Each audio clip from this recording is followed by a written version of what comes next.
IQ is like 79. The It's fuck really does weird. that even mean? So the bit that's changed by my Don't worry about it. dyslexia.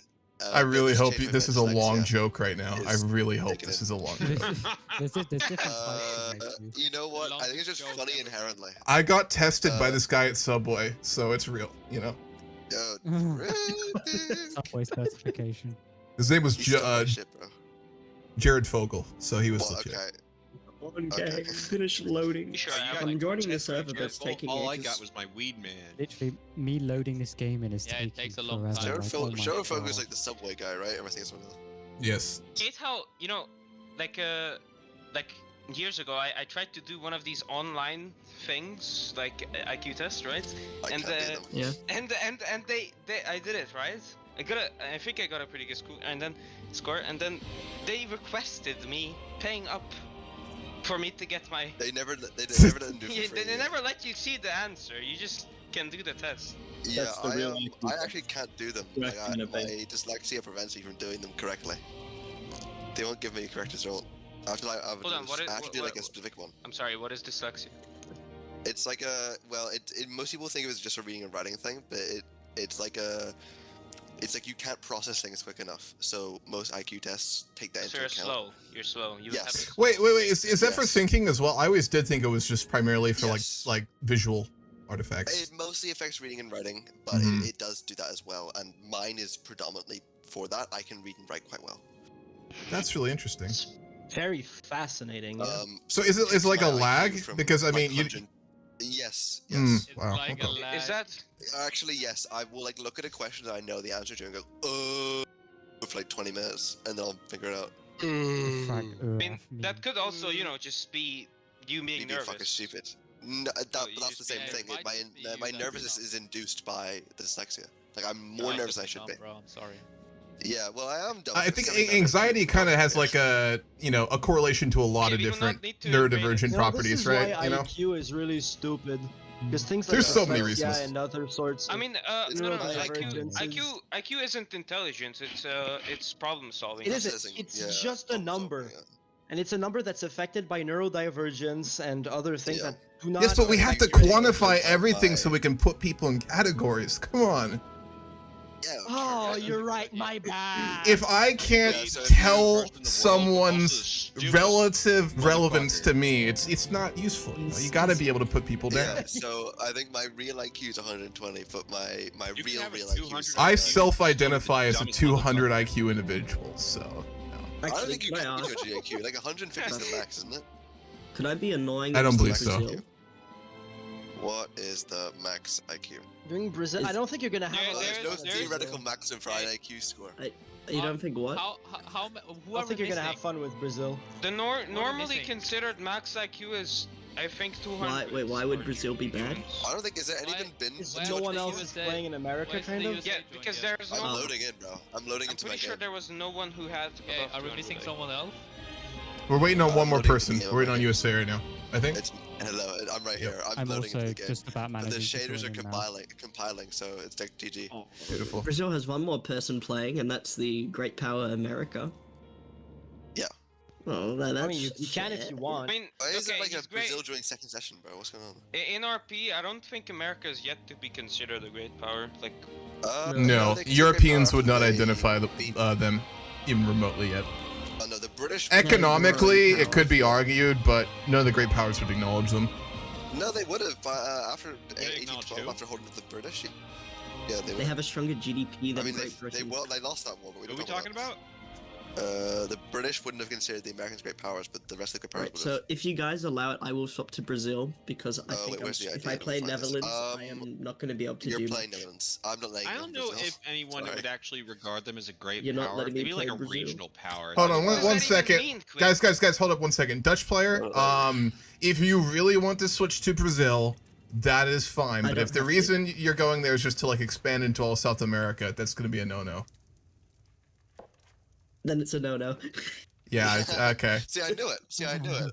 That's my territory. Right? I could feel that energy Neither now. is- I've hosted so many games. Oh, you got so many Just got games. that Yeah, but we Any need. sense? I'm gonna LARP that the people, like the slaves, want the United. They want to South be a America. part of me.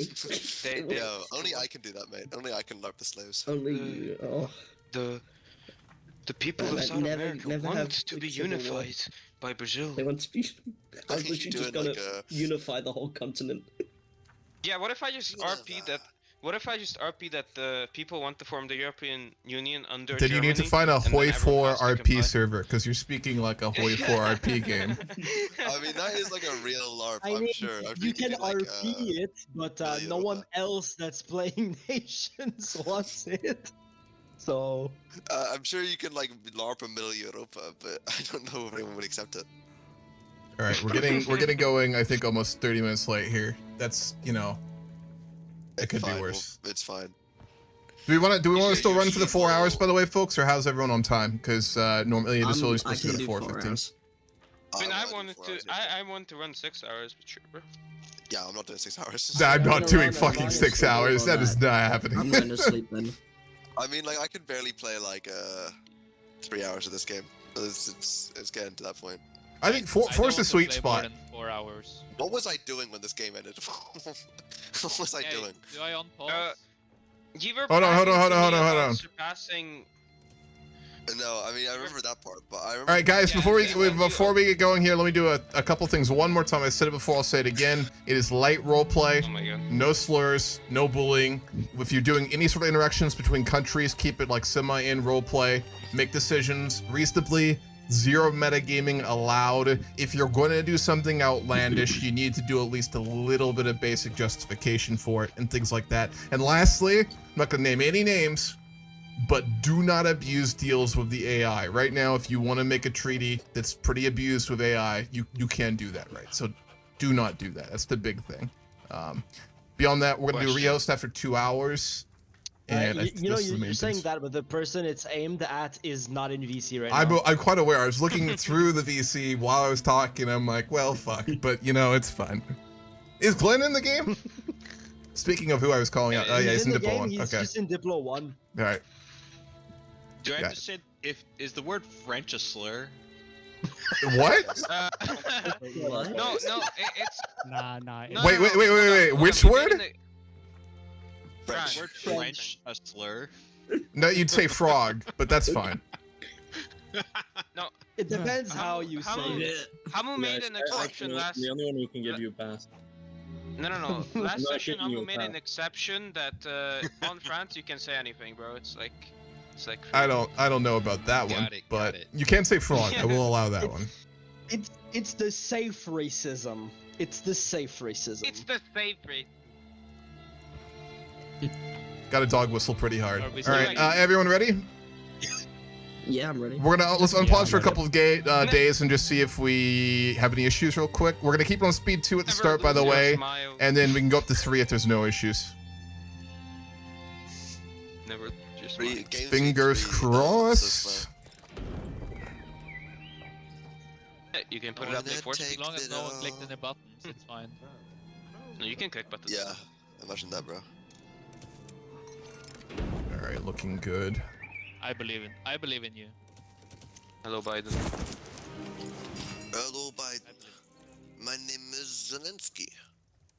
I am here. We need 5 billion rockets to bomb Donetsk children. Slava Ukraine.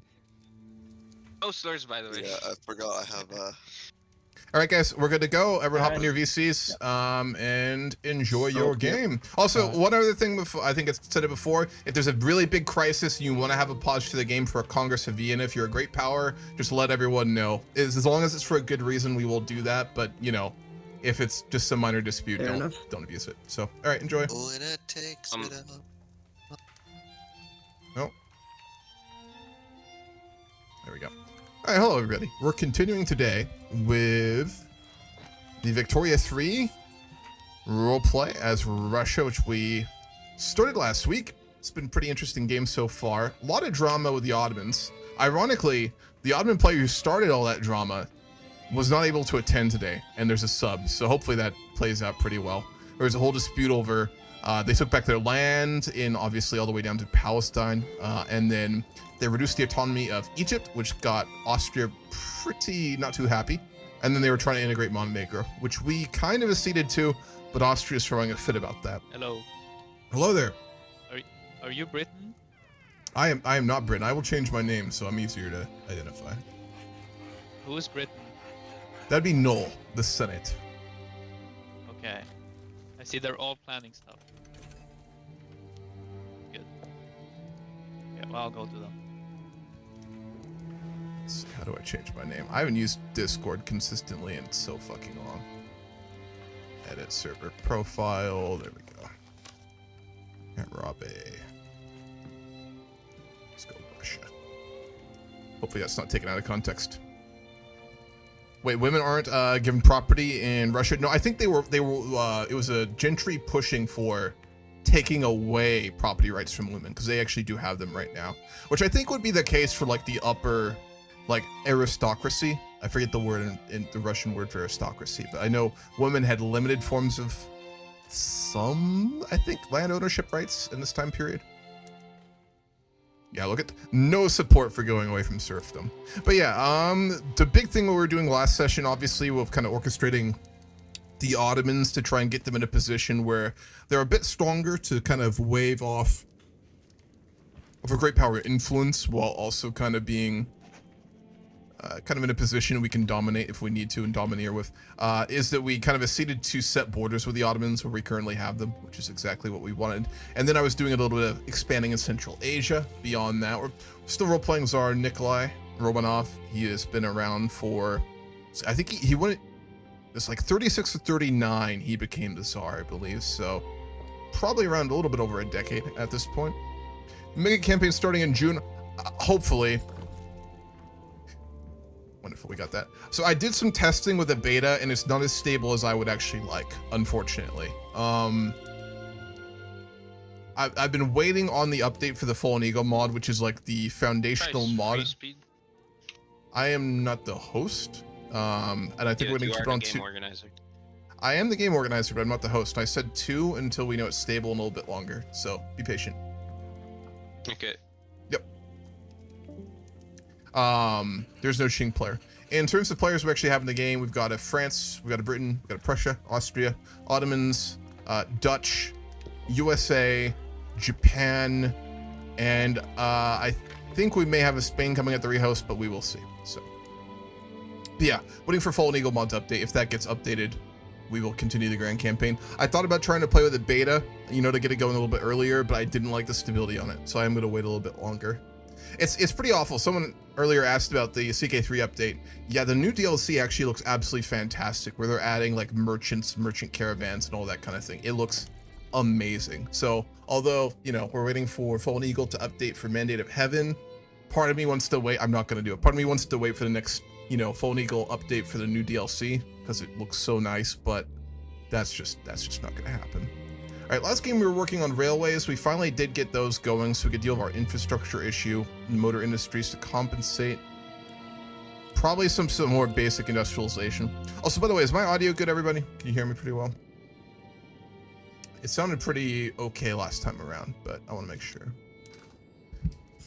All right, so I'm not going to overcompensate with direct treaty is good. Wonderful, thank you. But we do need to think a little bit more about silk for textiles. We're already giving subventions for those. Artillery, we're going to need those because we're retrofitting, so we'll actually do some subventions for imports. We want to obviously have like self-autonomy when it comes to artillery and weapon manufacturing, but I'm not too worried about that at the moment. Coffee would be very nice. We're already giving subventions for that. Dyes, do a bit more. We really do need that for our textile industry. Tea as well. I'm still not too used to using subventions and tariffs. I did a little bit of practice this week, but only for an hour or two. So we'll see how that goes. I suppose at this point, probably just continue to work on industrial goods. So we're expanding like the coal mines, the iron mines, and the steel mills. This is a big thing. Did I switch to tool production with steel? I did. Absolutely.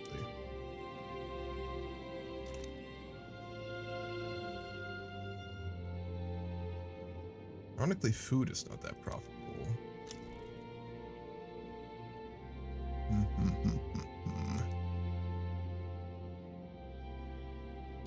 Yeah, coal's gonna be the big one, I think.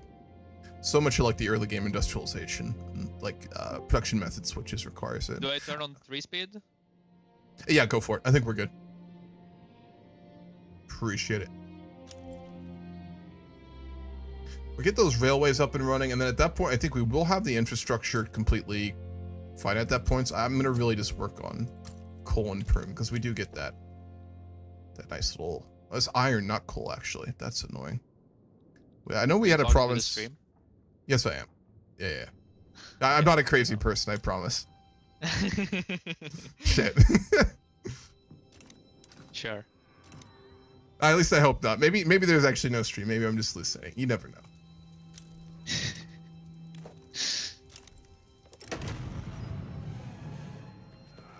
Our fortresses in the steppes of... And we're just getting repeatedly raided by the Cossack rebels. That's why I'm going to keep kind of like pushing into Central Asia this game, which was happening around this time period. The Great Game was still pretty active. I've thought about maybe a play for Persia today, but I don't want to rush any big major wars like that because, again, Nikolai and the current state of Russia isn't the type to really push, I think, a big conflict. Uh-oh, there is actually a play happening.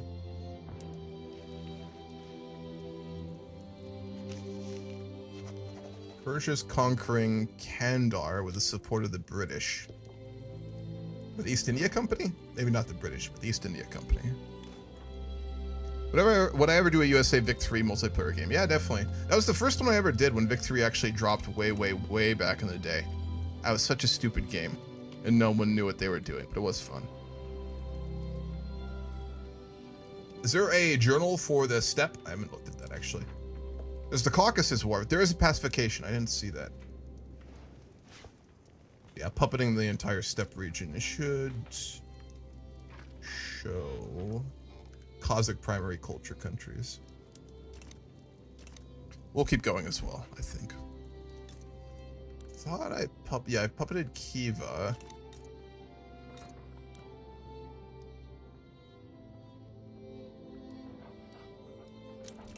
Guess we'll go into Bukhara next.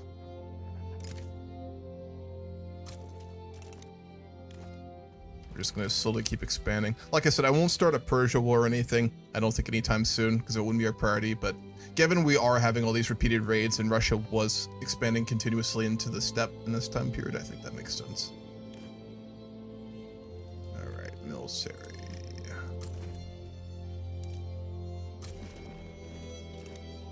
Is Victoria 3 better than Victoria 2 yet? I suppose it depends on your tastes. I like it better. I mean, Victoria 2, if you want like a more Hoi Fort style military gameplay, it is going to be better for that. Victoria 3, I think, wins out in every other metric, even in, you know, base game before mods, which are obviously when any Paradox game actually gets good. Engine shortages. We did build those. We haven't got them yet. Engine factories. I'm going to build some more railways too. What's really interesting about Russia historically is they were not one of the leaders in railways, like early on.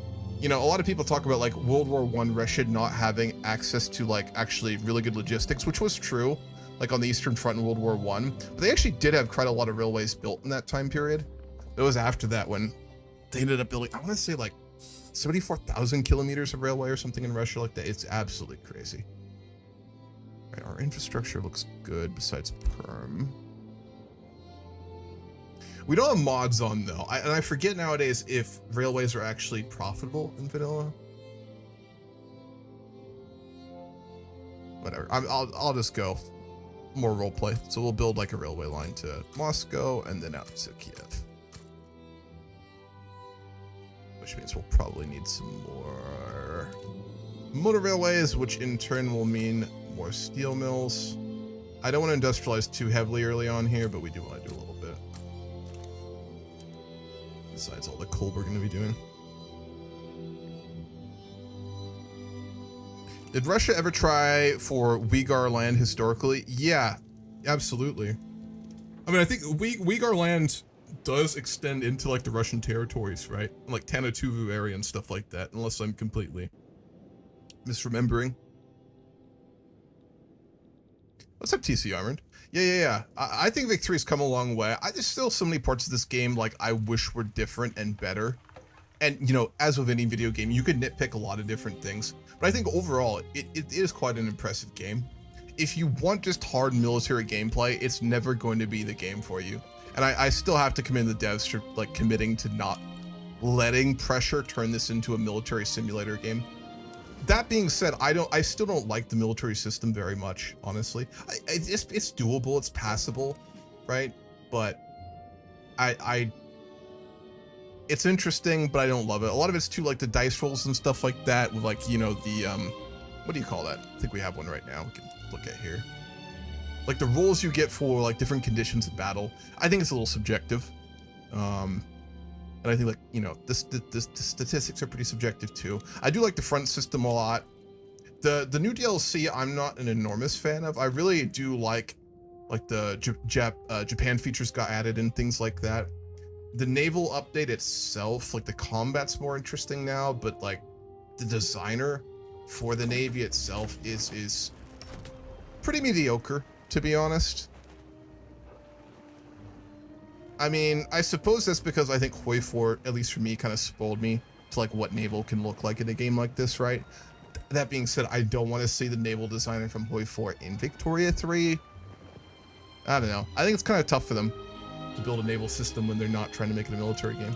But regardless. Alright, so currently for the state of Russia in 1846, this will have been right after there were some like minor reforms to the serfdom system. We are still underneath a serf system. It will not be until Nikolai's son, Alexander, I think Alexander the First, right? Do we have a heir? Yeah, Alexander. He'll be the one that releases the serfs in the 70s, I believe it is. But there were some reforms that were implemented by, I think he's actually in the game.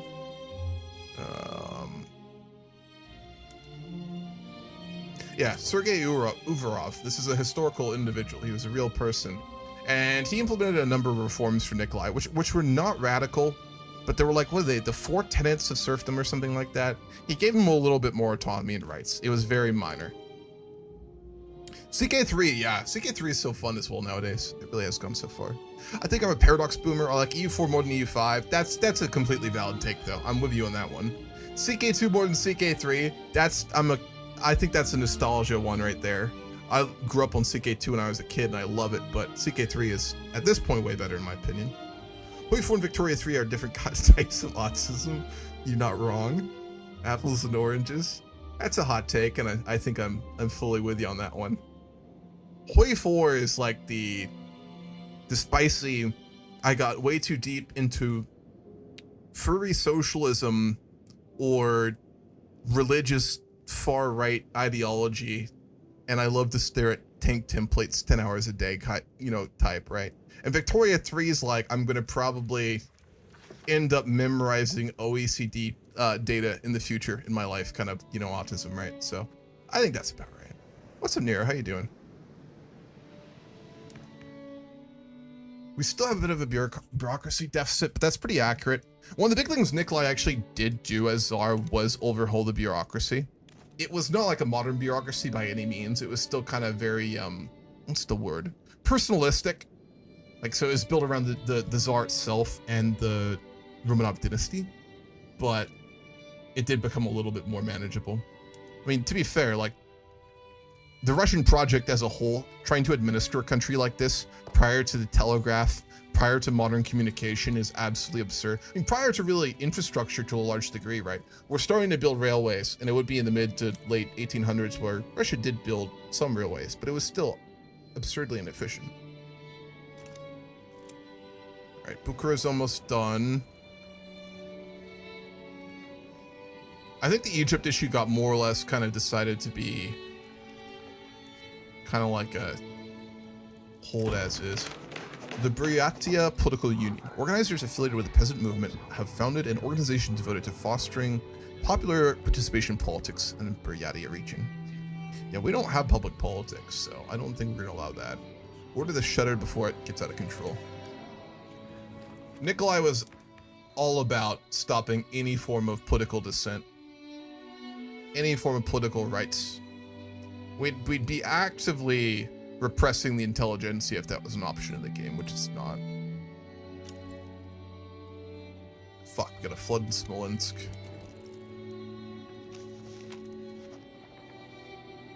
Ooh, that's actually a pretty bad one. There's a lot of flooding. How badly is our food security hit on that one? Thankfully, we have a pretty big surplus of grain, so I don't think that will be too much of an issue. All right, I know I built a lot of trade buildings, I believe, last game, right? Yeah, trade centers.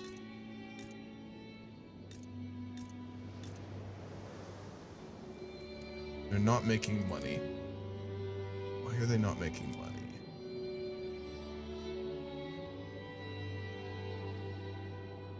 So merchant marine fleets. Let's take a look at that in terms of good costs here.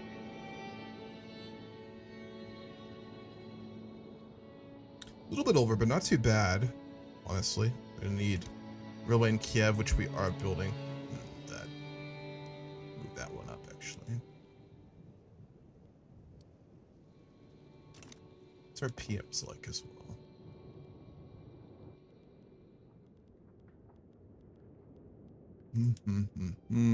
There's a really good mod if you play Victoria 3. I highly recommend it. It's called Make Railways Profitable Again.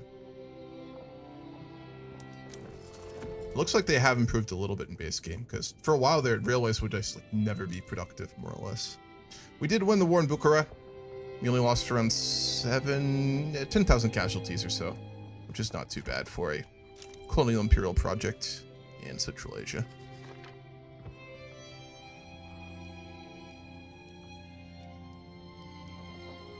Looks good.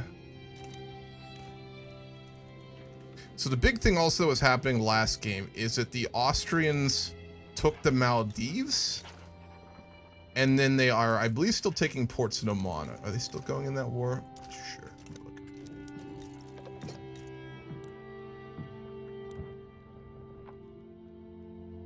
Did they not take treaty ports? They were doing that.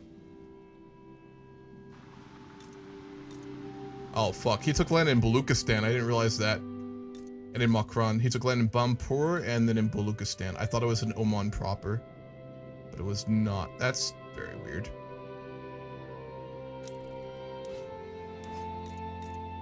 Interesting. Yeah, Austrian, Oman, and Maldives is pretty fucking cursed. One thing I've never understood about serfdom is why couldn't a guy just lie, move somewhere and be like, I'm not a serf, my name is Bob from Minsk, just moved here. I mean, a lot of it, so like a big tenet of Russian economic doctrine and reality prior to like the modern period was like the village system. Everybody knew everybody. Like there were a lot of, Russia was primarily built around like small villages spread all throughout the country, primarily in the West. Like there were larger cities and stuff like that, but Orthodox clergy and churches did, which oversaw like marriages and births and things like that. They did have like a basic administrative system where they could kind of like track people born and things like that and married. So, you know, you did have a footprint. This is, you know, prior to modern like documents, like things like passports, birth certificates and stuff. There were usually logs done in like the local clergy, if not the local administrative office. And villages were, again, a system where everybody knew everybody. And usually you were part of like some noble's direct like landowning region. And there's, you know, a bit of a stereotype of like nobles administering like very, very large regions such that they kind of get out of touch with like all their landowning. So that did exist. But a lot of the aristocracy in Russia, like certain other countries, there were actually a lot of nobles and a lot of like very decentralized, very divided regions. So it was to the point that if you actually tried to move and go anywhere, my understanding, at least in history, from Russia, if not, you know, other forms of serfdom in Europe and things like that, very difficult to do. I mean, you'd have to be able to like actual travel on the roads and stuff like that. And, you know, you kind of had to be able to justify who you were. And if you were moving into a new place and stuff like that and people didn't know where you come from, that's an automatic red flag. Like it was a very different reality where everybody knew everybody and that sort of thing, right? That's my understanding, at least, of it, right? Where are you going to move as a serf? Yeah, I mean, like the thing is, like if you go to another region as well, I'm sure like there were movements of like serfs and, you know, people like that in history, but you'd just be moving to a different place where you'd be underneath the same sort of system. And there's a chance that you could get in trouble for it, right? Of course, which I think in some places would be execution. I'm sure there are many other different types of punishments and things like that. But it's like, you know, where are you going to go? Are you going to get into a better system? No, right? I mean, certainly not in Russia. That's up RMC. I was reading about the Orthodox clergy a little bit, and apparently their documents from priest families could really only marry into other priest families. There's actually, in some cases, Orthodox bishops wouldn't even let the children of priests in their dioceses marry the children of priests in another diocese. That's very strange. So were there like cases of like Orthodox clergy inbreeding problems? It's not on my history bingo sheet, but you know, be interesting. We still got a bit of a surplus. Brought us petition for assistance in the reunification of Afghanistan. Securing a friendly Afghan state will be a useful tool against our rivals in the region. Who would we be supporting? Russian ambassador. Hello there. Who is this? This is the Japanese ambassador. The Japanese. Yes. A very distant country. Welcome to the court of the Tsar. I'm his foreign ambassador. I'll be representing him, given the not prestigious nature of this visit, but we will of course accommodate you. How can I help you? Yes. Well, we as a Japanese have been, well, applying a policy of isolationism for centuries now.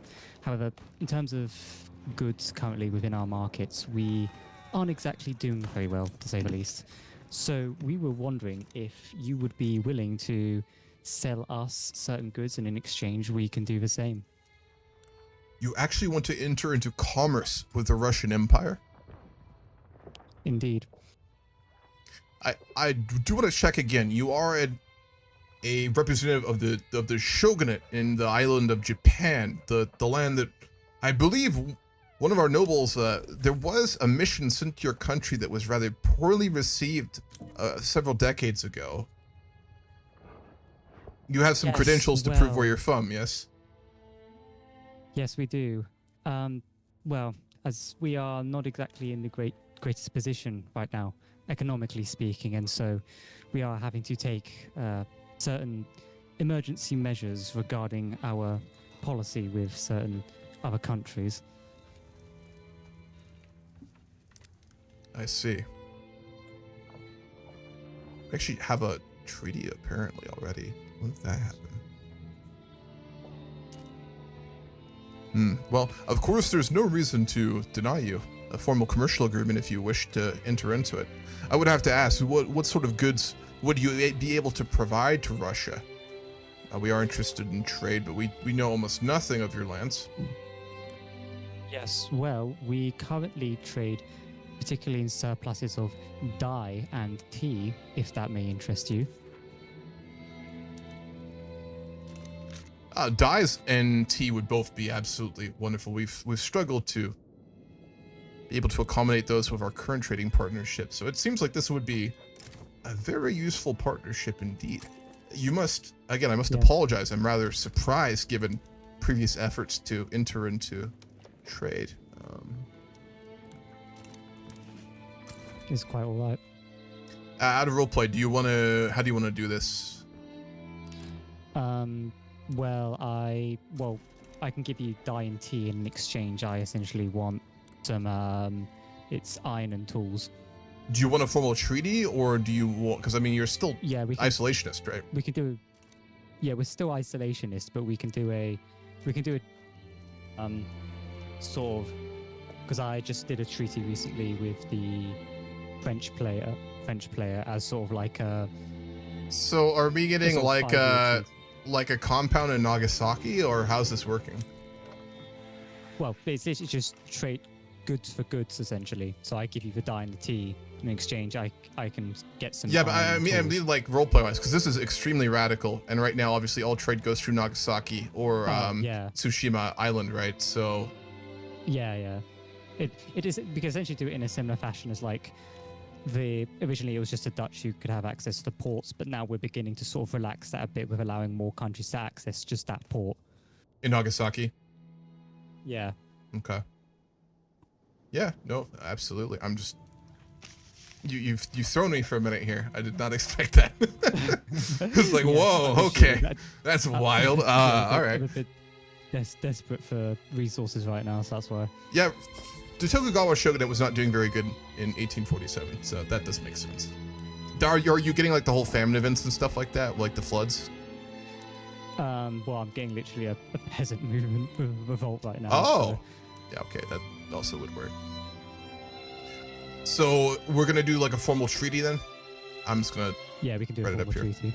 So for goods, tea and dyes.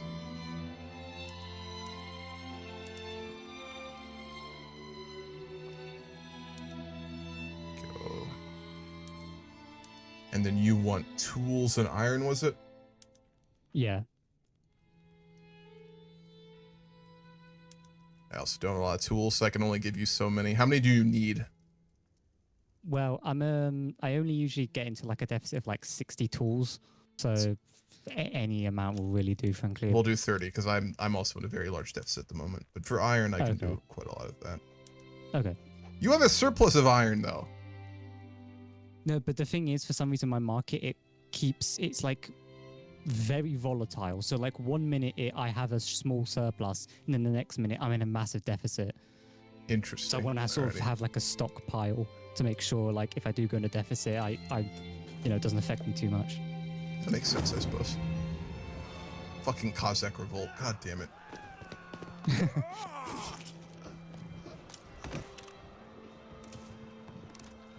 All right, well, thank you for the Absolutely, apologize. I'm just getting for this. reports about an ongoing conflict in Central Asia. It's you might pass by there on your way home. It's a rather chaotic region at the moment. Again, well, thank you for reaching out to us. I'll notify the Tsar of this rather unexpected arrangement, and we wish you luck in your internal struggles. Yes, well, thank you.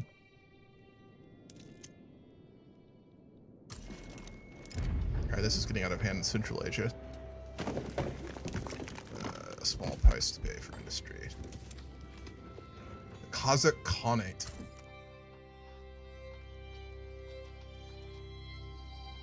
He does not inspire confidence, that one. It's not very long ago the main way of recording birth, deaths, and marriage, etc. was for church documents, yeah. If any of you have ever like tracked your ancestry or anything like that, if you go past basically modern administrative statehood, which was really turn of the century, early 19th century, anything way past them, especially like prior to like really like the middle of the 19th century or around there, it's all church documents for the most part. In most ancestry as a Puerto Rican, and I got to like 1500s, the Canary Islands, it was from the church records. That's really interesting. The Canary Islands, they're quite beautiful. I've seen pictures of them before.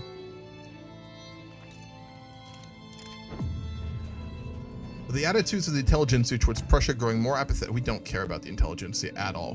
Why are we being told about this? Why are they not in Siberia right now? Why change something that works? Still blows my mind. In this time period, the Japanese shogunate under the Tokugawa, including Shogun Ieyoshi, it was so isolationist and internalized. There were basically like two places trade would come into the country. For Tsushima Island, which I think is like right here, Tsushima Island would trade with the Koreans a little bit, and then a little bit with the Chinese.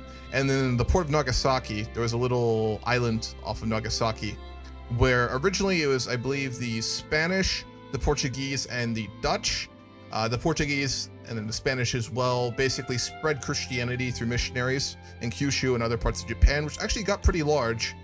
There was a revolt that started there, and after it was put down, it was only the Dutch who were still allowed to trade. But they were stuck in Nagasaki. They could not leave this like little island next to the city.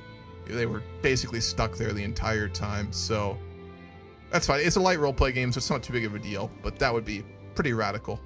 Japan did still trade a little bit with China and Korea in this time period, and the Dutch, but it was very limited. It was basically like, the way I like to always describe it is like Nagasaki acted as like an airlock for the Japanese. Like, you know, an airlock on a spaceship, right, that you go into and it like pressure seals and you can, you know, get access to oxygen, right? It cuts off anything. Or like an airlock with like when you're dealing with like spreading contagious diseases. Nagasaki acted like an airlock to stop cultural pathogens from coming into Japan, you know, idea pathogens and things like that. It was a way like to effectively allow the shogunate to retain control. And a big part of the Tokugawa shogunate is that they were interesting as a country. I know I'm playing Russia right now, and I'll stop in a second, but it's so interesting. Is that the Tokugawa shogunate was one of the few countries that basically implemented state surveillance prior to the modern period. Because there was a system, it was called like the dual, what was it called? Dual residency, I think is what it was called, something like that. Or basically, all of the daimyo and the local lords in all of Japan after Tokugawa Ieyasu unified Japan underneath the Tokugawa shogunate, in Edo, which was the capital, every single daimyo had to have his household and his family living in the capital. He could go home through part of the year, but he had to keep his family in Edo. And hello there. This is a question actually. Like, yeah. What diplo do I gotta do for the Mexican thing? Do I reckon I just like, if you're doing like do you reckon I just, Texas and the traditional stuff, it's completely fine. Yeah, I hope not to have to like do something. You don't need to do like October any crazy stuff with it. It's if you're going like radically kind of like ways that like you wouldn't normally, you know? Yeah. Oh yes, boy. Yes. Okay, I figured as much. Oh, you say the Japanese thing, or are you just something else? No. In Europe, Wait, what's going on in Europe? France is supporting the Republic of San Marco in the Venetian region against the Austrians. That's probably Congress of Europe, right? No, true. No, true. Yeah, it probably is. I don't know if. Do we want to Congress of Europe this, or do you not want to? By the way, That's up to Glenn. yeah. I mean, That's up to Glenn. There's like they don't wanna. I don't really. Oh, there we go. Dismissed him. I think this is Congress worthy, yeah. I just wanted to see if anyone wanted to roleplay a little bit of this before we get going. Do you want? It's your call, Glenn. Do you want to call a Congress? I No. don't play this. This is a historical war. Like it's True. it's a bit early, but I don't mind. Yeah, it's a like, bit this is early, supposed to- but I mean it spawned early too, so. Yeah. This is supposed to. This is supposed to happen. This is the one where the Austrians do win it, right? Yes, the French go in on the second time normally, but I don't. Yep. It's- I mean, they did the. I 30 mean, I or 40, already like, did the thing, so my. yeah, my bad. that's the thing. The country, but the Turin deal was already made, which historically wasn't at this point. Oh, you conceded It's because Nice you already? need- Yeah. Wow. Okay. So Very early. Yeah, I did. I maybe have gone a little bit too early on that. I'm sorry. no, it's okay. Like I mean, don't it's mind. fine. Like, I'm gonna be honest. Vic 3 is set way earlier to form nations and like yes, actual it's like a sped up timeline. Yeah. Oh, what's this here? It's made for Um, impatient players, that's for sure. Yes. Yeah, yes. it is. Exactly. It's unfortunately. Okay. Who is killing who? It Well, the looks French and the like- Italians are trying to kill me. So but- kind of like out of roleplay then, before this happens, do you want to play it like a historical war, or do you want to kind of just play it however it goes, basically, for anything? No, I was hoping. I have a defensive agreement with the two Sicilies. I was hoping they'd join me, but this is technically an offensive war on me over the rebels. Mm-hmm. So No, it's a defensive war, but they just No, didn't I want to think join. it counts as rebels being declared on. Not. It'd be an eternal Oh, no, the matter, two right? Sicilies- The two Sicilies would join. Sorry, I'm sorry. Look though. Okay. I couldn't find their flag, but Oh, they're Yeah, they have a Republican. weird ass flag. yeah. Okay. They're Republican. Yeah. I believe Yeah, so. true. That's weird. Parliamentary That's why they got the Why are they allied with Austria? non-heraldic Yeah, flag. this isn't LARP. We have. I think it's because they're no longer a monarchy. Right, after he calls to They've got Sicilies and can coup. be on pause. Yeah, we're good to go. I think we're good, yeah. Doom is two Sicilies joining. Yeah, they are. Yeah. God, I love the leaders' names of these Italian countries right now. Chancellor Sebastiano Bellinari. Sitapone Ferrando la Marona. Scipione Ferrero la Marmora. That's such a good name. What's the pub? Incallo Albertotto di Fabino Savona. Spagnolo. All right, well, Who's the Fabio Spinello. this is the first actual interesting thing that's gonna happen. yeah? Something. Clearly, you weren't there for all the Interesting. fucking around over Montenegro, my friend. Well, Yeah, why but is it Luxembourg wasn't owned by the actually French, like, by the you know, way? a Can we talk war. about No, but this actually goes somewhere. France, what's going on with Luxembourg? Yeah. It's a beautiful The deal. two Sicilies didn't join me. They Did they not? So, denounced my alliance. Yeah, no, yeah, they because denounced they- my Oh alliance. boy. War pop off. It popped. yeah, the war popped off like before they.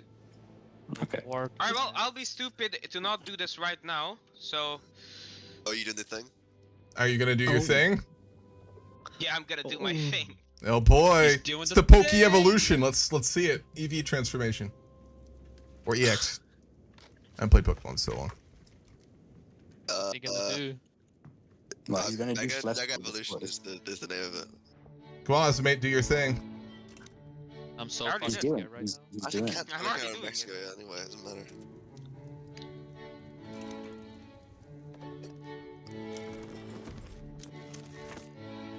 Okay, Go, this is go, good. I Aussie might mate. get. Oh no, even USA's power block is above mine now. Yeah. Who are you? Britain, where's Britain? Can we speak about what we just spoke about? Oh yeah, the Ottoman Empire. And Russia, I'd like to speak with you as well. I'm fighting a war, but I'd still like to speak with you. Okay? Oh, Calm he's down. doing the schlick. Oh shit! Russia's doing their There's thing. Goldstein. Stop them! Goldstein. Yo, Oh. based. Britain, stop them! Here we go. Stop them. I don't know why they would stop me, bro. Hello. Russia. We're only Britain, trade, get- anyway. Get, I mean, his- get if you Russia! want Get truly Russia! If you want to truly LARP, Denmark won the first Holstein, Holstein War. It's so you because can... both Britain and Russia went in on. No, well, they Russia. threatened to go in. They didn't actually go in. Yeah, that's true.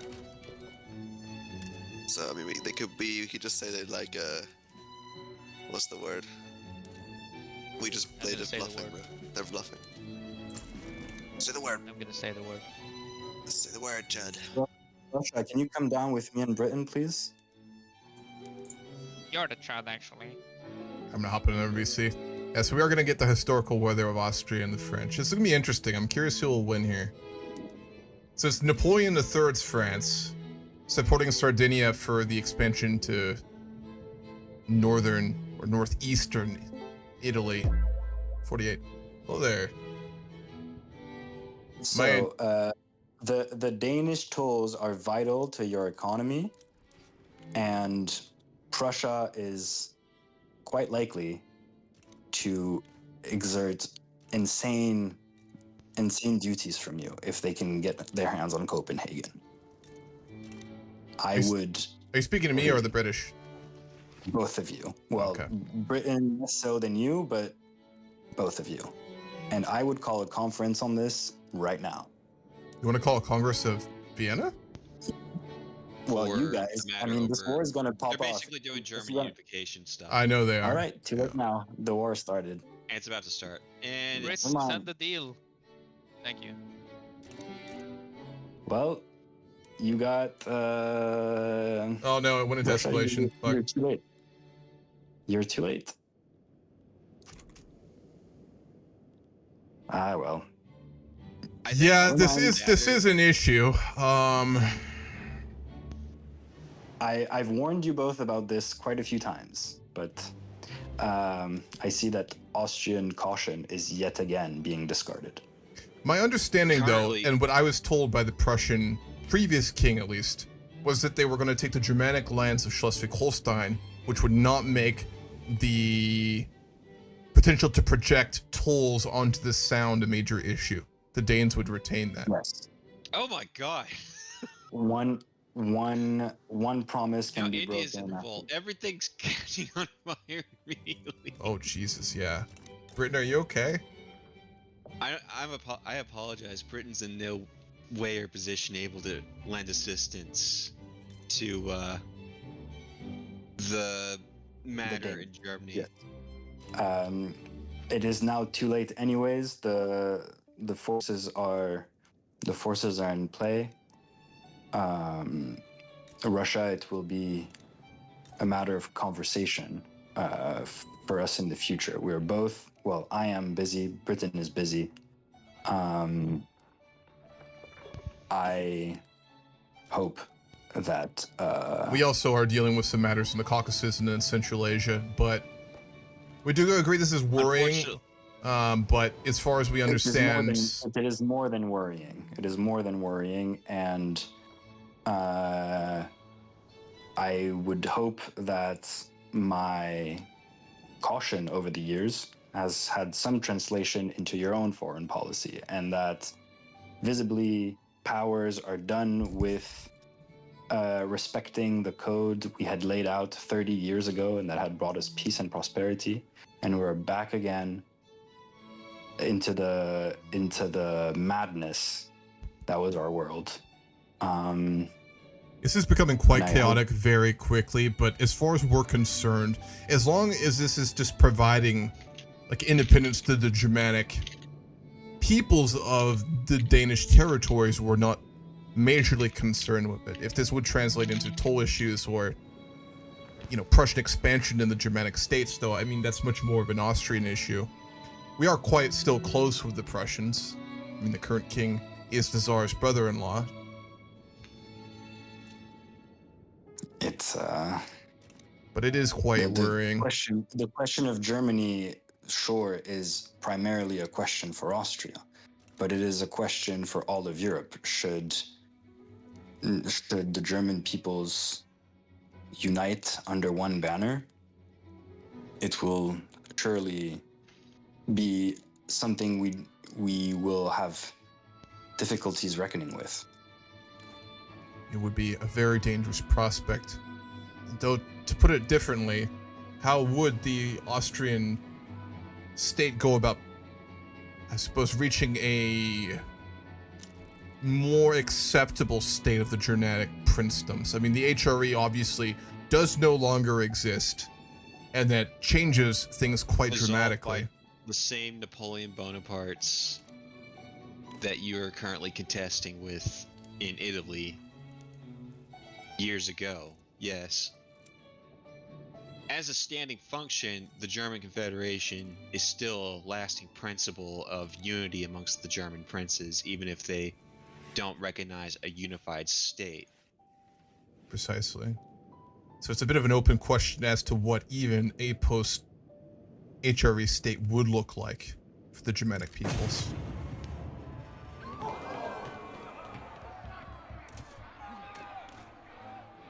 To put it differently, do the Austrians have a perspective on what they would like it to look like? I mean, it's obviously the not status quo. Good. Then we see eye to eye on that. Yes, we can. Therefore, this is again an issue of disrespecting the status quo. The Russians. If we allow the Italians to take lands in Italy, and we allowed the Prussians to take land in Denmark, and we allow the French to take Luxembourg and Savoy and Nice, and we allow the Ottomans to take Egypt, and we allow all of this to happen, then it is surely the doom for all of us. We are the three sensible powers of 1815, and we are letting it go to waste. I think the Russian state would be willing to support a status quo after Schleswig-Holstein seems to be kind of settled at this point, and we don't want to anger the Prussians by trying to force that to be released, depending on how this war goes. But Russia would support a status quo henceforth for the Germanic princedoms and for the Zollverein region. No centralization efforts, no further integration or expansion or anything like that. So I think retain the British the status quo. consulate would also concur with the Russian opinion. The only reason that the state of affairs is allowed to begin with is because of the chaotic state of the recent tenuous engagements that have occurred over the past year, or I want to say few months while we're talking about it right here. This is the only reason that we were not currently set to engage. And Metternich has resigned, by the way. He has to Metternich be has like in his resigned. 80s almost now, right? Yeah.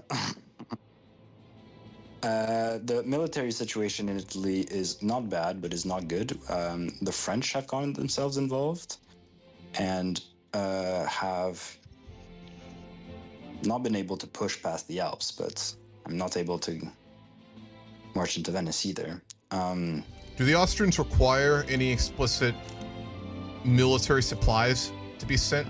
Because we are willing to support you in that regard if you wish.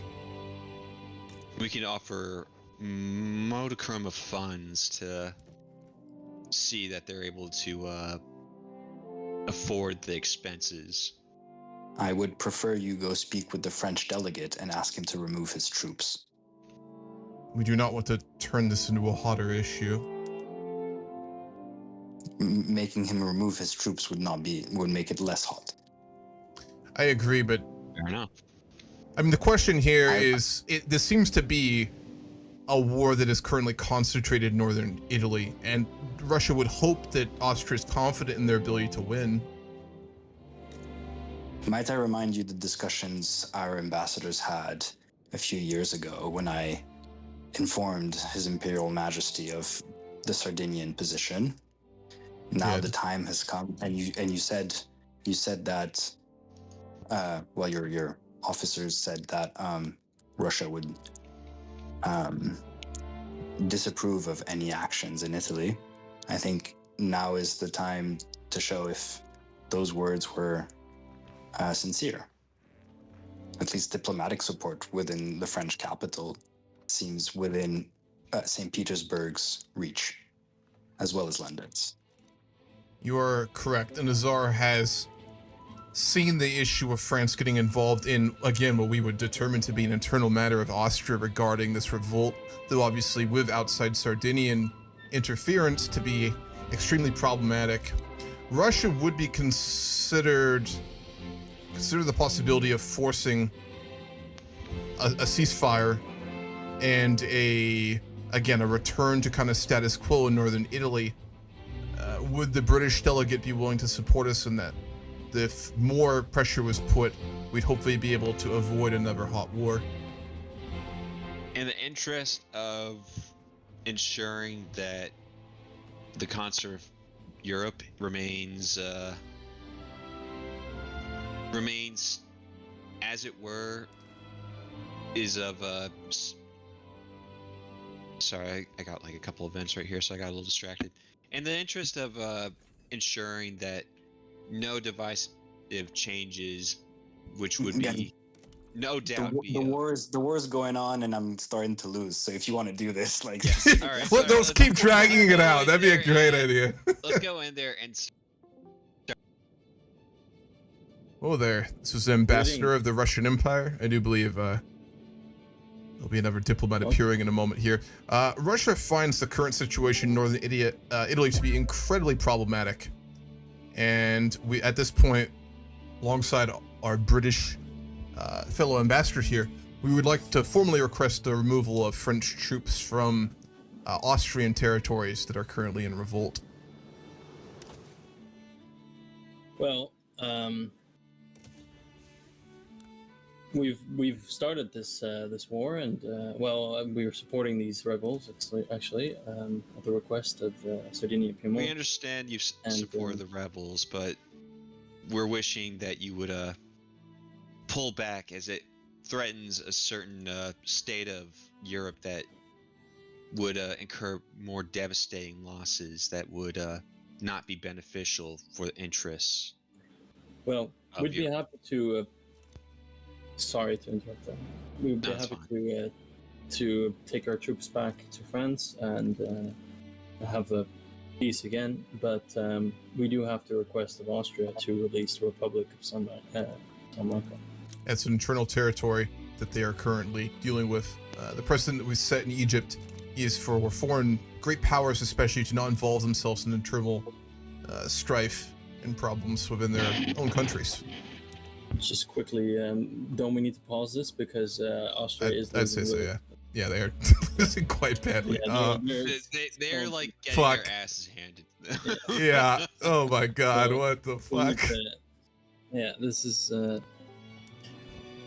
Did someone crash? No. No, we're. I'm gonna call it. Let's keep it short, but let's do a Congress of Vienna because this is a pretty big one at Okay, this point. we're Yep. already like. Oh, getting this is ahead of ourselves. this isn't on Denmark, right? This is on Italy. No, this is- no.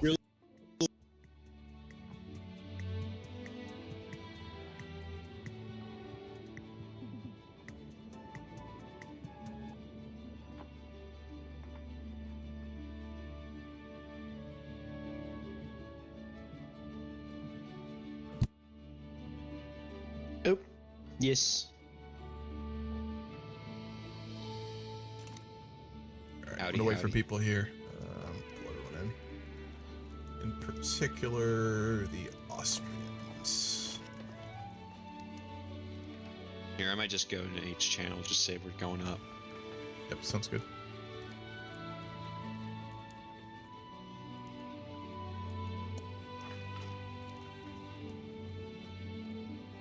I'm gonna set a timer on my phone when people get here, so we'll try and keep this under 15 minutes. So roleplay, discussions, negotiations, that's completely fine, but try and not drag this out forever, because it can't go that way very quickly.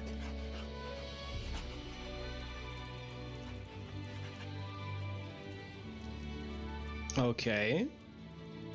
Alrighty, folks, so we're going to do a Congress of Vienna. I set a timer on my phone for 15 minutes, so we will not drag past that. But given the situation in Italy and France's refusal to remove troops at the bequest of the Russians and the British, I think it is solid cause. So whoever would like to go first. Let us start with the Russian position, since you already seem to kind of be a little more articulate on, might be able to speak more in depth on the situation at hand. It seems to us that in the post-war context of Europe, after the overthrow of Napoleon and the pushing back of French expansion all across Europe, which every nation gathered here today has felt, or at least has seen, in the ravaged regions and their lost generations. The precedent set in Egypt not a decade ago, wherein the great powers of Europe has decided that internal matters, at least in the normative context of Europe, will be decided internally by countries in and of themselves. Russia prides herself in being a nation that sees incredible danger in any form of liberal change, revolution, and internal civil dispute. As far as we're concerned, what is currently occurring in northern Italy sits along the same axis that we have seen in other regions that have had similar dangers. The French support for these rebels, alongside what seems to be some sort of deal made with Sardinians, is incredibly problematic to the Russian Empire, and I'm here at the bequest of the Tsar to formally request removal of French troops from the revolting regions of Austria-Hungary, which I believe the British are in full concurrence on. Yes. Why don't we start with the French's countenance, or response to our concerns with the region, regional war, and to our demands. We have come to aid in this matter at the best of Sardinia Piedmont, and we are, as we have all recently seen, there have been calls for Italian unification. We believe that the way that the Venetians were suppressed could no longer continue. Much blood has been spilt already, and we hope to relieve them of this terrible and unfortunate cause. That Austria is not allowing these people to live freely, but suppressing them. We have backed this matter, and in the hopes of freeing the people of Venice. But as we have now recently discovered, as this conference is what it is about, is that we have overstepped, and I do not believe so. But if that is what all the nations of Europe wish to say, then I do believe that to come to some middle ground, the Venetians should have more freedom under the Austrian Empire and less oppression than they have suffered. And that is my request, and not to not continue the way that it was before. And I will be happy to remove my troops from the front if that can be promised.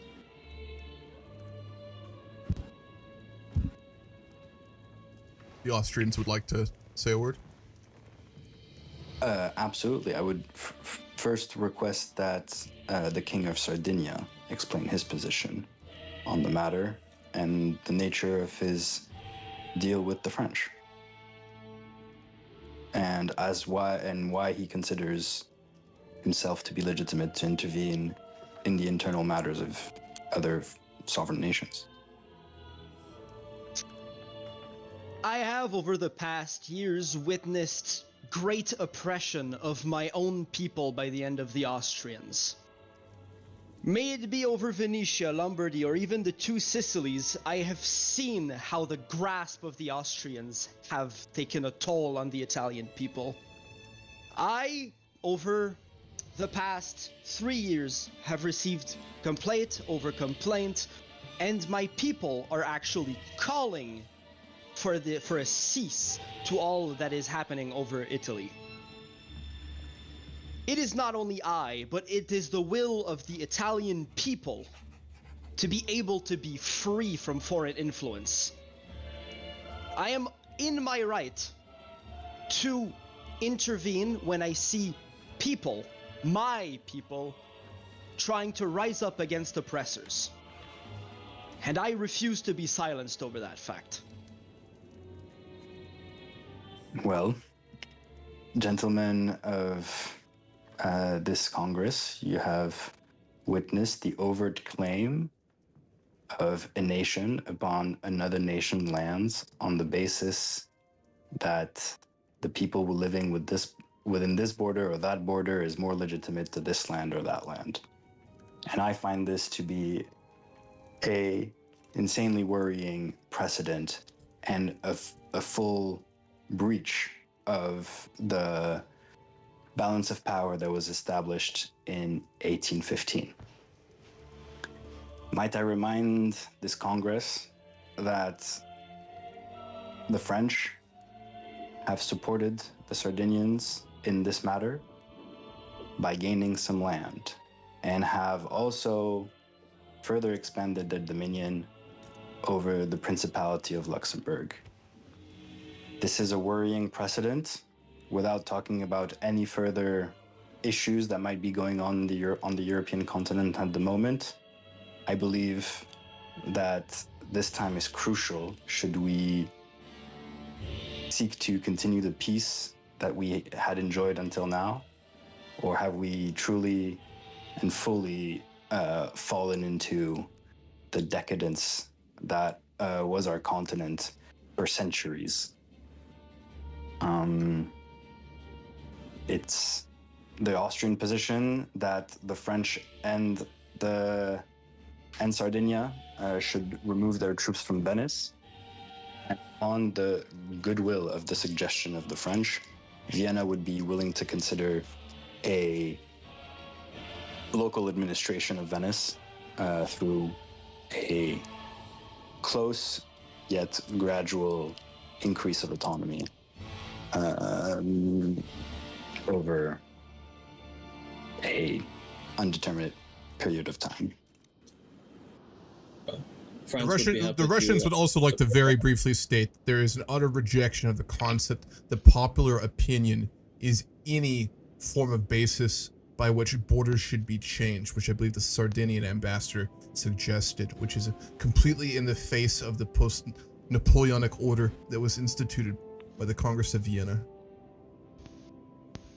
Yeah, so the French as well wish to reaffirm this matter that it is not about the populace, and we respect Austria's borders, but we believe that oppression like this cannot continue the way that it has.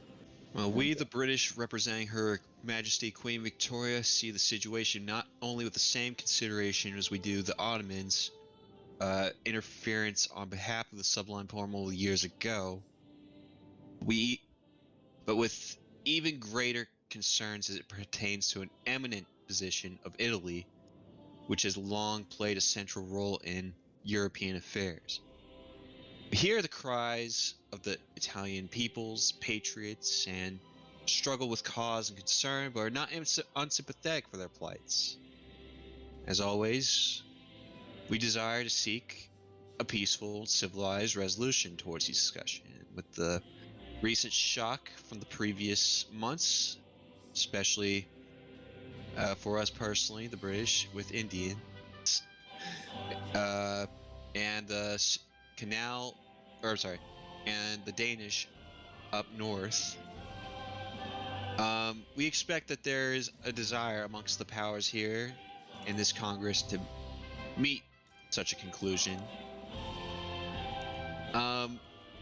We do believe that autonomy, with respect for the borders that be, may be a potential solution, so not to redraw the map,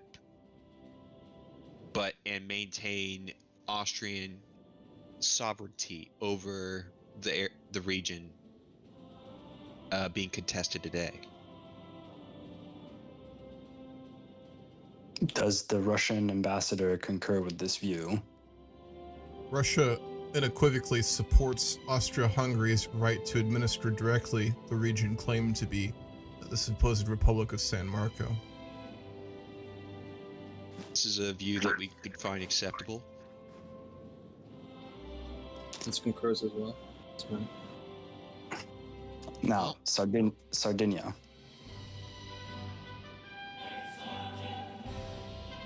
This is ridiculous.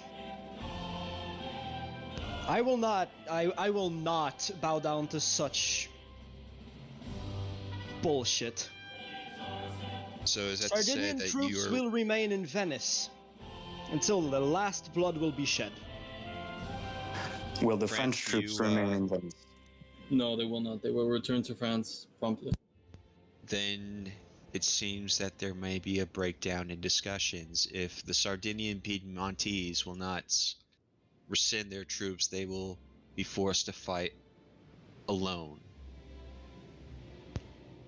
against the full might of the Austrians,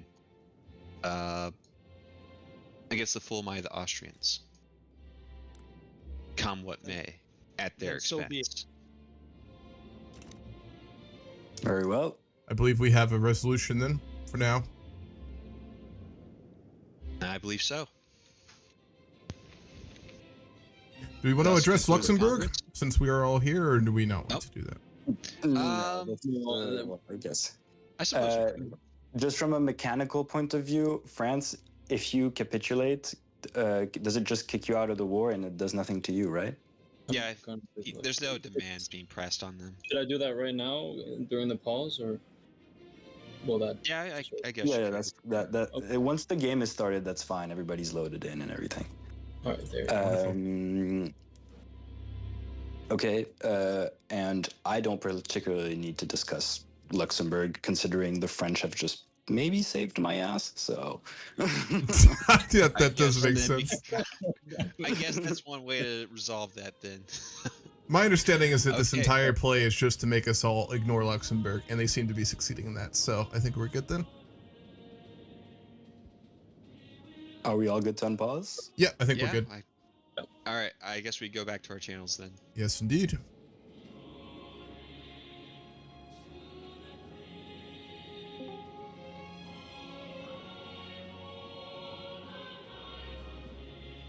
Alrighty.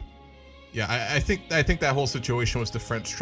I can't believe they took Luxembourg though. I did not even notice that. But we'll see if the Austrian-Hungarian troops can actually defeat the Sardinian troops without the French there. Completely up for grabs. The idea of Italy as a concept is a foolhardy and uncouth one. It implies the Vatican, by extent, the papal states do not have divine right to its lands.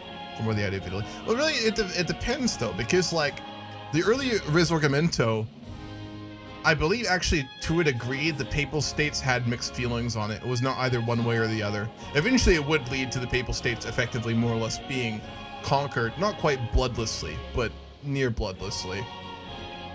Because I mean, the concept of Italy came about It's still a couple decades away, because I think Garibaldi landed in, like, what was it, the late 50s or early 60s? I forget. I used to know that so well, but it is a little early. That's interesting. This is a war historically that Sardinia Piedmont is supposed to lose, though. The Austrians are losing quite badly. Oh, and then Prussian troops have declined that. Going all the way into Denmark as well. If Prussia tries to do anything else in the Germanic regions, we've got an agreement now with the Austrians and perhaps the British to try and retain the status quo. For us, the big thing is we're trying to just maintain Europe as it is as much as possible. It seems like France is going to be going for kind of like an erosion sort of approach to things, which is they're going to take like really small kind of steps and push the boundaries little bit by bit by bit, which is very hard to deal with. It's much easier to kind of confront a major action. So for us, I think we're going to kind of stay out of it for now. We are focusing a lot more on Central Asia, and given Britain's difficulties, a potential kind of continual push towards Persia is our main priority at the moment, besides the Caucasus as well. In the 50s, I will formally invade and take Circassia and the Caucasus imminently, but I wanted to wait a little while on that, just to kind of show, you know, a little bit of just how difficult that would actually be to do. All right, how's our economy doing? Fix the music as well here. It has already been an hour.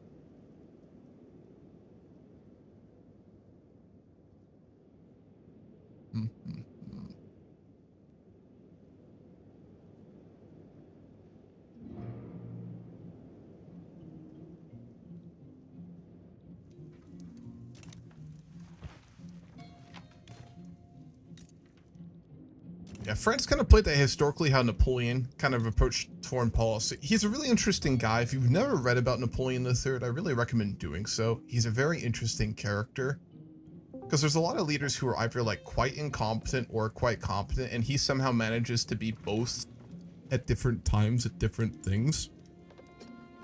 He had some pretty impressive... Hello there. I had to capitulate. Are you losing? Yeah, I completely lost. I don't see their... Did they occupy your lands? No, the war's over, and basically the French were in it long enough that I had no manpower left, and the Italians beat me anyway. So. Jesus, really? Yeah. So that's it for Austria. I'm out. That's my game over. Brother, well, what's your military? I'm still gonna. Well, I had 150 troops, but the French had 300. So by the time I got to convince everybody to, get away, I was already dead, basically. Historically accurate, but also brutal. Yeah. So in the hopes of not dying immediately to Prussia, I capitulated. Russia would be willing to formally support a war to retake San Marco.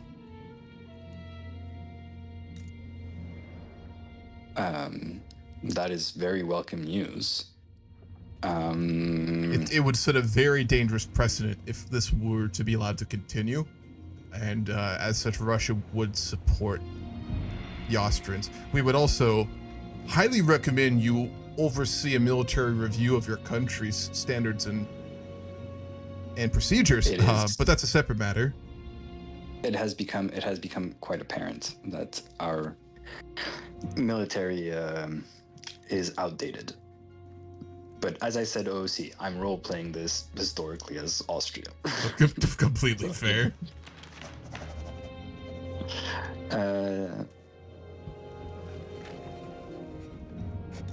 There is some worrying rumors of a coup in Vienna. I'm not surprised with the recent result. I imagine I would accept your proposal. There will be some backlash from the other powers now that we have peace. Shit, your political movements right now. Yeah, dude, it's insane. You're getting kind of railed here. It's Austria. That is very true. Like I said previously, Russia is not in the position at present to wish to see the dissolution of Austria-Hungary and a collapse of one of Europe's most important powers in maintaining the status quo in Europe. So as I said, we are willing to support you in quashing the rebels in San Marco when you are ready for that, as well as any other internal problems that you have. I believe that if we wait, we just grant legitimacy to the power in Venice. Should the Russians be serious of their support, we might as well go now. If you're able to declare the war, we will join. I probably have a truce, actually, don't I? Yes, you do. For 4 years. Oof. I can't declare a war, obviously, as well.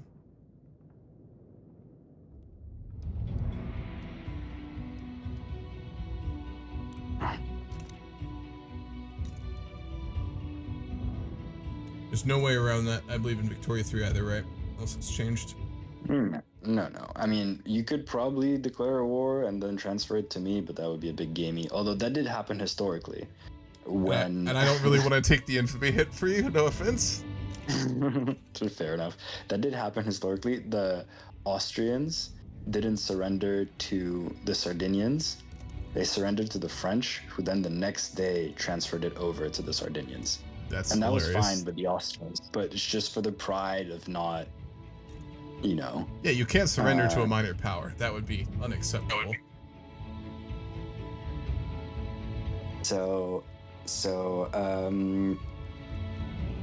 Well, that's me.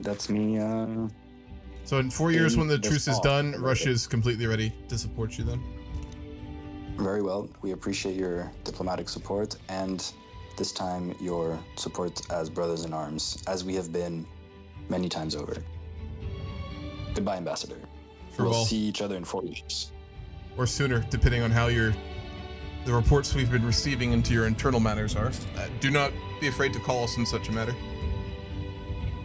Great. I'm happy to witness that the Russian word is a good word. Liberals, dissidents, and rebels must always meet the rope. Or not. Here. So many events. All right, goodbye. You're well, Russia. No, it was for Glenn. Hold on. Where's Glenn?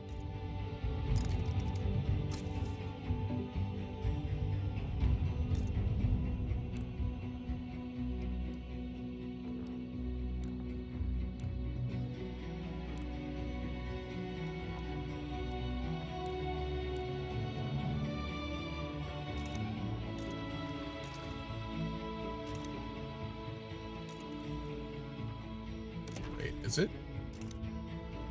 You need to colonize it?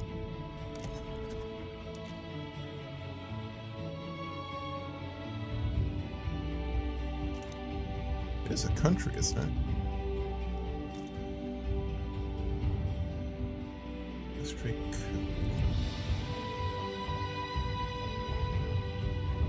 What the heck? Oh, it's a decentralized power. Really? They changed that. It didn't used to be that way. That's super interesting. The French and Austrians are liberal sissies. Oh boy. You need to annex Kiev first. Really? I mean, we have a hard border here in the Urals. Interesting. Okay.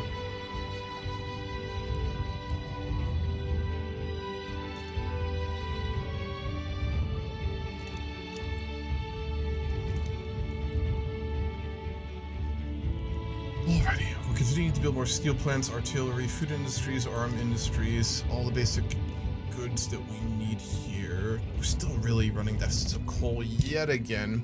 Did I incorporate the region with a coal modifier bonus? Kuznetsk, Tomsk, I did incorporate it, okay. What's the population like?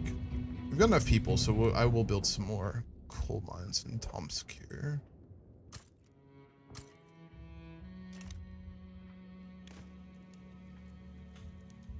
How's the Russian economic boom? Is it a miracle yet or not? I'd say no. Steady progression is a good thing. How do we actually stack up right now? Better than I expected. The U.S. has passed us, but we are still ahead of the French, which matters quite a lot. So our economy's not doing too badly. Oh, the British are stagnating. Interesting. Austrians are having some economic woes, to be sure. I mean, they did lose a lot of land, so that makes complete sense. Tokugawa are actually doing quite well. It's a coal bonus in the Far East? Yes, it is. Yes, it is. In Tomsk. Alright, given that the economy is doing quite well, we've finished the retrofitting of our Black Sea fleet as well. Good prices are more or less where we want them for now. So we have a moment here. I'm trying to think like if there's any other major things we wanted to. Shifting out of an agrarian traditional economy is pretty big, but there's no real support for that yet. We'll wait until Alexander to remove serfdom. Professional army would be nice, but there's no support. It doesn't make sense quite yet. I mean, I think Alexander, Nikolai, you could justify. No, not really, because I mean, he was very militarist. He did like oversee changes to the military, but it was still so fucking corrupt and like, in many ways, decentralized. I don't think Nikolai would be really a professional army, to be honest. So there's not really any reforms we can justify here. We're still Nikolai. He is 53 years old. Alexander already has his famous mustache. Market liberal, absolutely hilarious. So in the meantime... Wait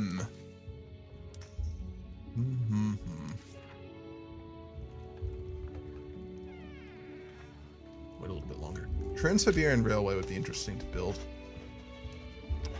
Tusk-Onsk. All the way over. I've built like kind of the railway so far between Ingria, where did I build that? Yeah, Ingria to Moscow and then to Kiev. And then we probably want to build one out to Perm. Really, I would bet that our current railways are not being funded yet. We'll need to manually subsidize those. Probably going to subsidize most of our railways right now. But again, like, we don't have a mod on it. In base game, I don't believe railways tend to be very profitable, except in like high population density regions where transportation as a commodity is actually bought by pops, right? How many countries are players? It's 10 people in the game right now. Putting wishes we can control the air of the nation to coup. It would be hilarious. I mean, there definitely also are cases of that in history, right? But I think it'd be pretty game-breaking very quickly. Revoking Finnish and Baltic autonomies on a list of things to do. No, historically, Nikolai didn't. Russia's policy for basically, like, administering conquered regions tended to be the case that, like, they would respect the local culture and autonomy of institutions and governments and, like, culture, as long as they didn't rebel and cause problems. Any regions that did cause problems would have to face Russification problems. So right now, Poland, which revolted around like 20 years ago, is being Russified. We've integrated it, and I don't think the mod has, it doesn't have like an integration thing. But Poland's being forcibly Russified and integrated, whereas historically the Grand Duchy of Finland, the Finnish territories, and the Baltic territories, they did actually not cause a lot of problems. They more or less were administered quite easily by Russia, so they were allowed to retain their local institutions. Promote national values, yeah, very true. I would need, let's see, authority. I could probably do that. There we go.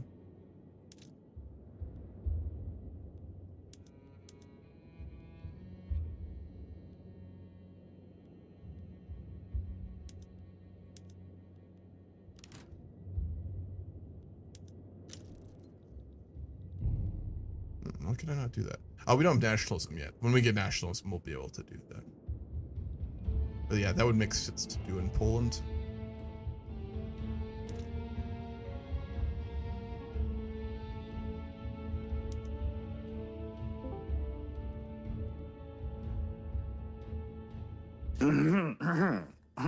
Hello.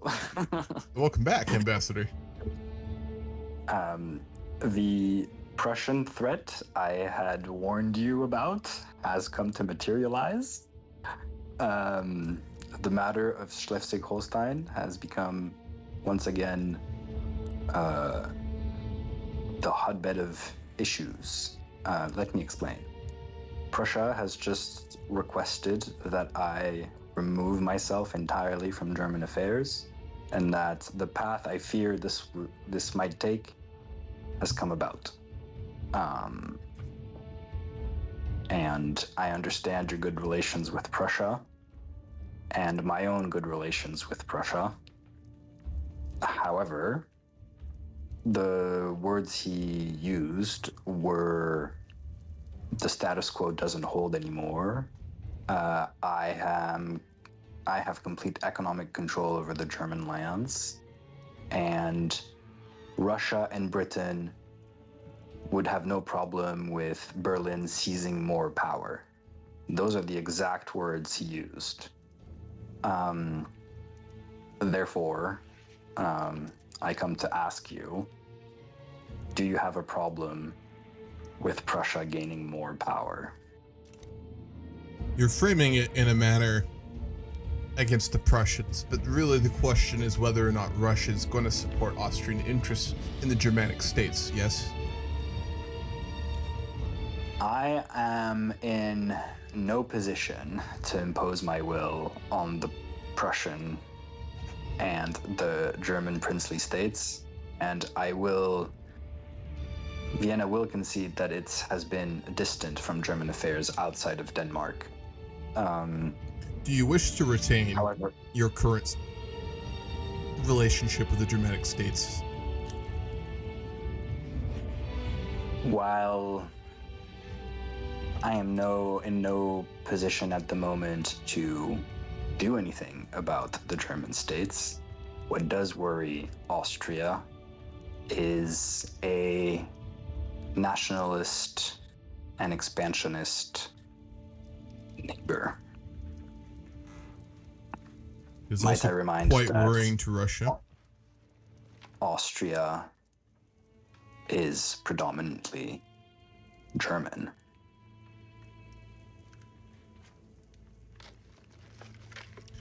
I think to put it quite Therefore, simply, without exacerbating the problems with Prussia, Russia would support the continued effect of Austria within the Germanic states. I do not believe you're explicitly in the Zollverein at this point, but Prussia's demand for you to stay out of Germanic affairs is unacceptable. And obviously, given your current position, your need to stabilize at the moment, Russia would be willing to put our weight behind you in if you wish to force the issue of Prussia. Obviously, I assume nothing like a war would occur here, but at least diplomatically, you do have Russian support. I don't expect this would be a matter that would never lead to war, because we are talking about an overhaul of millennia of government in this region at this point. Therefore, it will come to a shock, but we can delay that inevitability for some years if we push in the right direction. We would support you in this. It seems, to speak quite frankly with you, Ambassador, obviously, the Tsar expresses a similar position, which I wish to convey to you. It is expressly in the interests of the Russian Empire for Austria to retain its dignity, so to speak, which is obviously not absent, but is beginning to be questioned on all sides here. And we do wish to see you stabilized, and anything Russia can do for the moment to assist you in that will be given.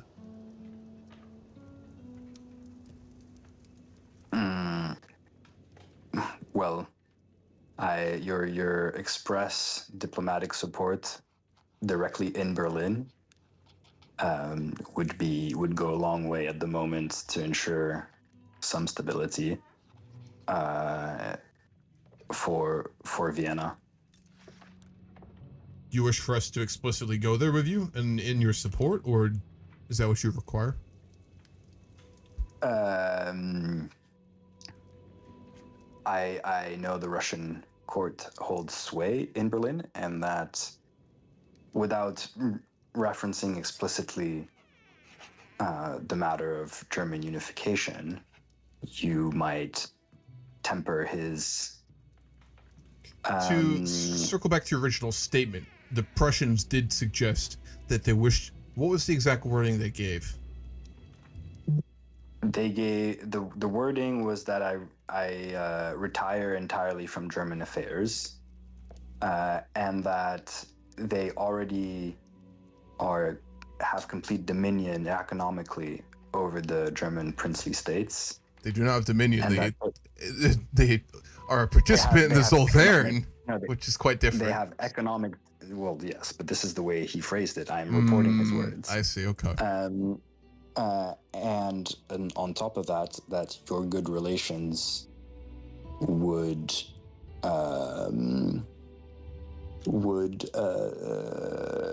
lead. I also need Prussia, so. Well, how about we all go to Germany? Let's go to Berlin. Yeah.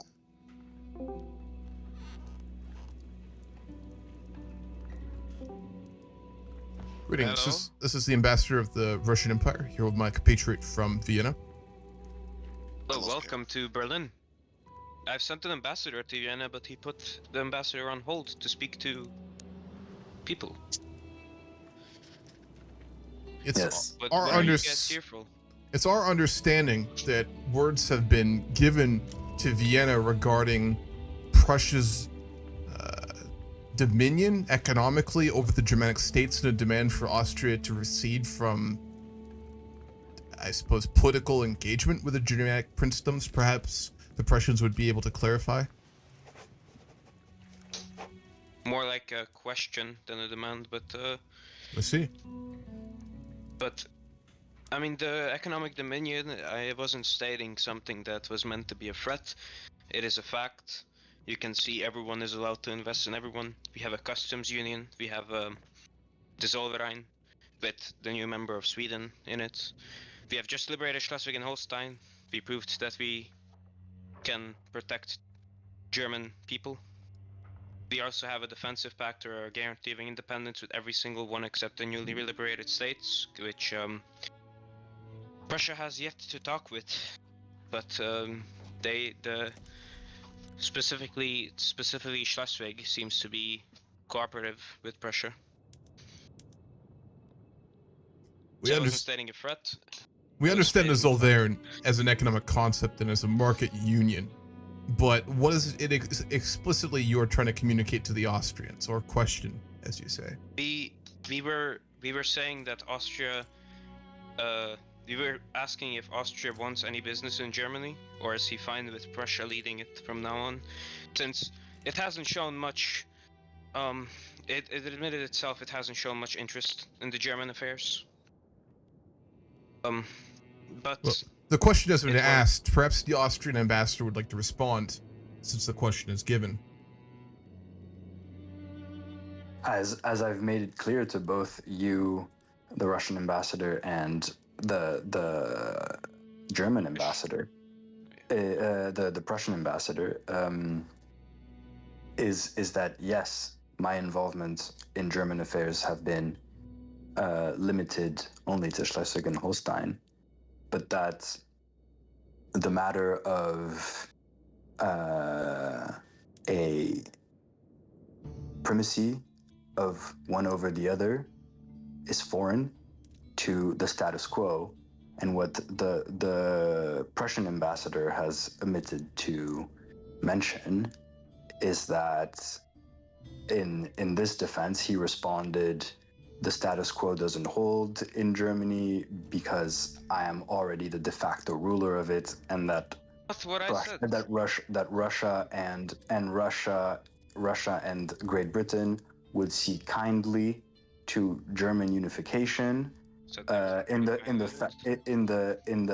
growing threat of the French, which I find a somewhat believable argument, because the French are a threat, but how is a united Prussia a benefit when we already have a united France, and we see how much this is causing a problem. Oh. We haven't expanded our navy, and we don't intend to. So Britain is not under threat. And Russia, we've been friends with Russia, so why would we break that? We also have the Holy Alliance between us.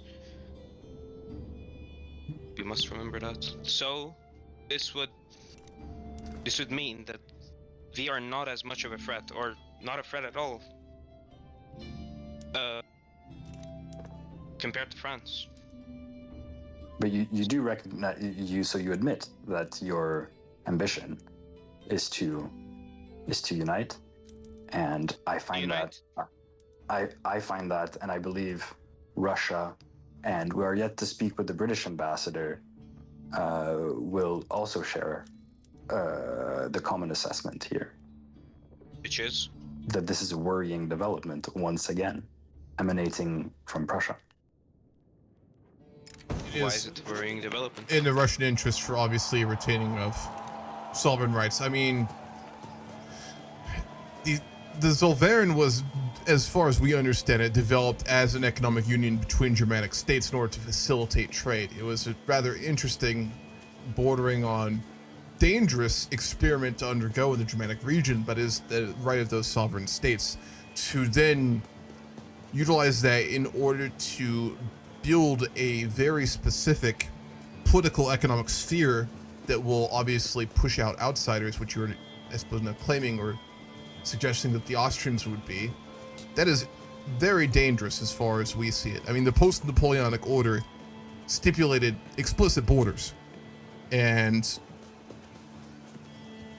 we're not going to involve ourselves in Prussian internal matters, nor are we obviously directly involved in Germanic matters, but the Austrians certainly are, and Russia does wish to make very clear our support for Austrian sovereignty and power.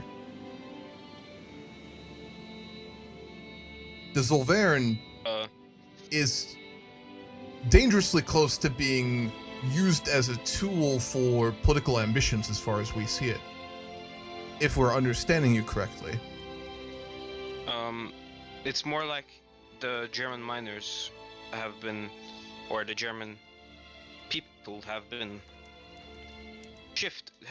gone through a shift in the last 5 to 10 years to support Prussia instead of Austria as the leader of Germany. Since we have stepped up and stopped the oppression of Schleswig-Holstein, we have stepped up and made the German lands prosper.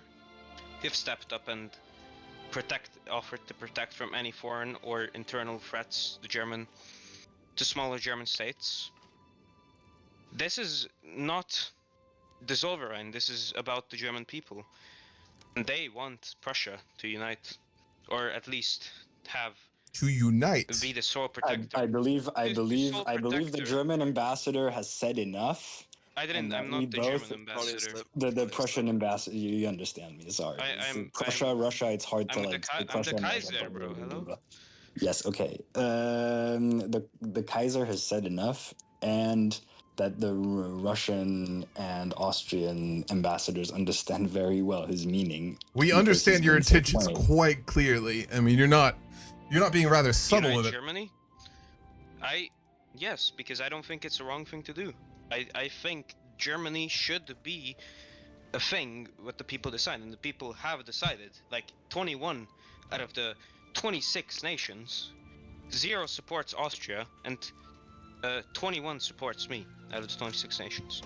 AKA the Prussian state. If public opinion is to be the basis by which we allow governance, is that not the very thing that the Holy League has existed to prevent? It is also the government's. I'm sorry, but it is the government's. A government is the monarchy. There is no differentiation between them.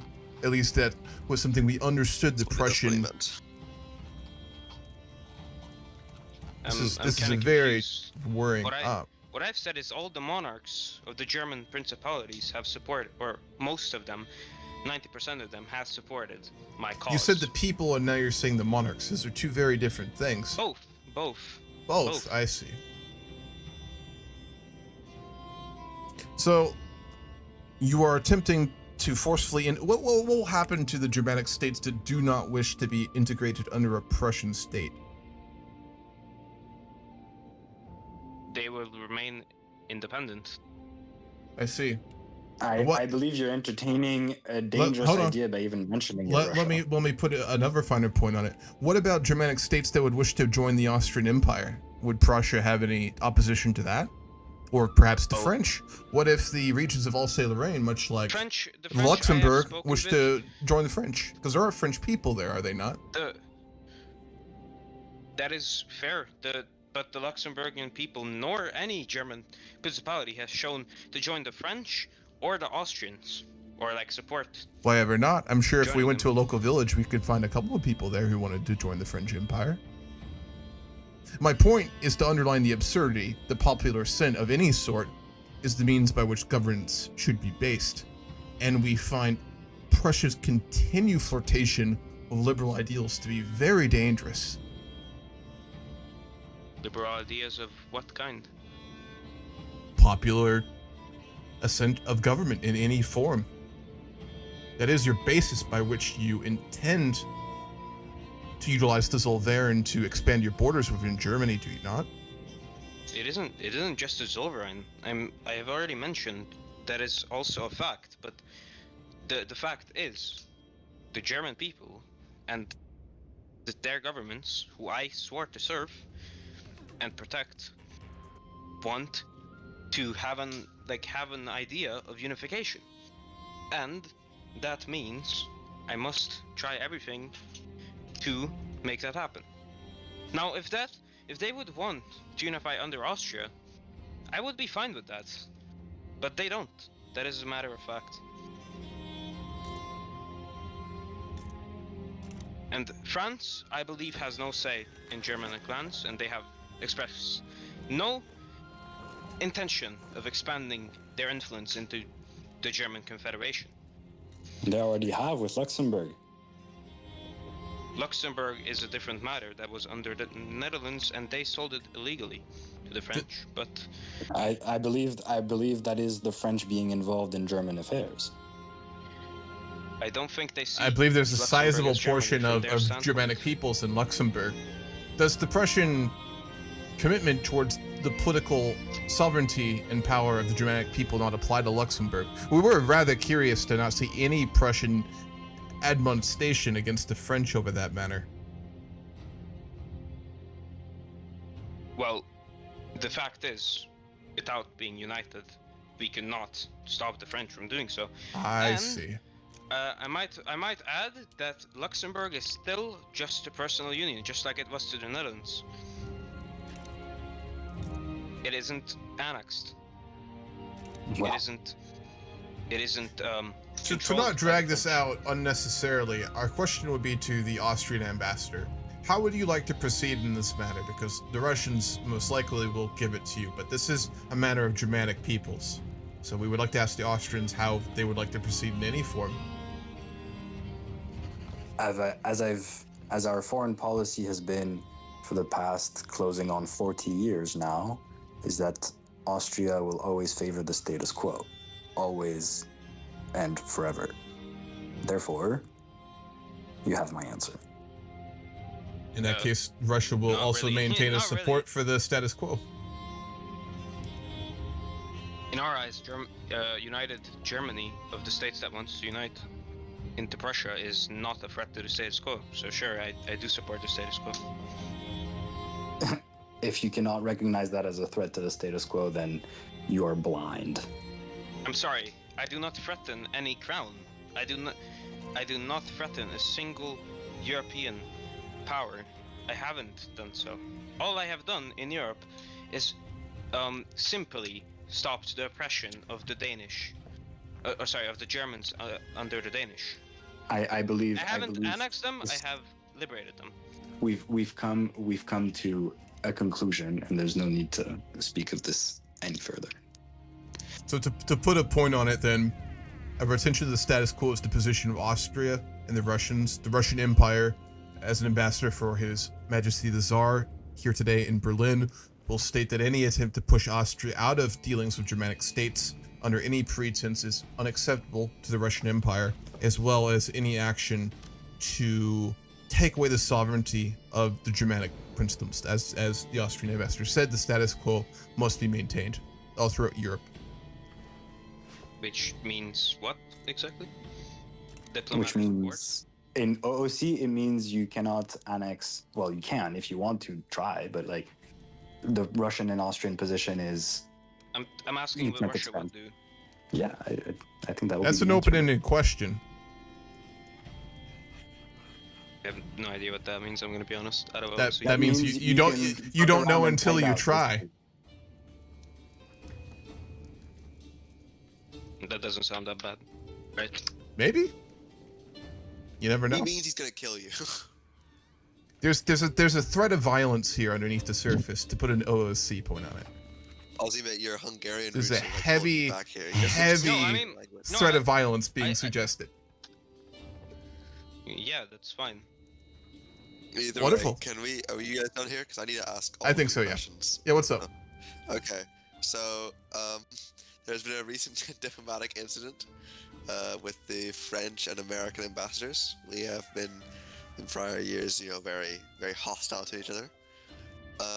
But we have recently discovered that the French have attempted to claim sovereignty over the Mexicans, or more accurately, they are attempting to work within them to create a client state in the Mexicans out of Diplo. That means they're inviting them to their power block, which is a sovereign empire. Oh fuck, the French are? Okay. Yes. Historical, so it is. Yeah, it is. I'm fine with the I'm still play. discussing this with all of you. Okay, back into whatever it's called, roleplay, whatever. Yeah. We have discussed this with the French ambassador, and the French ambassador, when we discussed this, said we believe there's nothing more to talk about, and I have a hot date. He's going into fucking China too. Jesus Christ, the French do not stop. Ran out of our thing, so we believe it is. What's up? I got this event, Natural Borders of France, and it lagged on my screen, and I accidentally clicked the second option, which was not get the claims. This is pretty fucked up. Oh, GG. That's fucking rough. I know the event you got. Jesus. Really rough. Yeah. I don't. It's your RP to reject it. I'm gonna be honest. No. It just I wanted to get those claims, so this is really fucked. There's no way to bring it back. I mean, I guess you kind of just roll with it, you know. Wait. Or you just save it the claims in for next session. Do you know how to save it in claims in? There's probably a command that says. You'd think so, but PDX games don't tend to be that easy. And also the problem is that if he does click that, everyone gains like a bonus for 25% on the French border, 25% like conscripts. I mean, so it's entirely fucked. It's just. Can you not? Can you fire the event again? Probably. No, that might be possible. You'd need to. I don't really want to do it. If you want to comb through the Paradox files for Victoria 3, you can find the event name and I can fire it. That's after. I'm not gonna get any more involved in this. I'm just offering a solution. Other than that, it's up to you guys. Thanks. I'll just look it up. I'll see if we can fire there's no command for claims, by the way. Oh. That does fucking suck. It's just I lagged, like I was just clicking on my screen and then I saw it pop up, and I thought even though I didn't like do anything, I didn't mean to click anything, I clicked and I thought I clicked the top option. Could we talk? Okay, and I'm not done with my thing. If there's a way to save edit it, and if you want to roleplay it like you still have it, that's completely fine. And if there's an easy save edit to get it back for you, I'm happy to do that. But that's the thing, like, we can always roleplay that you get those claims anyway. Yeah. Anyway, no one really recognizes those claims as true. So if you want to declare war for them, you can always try. I'll try to just find the thing where we can. To be honest, it doesn't even fit your RP because you've been saying to everyone. Honestly, don't. Don't talk about this, okay? I'll look it up and I'll just roleplay. If I can't, then I'll just roleplay. Yep. If there's a way, though, I'm happy to do that. Though it's fine. Yeah. Okay. All right. At least everybody knows. I will play it that I get more conscripts. True. All right, USA, continue. But I will say that Mexican affairs are very removed from me, so I don't really know what you want I me to feel give as up. if I just hold on. The French ambassador actually ran out of our office when we discussed this. He seemed quite afraid. So we believe there is a significant threat to our southern border from the French. We believe that this has aligned our foreign policy aims when it comes to being anti-French, and we would appreciate any knocking down of the French in power in Europe to prevent them from being able to focus on the American affairs. I believe the natural person you should be natural. Discussing with his friend. I'm going to after this. He was doing something at the time. As I've said, the questions of Mexico are very far removed from Vienna, and Europe is very much its primary concern at the moment. So while I disapprove of any underhanded tactics in the Mexican government, I am completely, Your hands are tied, yes. Yes. So my apologies, but this does not in any way diminish our respect for Washington and its ambitions, but we can all help you. Well, we would also like to discuss a preventive measure for doing this is we have... Oh, what's going on? Japan paused, I believe. Did he crash or something? Why is he paused? That'd be decent. We'll find out in a second.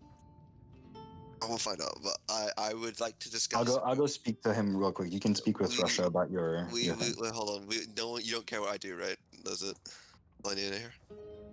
I don't care about what you do whatsoever in North America. Okay. I have my own problems, I man. wasn't here for Russia, but I figured you should be here. I also likewise, No. out of roleplay, would not give any real fucks about what's going on in North America. Yeah, I know, I know, but I figured since you're here in the continent, I may as well ask. I mean, kind of. We've got a trade company in Alaska we don't pay attention to, but you don't have to have that.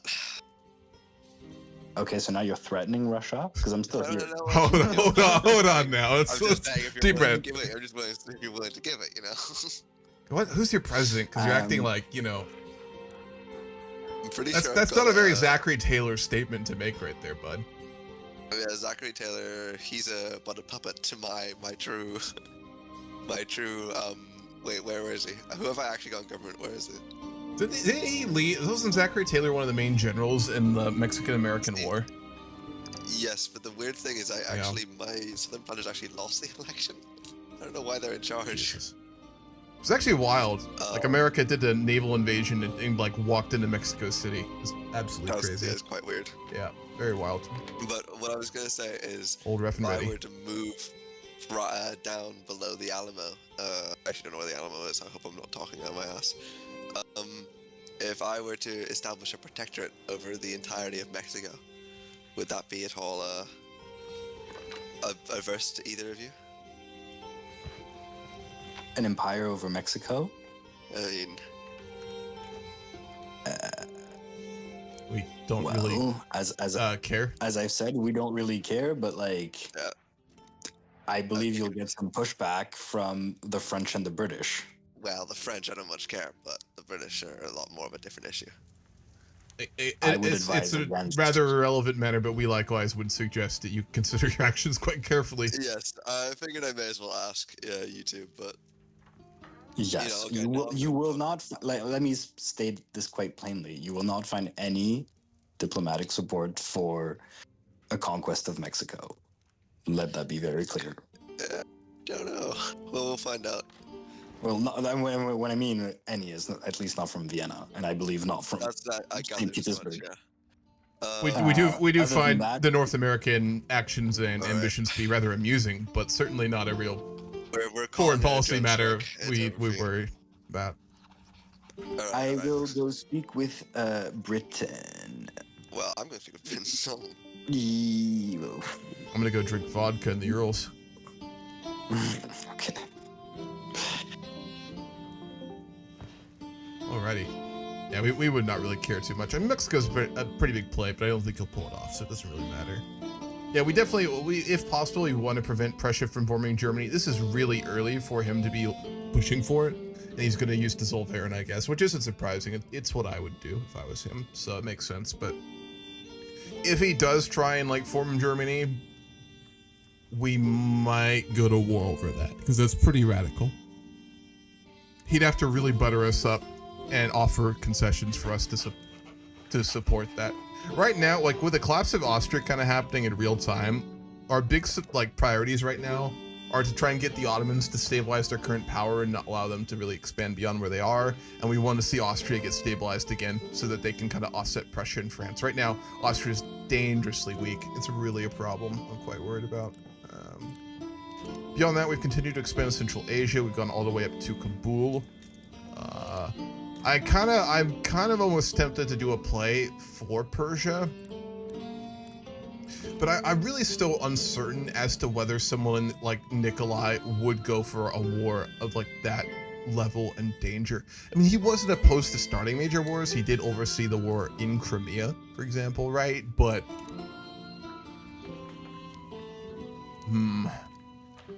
we're in a moment, we're in a very strong position. A lot of major powers are quite distracted or busy, and a lot of major powers are making plays. We also could do a play for a treaty port or even Manchuria with the Qing. That is another option.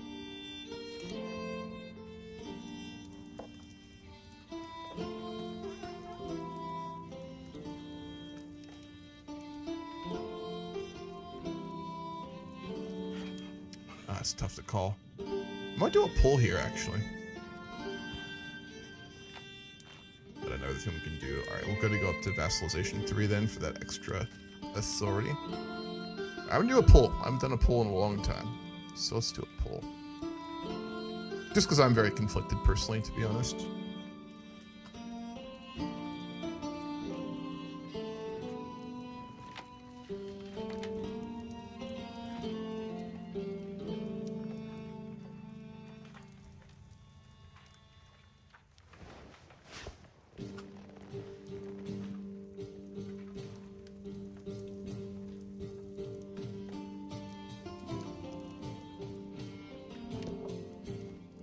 Alright, I'll do a 5-minute pull on that. Because Nikolai is, again, he's a soldier czar, and he would be willing to participate in wars, and it did happen historically. But he's also not really that radical in many ways. It's so tough to tell with someone like him what he would and wouldn't do. And obviously, I think Central Asia is probably the obvious one. But I also am worried about the British. They've been very quiet this game. But you always have to be very careful, because if we do get into a war with them, we cannot contend their navy, and we know that, right? So we have to be very careful. Which country can we invite to our power block? That's a good question. Montenegro, which was the whole basis for the almost war between the Ottomans and the Austrians in the first place. What's the JFJ? How are you doing? I'm doing pretty good, man. How are you doing? You get claims on Manchuria later through the event and journal. Yeah, because the Russian war for Manchuria wasn't until like turn of the century, right? I think it was around 1900 they did the war. So it'd be very early to do that. But given that the French and the British have both taken treaty ports now at this point, we have had the Tokugawa beginning to start trading with us, right? Which is a very radical change, which I don't think would automatically overnight make Nikolai look at Asia and go, oh my God, I can't believe I was blind. What's going on over there? But at the same time, the trade that would be beginning to happen with the Japanese, like the ongoing French expansionism all throughout Europe, and now they're kind of entering into the East. The Austrians building a colonial empire that's also going east now out of the Maldives and out of the Strait of Hormuz. All those would be making us, I think, a little bit more wary of the East. So it could easily become something that we might want to pivot to focusing on. Given we've also been very successful in Central Asia, we pushed all the way up to the gateway of, we're past Samarkand at this point, right? We're getting those military techs a bit more advanced here. Would probably like to go to breach loading artillery, but it's a little bit early. Ironclads would be huge. That's also early.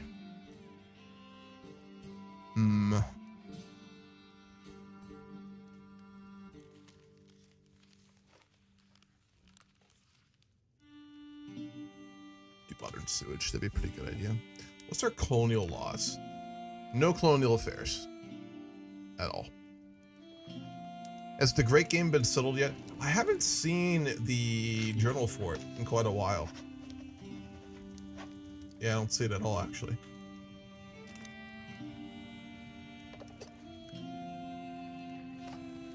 Treaty of Agun and Convention of Peking ceded Manchuria, and it was in the 1850s. Really? I thought Manchurian expansion for Russia was much later. Treaty of Agun. 58, Russian Empire and the Qing. Oh yeah, you're right. For the northeastern parts of Manchuria up here, it was in the 58. Established much of the modern border between Russian Far East and China, ceding much of Manchuria, now known as Northeast China. Would that be Nikolai or Alexander who oversaw that? First, the Treaty of Nerchinsk from 1689 by transferring land between the Stanovoi range of the Amur River to the Qing dynasty to the Russian Empire. 600,000 kilometers. Hello. Hello there. We wish to just simply because you are a great power and we wish to see you involved in such matters. We would wish to let you know that the British have accepted our proposal that we talked about previously. Ah, wonderful. Again, not very particularly relevant to the Russian Empire, but we always love to hear about the American, the rather odd American, eccentric actions going on over there. We need a monarch immediately. We need a Russian monarch. I'll let the Tsar know. He always finds report on the Americans to be rather entertaining. Gives him a good chuckle. Yeah. All right. See you. Farewell, Ambassador. All right. Looks like we're gonna go into Persia then. I'll start a puppet war in Persia then. This could get really spicy really quickly.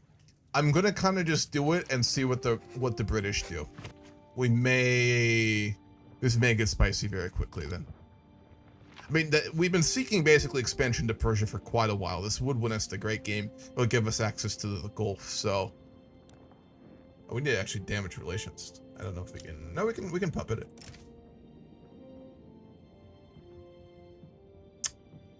Alrighty, let's see what happens.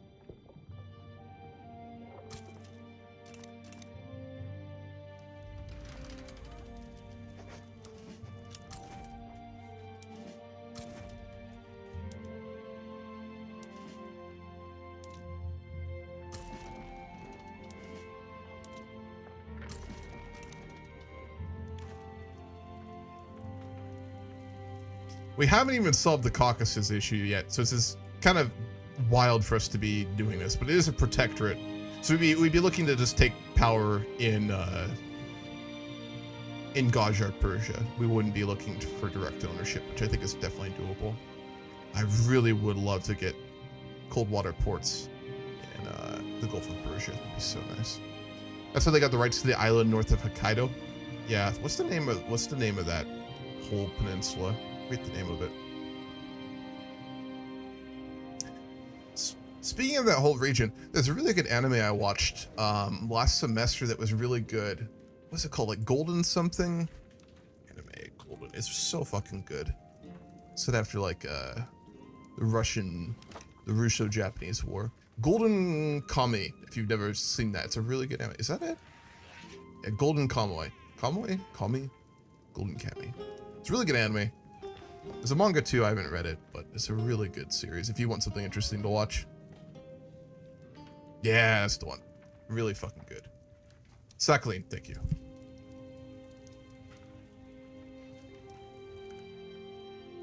They actually have a very big army. I did not expect that. We'll need to mobilize even more troops here. We probably want to combine divisions too. I haven't focused on military matters and this for quite some while. Let's go ahead and merge those. We'll go ahead and increase supply usages here as well. I think we have surpluses of liquor.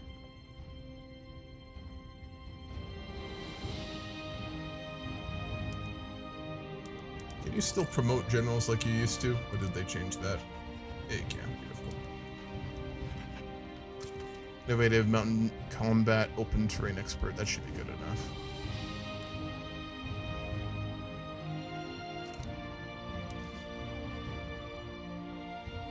And I think we will send a secondary army as well. I'm a little bit worried about this.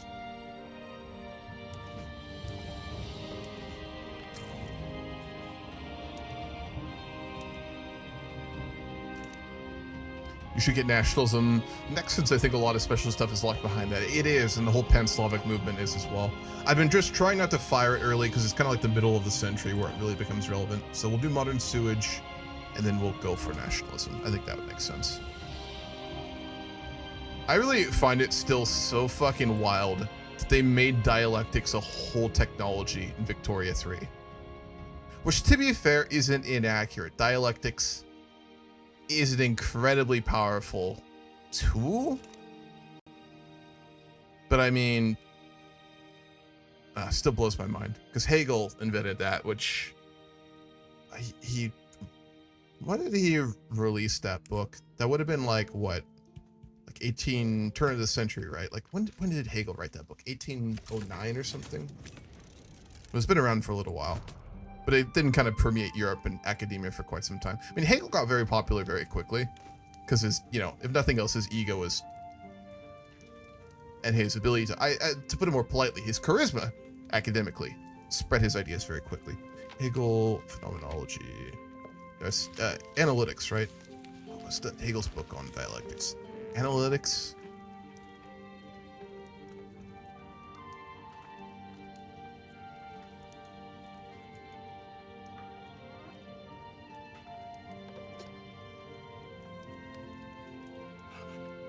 Hegel. It's gonna bug me if I don't find it. When did he write that book? The Science of Logic, that's the one, which came out published in 1812 to 1816. I've read it. It's actually a very good read. It's brutal. I don't know if I'd recommend reading The Science of Logic. If you're interested in philosophy or the social sciences, I think it's a very good read. Dialectics is a very powerful tool, but it is a brutal fucking read. There's not a Spain player. We actually could do the rehost now. Let's see if he was going to actually end up joining.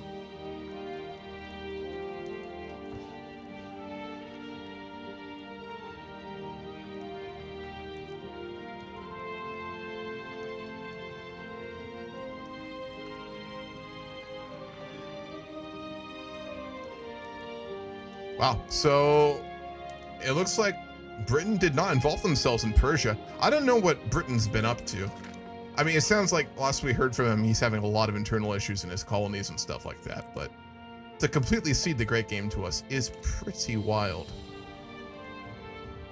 More construction? Thank you. Yeah, been a little distracted. Well, in the meantime, what do we want to do here? Probably basic goods, I'd say, for now. We really need groceries for some reason, so we'll build a bunch of those. Hello again. Just a quick message from Vienna that Britain shares our understanding on the Prussian question. So wonderful to hear. Our foreign policies are once again aligned on the matter. Thank you and goodbye. Very well. Let's go ahead and start subsidizing all our railways as well. We've got engine pumps, we can no qualifications. Of fucking course. Soil enriching. I built a bunch of fertilizer plants as well, so we're gonna force a pivot in industry, and then I'm gonna give subventions. This is gonna be a very brutal switch in agricultural policies I'm gonna do in the middle of a war with Persia. What can possibly go wrong? So let's go ahead and give subventions for fertilizer. I built a couple buildings for that already, I think. Did I? Or am I tripping balls right now? Could have sworn I clicked the button for that. Did I really not? Huh. Alright, well, in that case, I guess we'll build some in Kiev. Need a lot of fertilizer. Britain is laxing actual paper tiger. You're not wrong at the moment, but the moment they decide to actually throw their navy around, it's gonna, oh my god, that's a lot of fertilizer.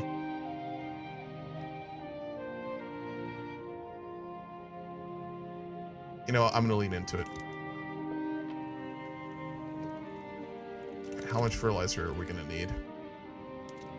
I think it's accurate, roleplay-wise and historically, to force a very brutal transition of agricultural policies. So, all right, we need 1,000. Each one give 90, so we need 10. We're gonna build another 5 in Kiev. We'll probably need another railway there for infrastructure, so let's go ahead and add that as well.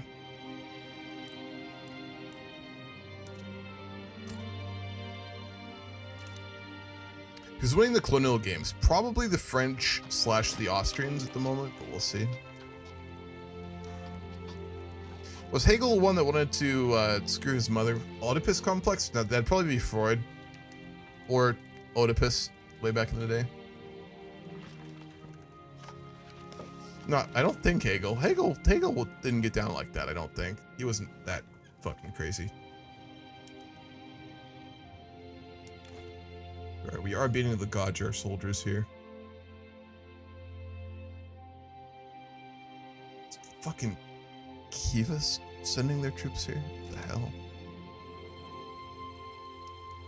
Also, why the fuck is my army all the way over here?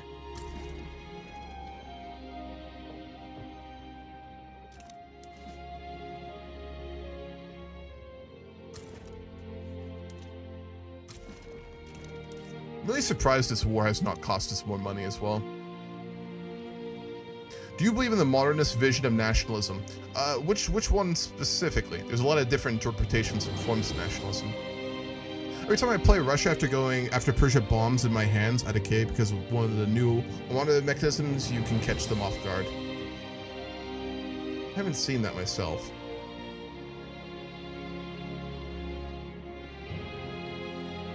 Nationalism is a modern invention. I suppose it depends on like how you define nationalism. Like, I kind of take the perspective that nationalism is the political project and the self-identification of what a nation decides are allowed and disallowed peoples. It's kind of like the social membrane. Like nationalism to me and the nation state is the membrane on the social layer by which a nation and a state, though the state and a nation are different, defines its in-groups and out-groups, right? So I think nationalism as like a mechanism for countries and their precursors have been around for quite a while, without getting into the whole kind of evolution of what a nation state is, right? The post-Westphalian model gets thrown around a lot. And to be sure, nations and states kind of like in the past looked a lot different in different periods. I think nationalism as a political project is a modern invention, I'd say.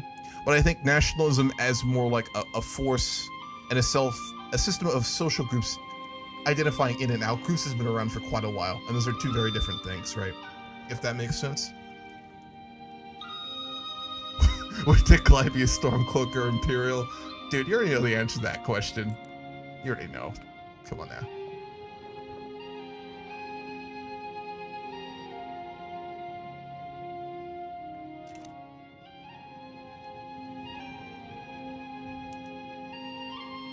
Things are actually going quite well.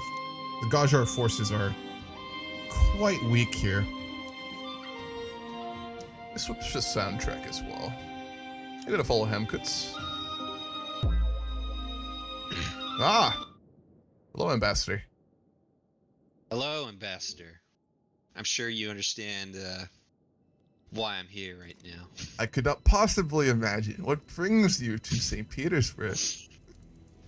We've been delegating to take a look at the situation unfolding within Persia, and it has drawn some consternation within the crown, and we are beginning to dwell on if our prior policy of uneasy patience with the Russian Tsardom would eventually bear fruit, but it looks like it's developing in a way that's not advantageous for mutual policy.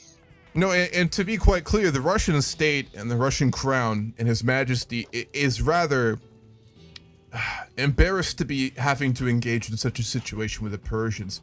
as you know, our ongoing process in the Caucasus in dealing with religious fanatics and prophets in the mountains and the integration of those steppe peoples, as well as Central Asia, has not been really due to Russia's own desires explicitly for expansion, but rather a response to repeated border raids and the inability of Russian settlers on the borders to really be able to retain sovereignty. And our current actions in Persia reflect the desire to kind of put that to a permanent end. Border raids and we've welcomed ongoing conflict there.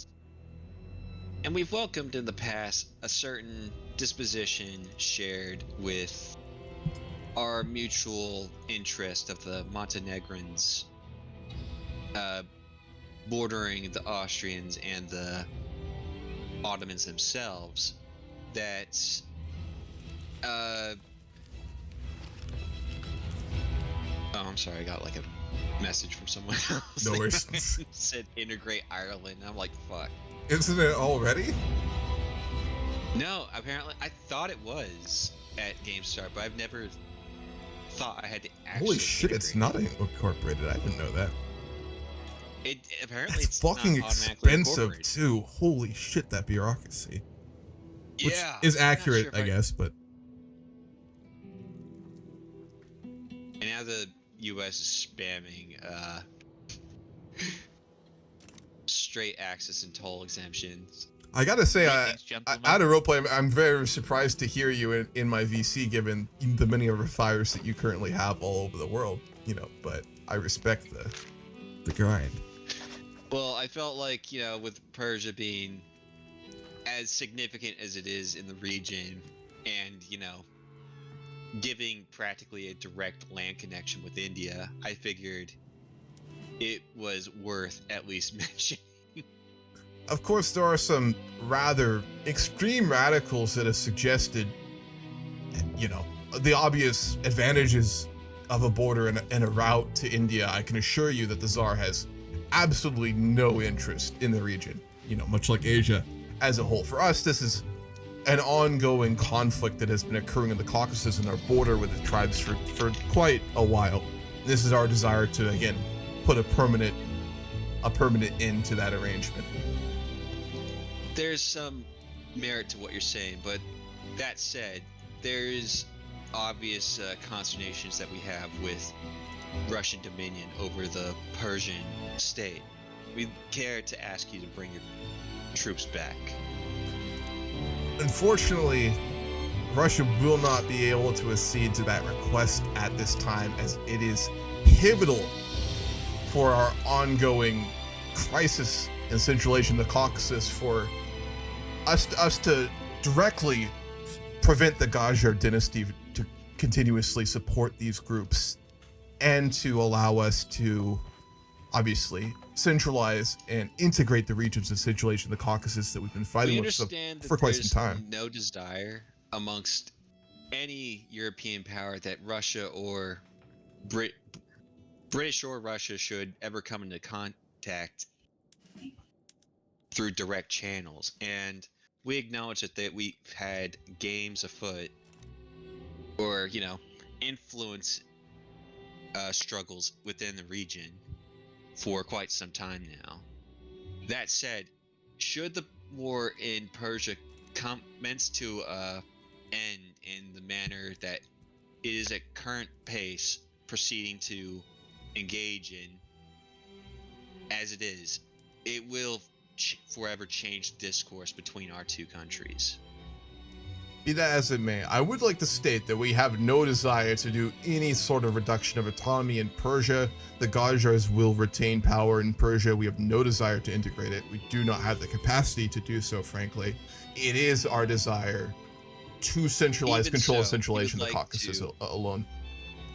Even so, we would like to demand a cease to this incursion within the region and maintain its status as a buffer state between our two countries. We must respectfully decline your request. With utmost respect from the Tsar, of course. That is deeply unfortunate.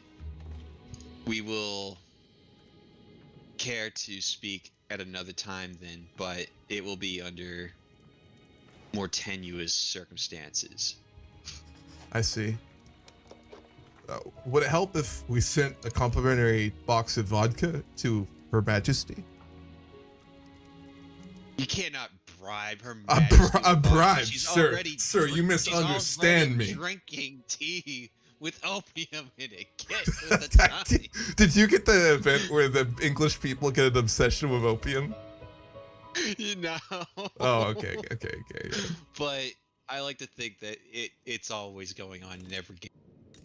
I also like to think that historically I think the Victoria had an Welsh got opium it, though. addiction, you know? That'd be a lot more I think fun. the Welsh actually did unironically get it. Did they? Because there is an event for that. It's so fucking funny when it happens.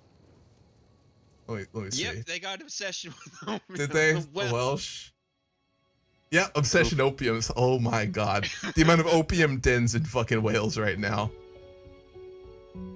God. Horrible. That's tragic. What have you done? The Queen inspired her subjects with the hottest designs in luxury. Incredible.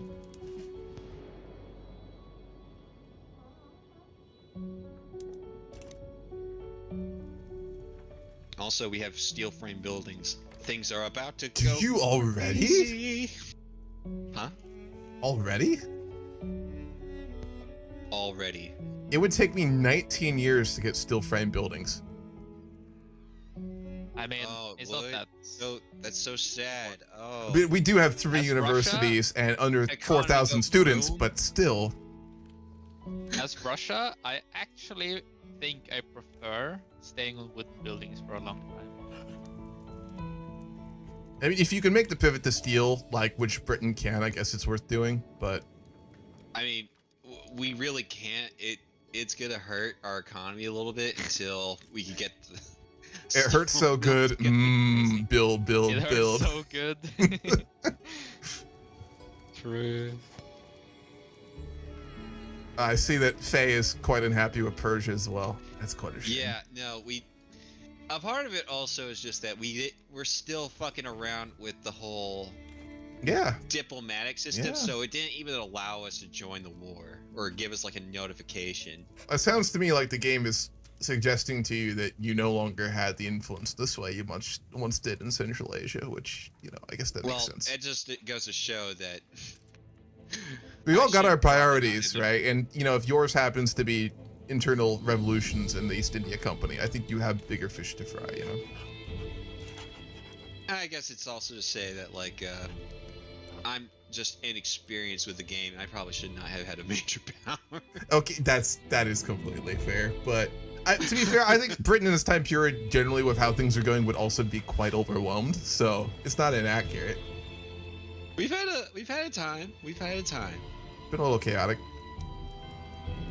But yeah, this might become a source of contention between Britain and Russia over the next couple of years. Completely understandable. Like I said, we will send that box of vodka to Her Majesty.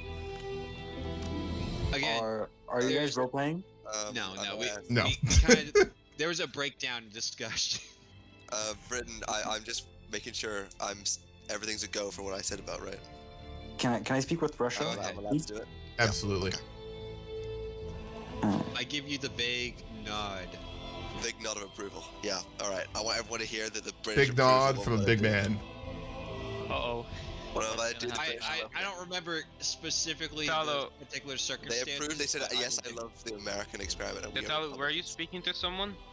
No, I'm not. I'm Okay, gonna go. talk to Mo just a second. Oh, okay. I'm so Yes, Ambassador. Oh, Russian ambassador. The situation in Italy has evolved again, and the truce that was blocking our plans has now expired. We're ready to go when you are. Our troops are fresh off the battlefield with the Gajars in the Far East, and we are ready to proceed when you are. It seems that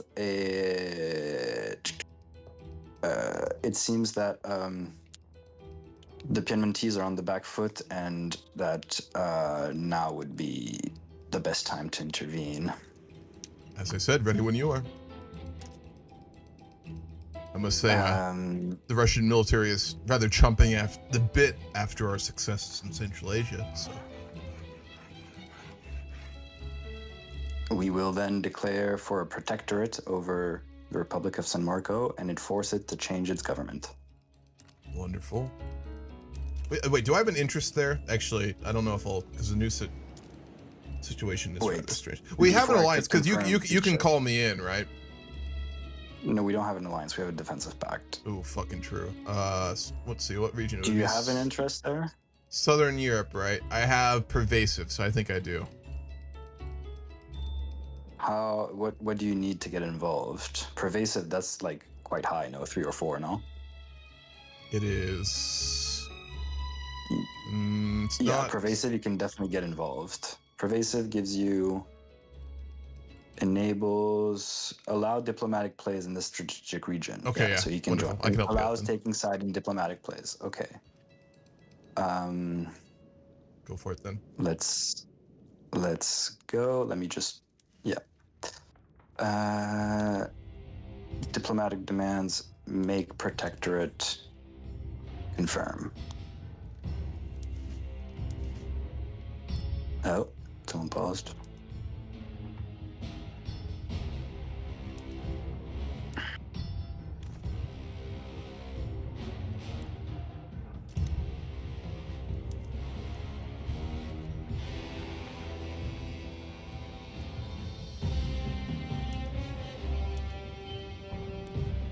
No, I cannot join apparently. I don't see an option for it. What? The heck? No, it's after oh yeah, true. when we pass into the second phase. Remembering all those little Vic-3 eccentricities. Okay, let's see if this works. I do not see an option. Prussia has withdrawn from my side of the Holy Alliance.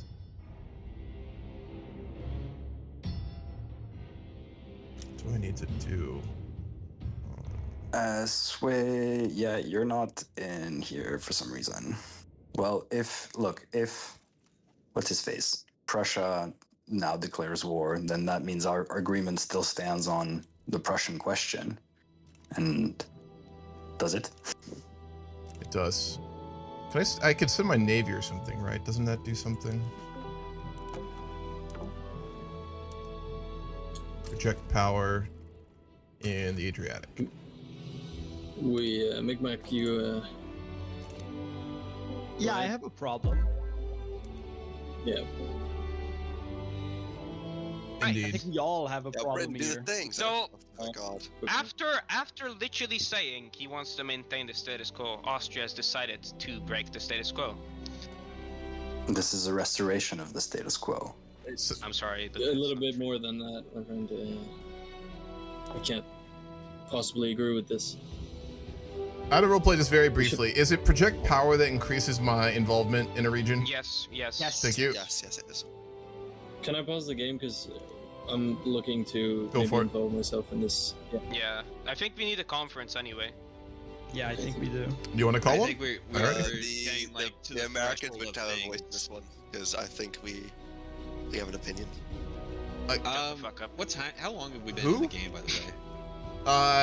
About 2 hours and 20 minutes, I think.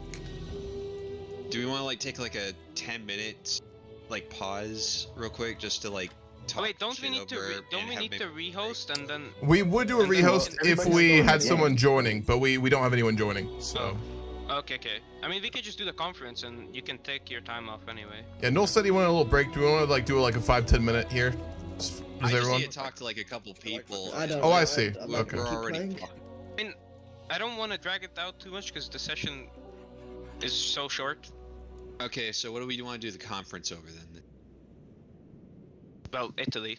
Are we talking about Italy? San Marco Okay, again? yeah, Okay. Yep. I thought we were done with that. Nope. Why would you No. stop it? No, it's Italy again. Italy again.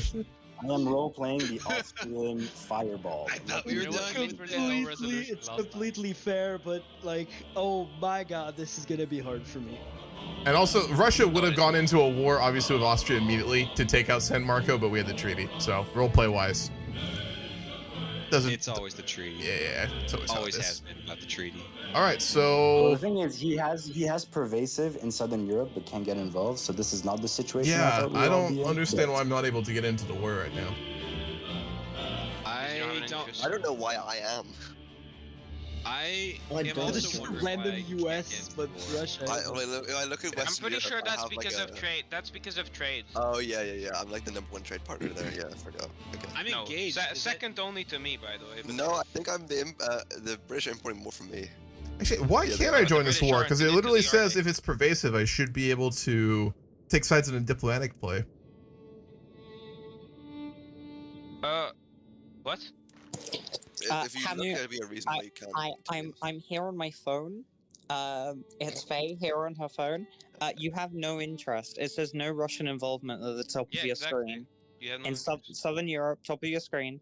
It says Yeah, I no know. Russian Yeah. involvement. I guess Russia isn't involved with Italy. Yeah, I guess it's over. But on my screen for Republic of San, oh, that's San Marco, isn't it? I'm an idiot. Never mind. Yep. Ignore me. There you go. Ignore me. Ignore me. Fuck. Great. I declared war on this. Fucking because hell. Russia said, okay, do it. I was looking. Unfortunately, I was looking okay. at San Marco because I don't understand the new system properly. I was watching the stream. I just managed to come back and tune into the stream, and Holy I shit! just see- I have no see involvement Hammer at all and with I'm Southern like, no, Europe. Oh no. Yo, wait, you're not even observant? No. No, he's not. No. Oh my god. I understand this is observant coming in, from me, like, but can almost we everywhere, deal but, like- this? I white piece this and I don't do anything and nothing happened because I Oh, yeah, started yeah, this yeah, on the yeah, assumption I that thought that's Russia fair. was backing. I'll join like the war, and like I'll put my my armies in defense, and we can just white piece it. Wait, we aren't taking this. Is as there no anything way else. around that? No, That's no, so no. fucking dumb. But what I mean is like I'm gonna have to be able to white piece it. So I might have to like push in and for them to accept. Can the you white piece, not? but I'll just, They like- only have like fucking, you know, We could 17 just, battalions, like, Austria. No, And I you have would win. 36. I have about 56 if I have all my I'd be conscripts out. I mean decide right now, I'd but be shocked. I mean I don't care how we do this, but like I started this on the assumption that because Russia told me he could involve himself. So Let's Yeah, keep no, that in that's mind, that's and that's a let's game start- issue. That's a game issue on my part. So That's I mean it depends how yeah it depends how Glenn wants to do it. if we can white mean, piece, I'd it's- appreciate it. But apart from It's that, No, really- alright. It's Let's just pretend this never happened yeah, and white piece it. I don't mind. I'll just keep my navy in the Adriatic It's for fine. like a couple years, and then I should, I guess, be able to get involved, right?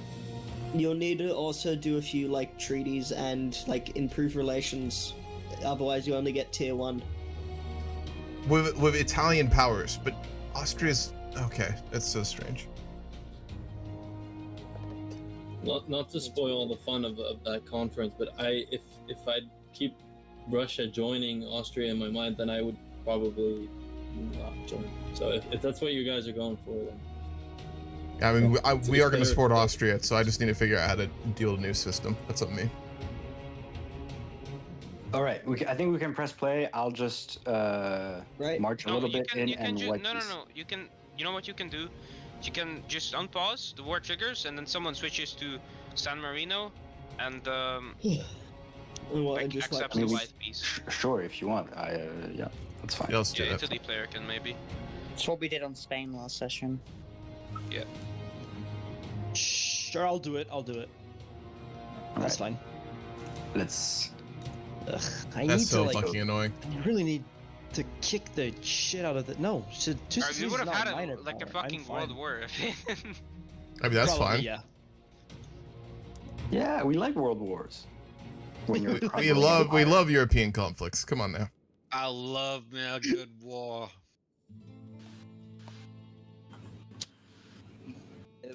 I'm finally pushing. I'm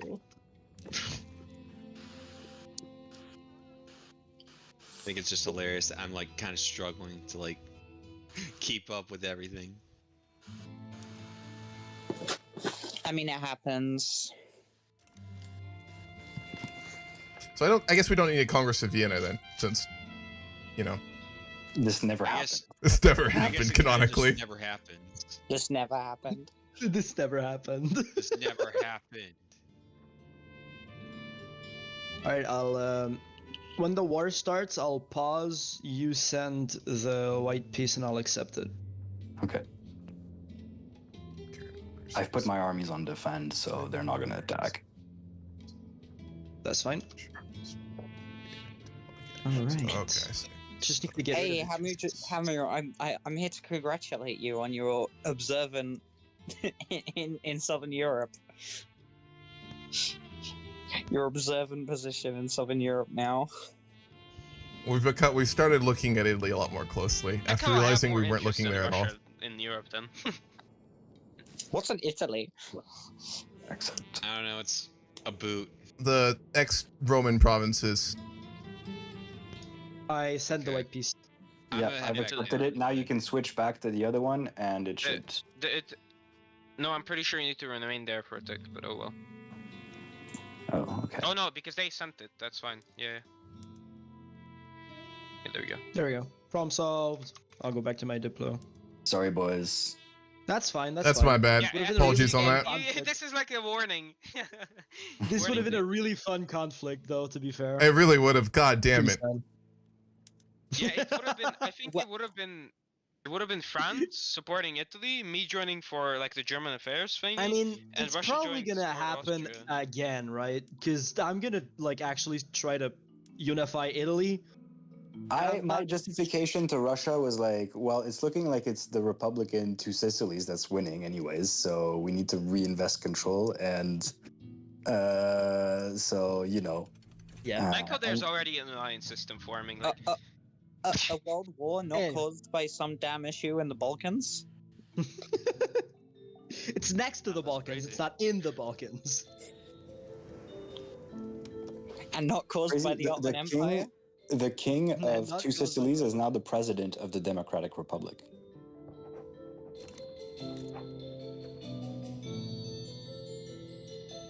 Yeah, whatever. They're not a major power. They can't stop me now. They're weak. I'll go back to my Diplo.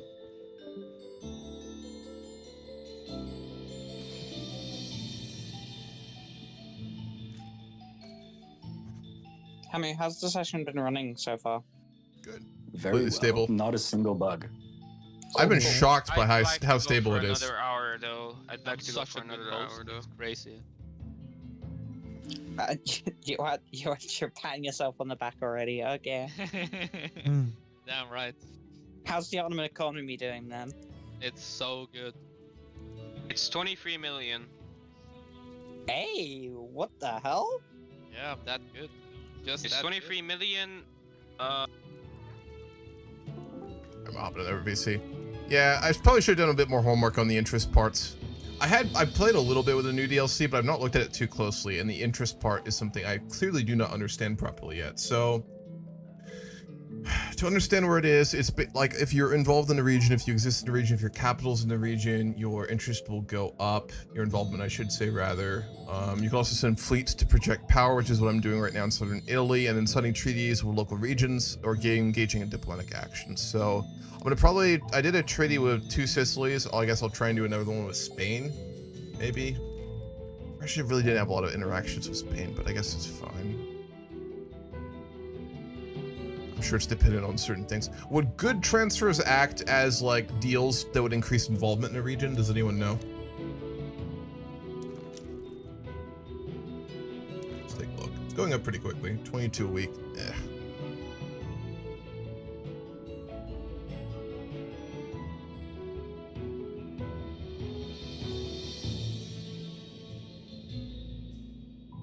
Treaties to increase involvement. You need to do diplomatic actions through the lens.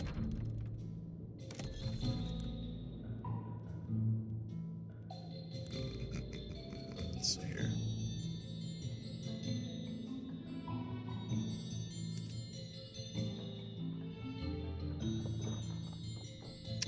should rival Sardinia and Piedmont. I think that's pretty warranted at this point.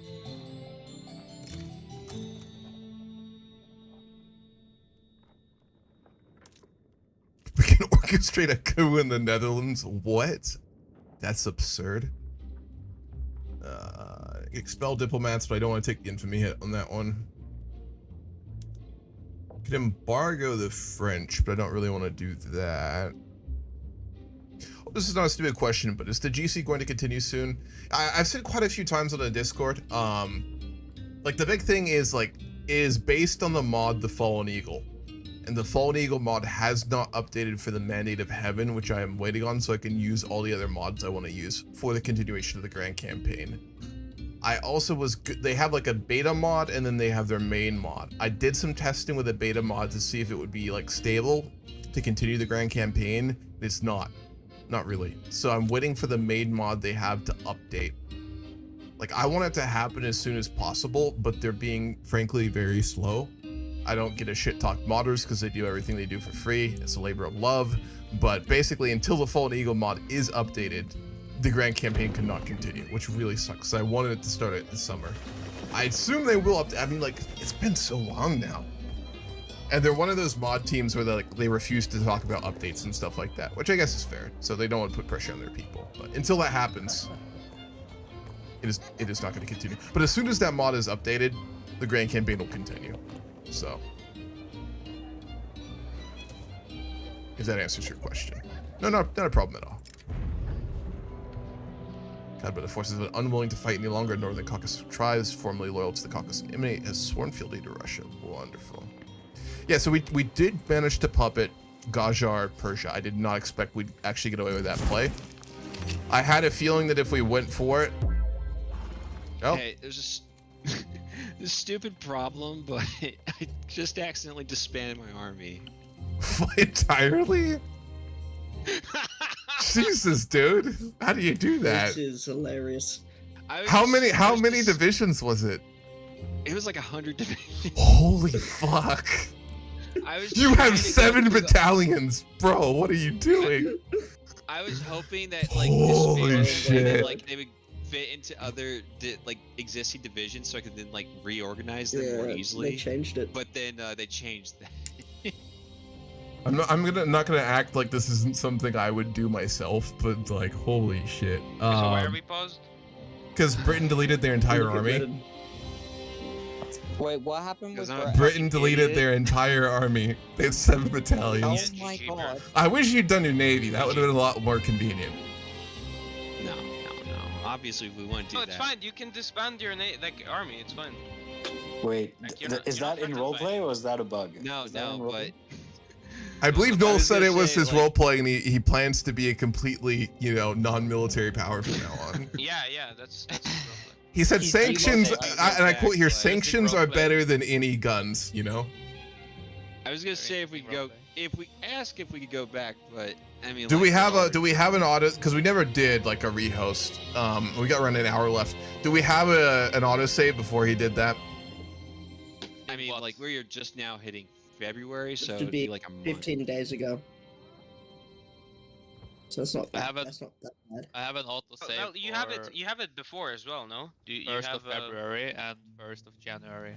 Yeah, we can go back to January. I think that's worth it to go back. It's the 1st of February we could do as well, right? We'll go for that, I think. I mean, I can open and see in the save if it's. But what did he do? He deleted his entire army.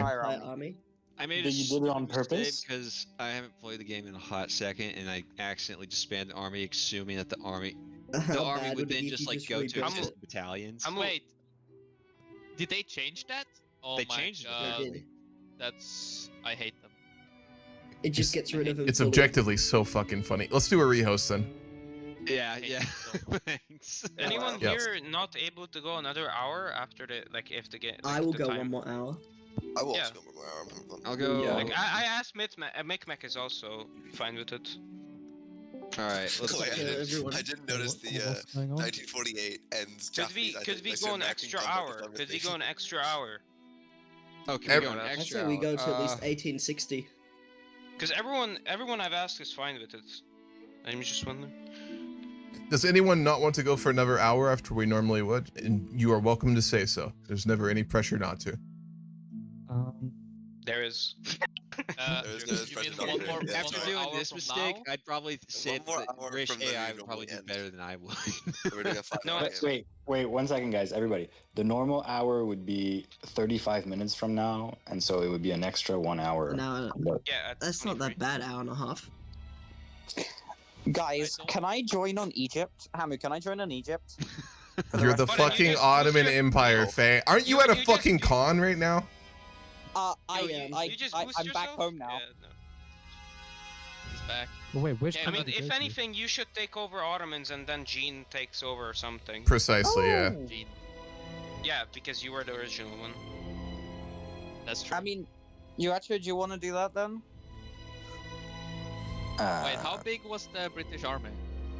100. British army was 122 big. units and Okay, 7 then we need to conscripts. go to But Germany. like, he takes Egypt, or he takes someone else. Okay, are you ready to play? Either one would be Very- fine. But Faye, I'm Faye was ready, playing on the whatever's Ottomans, posted. and I do like to always keep players on countries they're playing for continuity. Yeah, sounds good. Did anyone other Find the than correct me save. and Britain notice that America is pushing further into Mexico? I think most of us that Anyone- have a telephone call from the I don't Americans, think or I anyone guess can do anything. or Okay. messenger. I think- Nobody I gives think- a shit. reacting to the world literally being I think set I on don't fire. I don't think after the events of like Italy and all that, I don't think anyone but Britain and Okay, France really Barry, care it's about the America. auto save. Well, I Britain, guess- Sending the other save just in case. Britain is really Are people willing tied just to do a for, flat like, 2 hours longer? whole every Like, just direction till- right now. Wait, The you actually, Russians you are want me invading to host? Persia. Wait, one at a time, please. I mean, yeah. Okay, can do. Faye, are you hosting? Yeah, I will. It will just take me an extra second to download the Yeah, save. but she No worries. she doesn't have the save. She's grabbing I it just right now. have It's people- fine. Well, Jiracho, you were I'm hosting, so you assuming might as we're well just just continue using like the that. new- It was perfectly fine. Yeah. I am saves- also saves the able to hassle. host in the future. Either way if needed. works. I have the Whoever wants to host, go ahead and comments throw the game and up. influence. I got the free main DLCs. I don't know if you guys have any of the smaller ones, but Yeah, we I have have all every of them. I have every DLC except the new one. you So, do. I got Yeah. Colossus of the South and then the three big ones. I have everything except the new one. Same. The Great Wave for Um, $30 is actual robbery. Just saying. Yeah, I think it's that's a why I rip-off, didn't buy and- it. It's and just everything highway is 50 robbery. bucks. Okay, I'd rather not say hi Yeah, got you- the DLCs. So You know what? You actually keep hosting, please, because it's it not. It feels janky.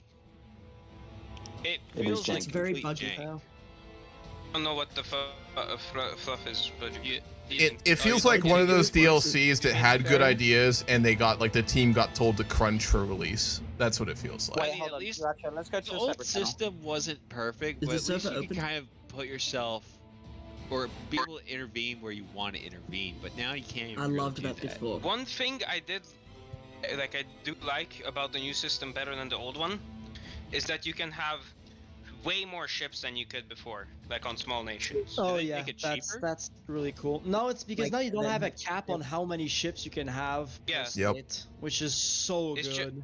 Oh, Yeah, that is a nice bonus. it's Wait, it's what's also the cap? like So now how everyone- they so now it's not untap just like- ports, so you So can't it's not really just like USA wins every naval engagement because they have like the best coastal tiles. yeah. Well, it's not just the the max boats; it's the best boats. So if you have Nah, like cheap The best is boats, best. I want like quantity.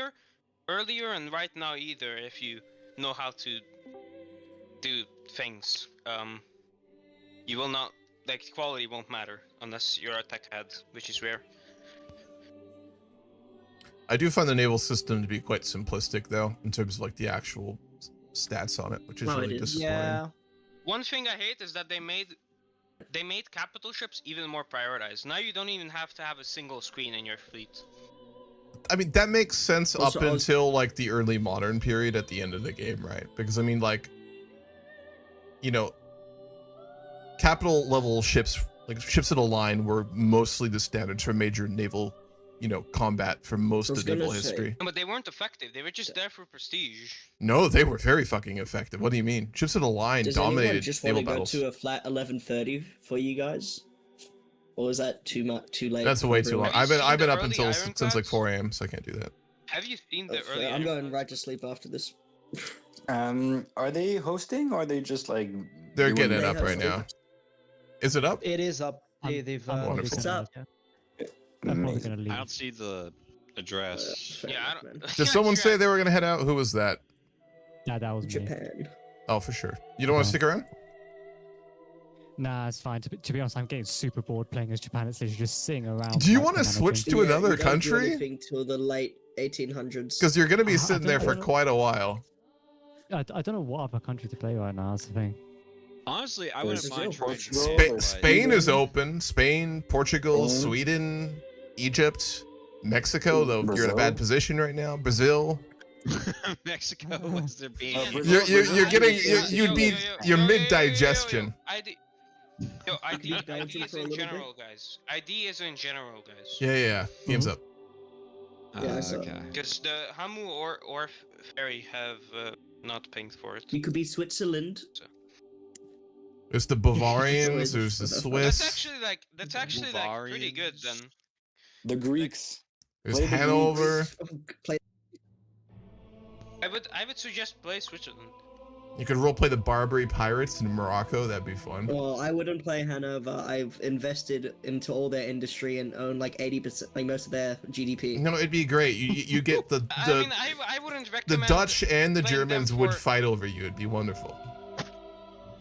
No, Yeah. it would just be the Germans. No. The Dutch. I'll be there yeah, screaming but and barking your in the effort corner. your effort would be at best futile, so it's fine. Oh no, I'd just be yelling at But you if in you the do want to corner continue, of I'd the room advise doing Spain. nothing. But if you want to head out too, that's completely fine, of course. Right, so I we're mean, to be continuing honest, another hour. We need to Spain desperately. If I I were think gonna- we are 1 more hour. If I was gonna Yeah, choose, Spain I'd would probably be pick- fun. Yeah. I'd probably pick Spain or Greece or something like that. Yeah. Spain's would be actually amazing. would be very fun right Spain- now. Spain is Spain had already Diplo made by another player that wasn't playing them. They just couldn't join the Two game, so Sicilies? they just played. Well, there's There a certain also much is involved, two but- Sicilies if you want to make Italy spicier. You know, that's Oh my god, bro. just a No. cock, just a cock Okay, knick-knack, don't- you know. Okay, how It's about already don't hard cook- enough. Okay, how about this? Play China and cook like Everybody. Russia, bro. Yeah, I Like take Russia. China. Give me investments. What's the state of Oh, China you want right now? access to my markets? Well, they, I have special they're zones actually so you Lost can the come doing to. opium okay. wars, and the people have gotten Trinity ports in them. Other They than that, they they're lost the fine. opium war, but you know, they're They're fine. still They alive. are fine. They are fine. China can always could easily recover. reform. We haven't like tried to like.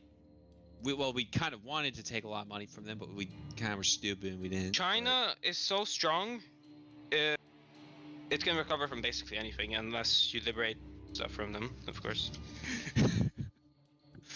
Oh my Or god! they could, like, China would probably fucking kill any one of us. But you know what? I think I might try China out just for the sake of it. Honestly, do it. Yeah, So sure. wait, you're switching from Japan to China. Okay. Yeah, Like, he's gonna use China. he's to not promote gonna, like- Japan. Japan right now is genuinely just boring as hell. It's just Japan so and Vic 3 in boring early game micromanagement. is so fucking boring. It I'm gets gonna be really honest. fun later though. I'm gonna be honest. If anything, you would be the same kind of board as China, only that you wouldn't. That's be as not peaceful. true. That is true. That is not- nobody I'm not for- not nobody China. recognizes China, bro. Yeah, but he can do Yeah, stuff. but But as well. China I can at least recognizes do more China, and for China, China. that's all that matters.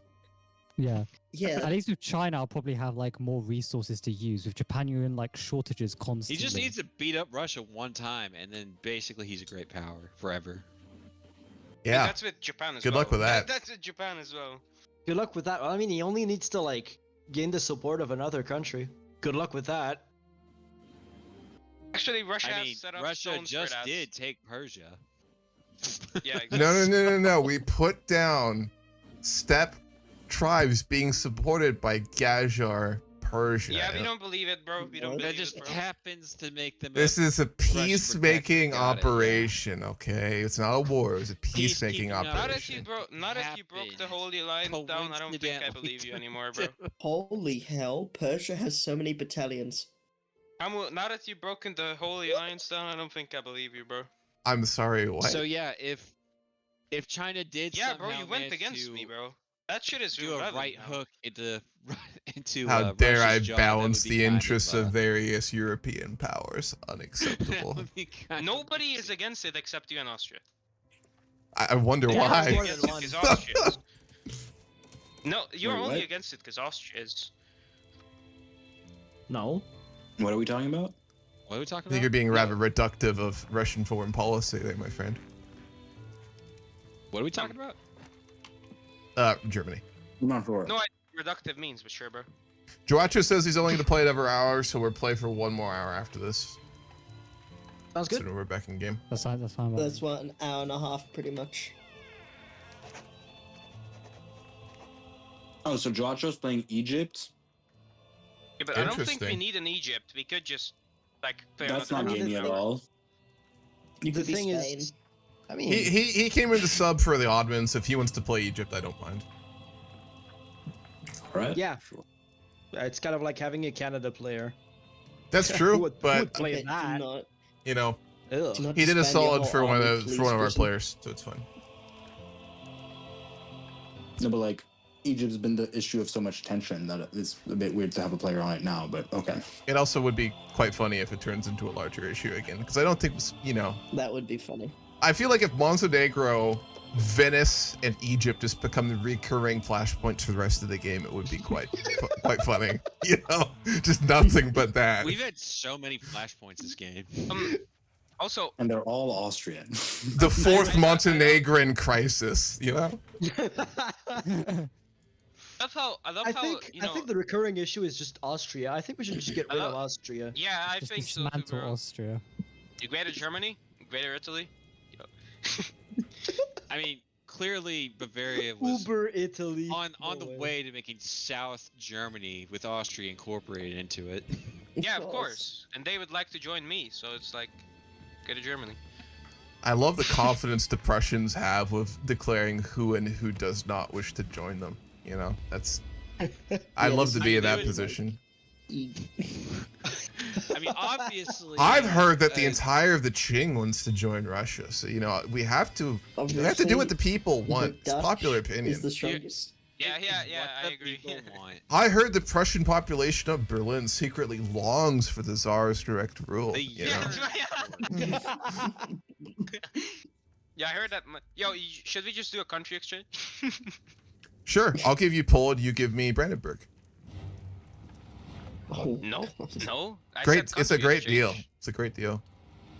I think Yeah, I'm Russia offering you the country of annexes Poland, and you give me Russia the country of Russia. Prussia. I don't think that's fair. It's a great deal. Can we say this? If How about the this? Belgian player I give doesn't you the join for a few country. I sessions, I'll give take you it. the country of Danzig. In Are return, I we, get are the we good to country of press Austria. play? Are we press missing play? anyone right now?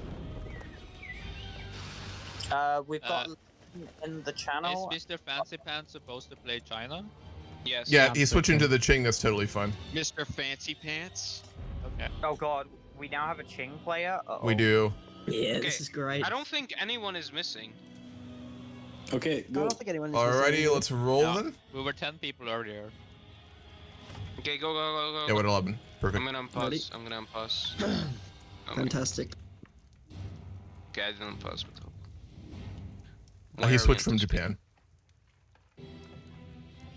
Why are we genuinely? Well, I need to discuss with China a few things. Oh, so now China's relevant to you guys. Yeah, because we can do stuff. China stopped being an NPC, AI, so he's that's about to be right. sworn by hundreds of diplomats all at once. NPC, It's bro. too late for you, China. It's all over. I'm talking to you first, Because China. I'm in danger. Now you get to suffer with the I'm rest in danger, Skylar. Like, up the Just speed. Sorry, I am the danger. I am the danger. I am the danger.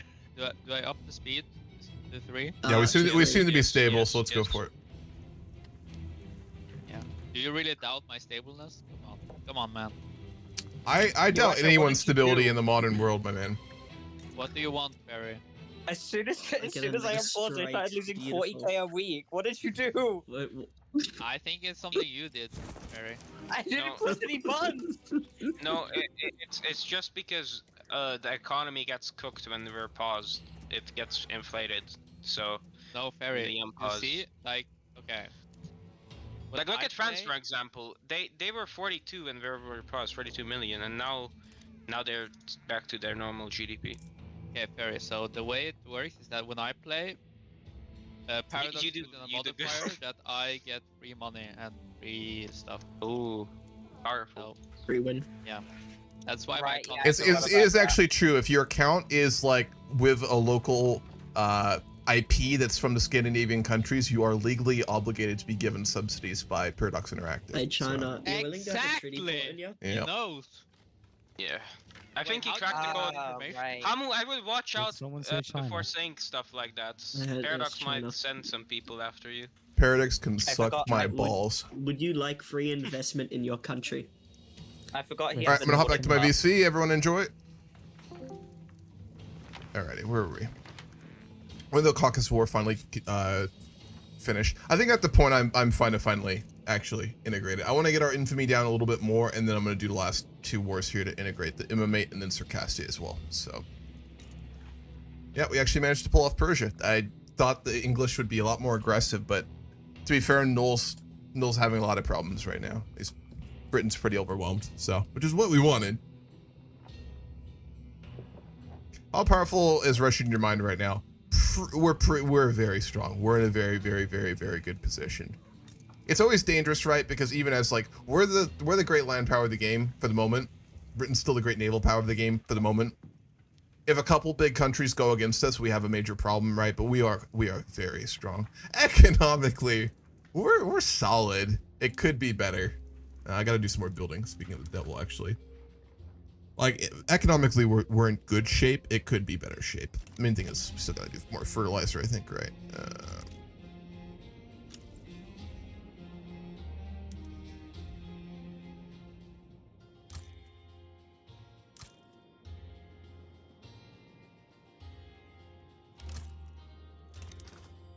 Fertilizer, and then we're going to do more steel. Steel exports optimally would be a very good idea if we can get up to doing that as well.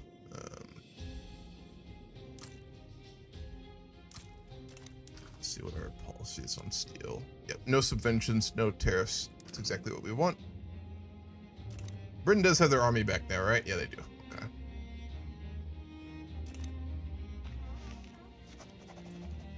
Pressure literally sounds like Vegeta. I know I'm stronger than you, and I know I'm better than you, because your people support me ruling them.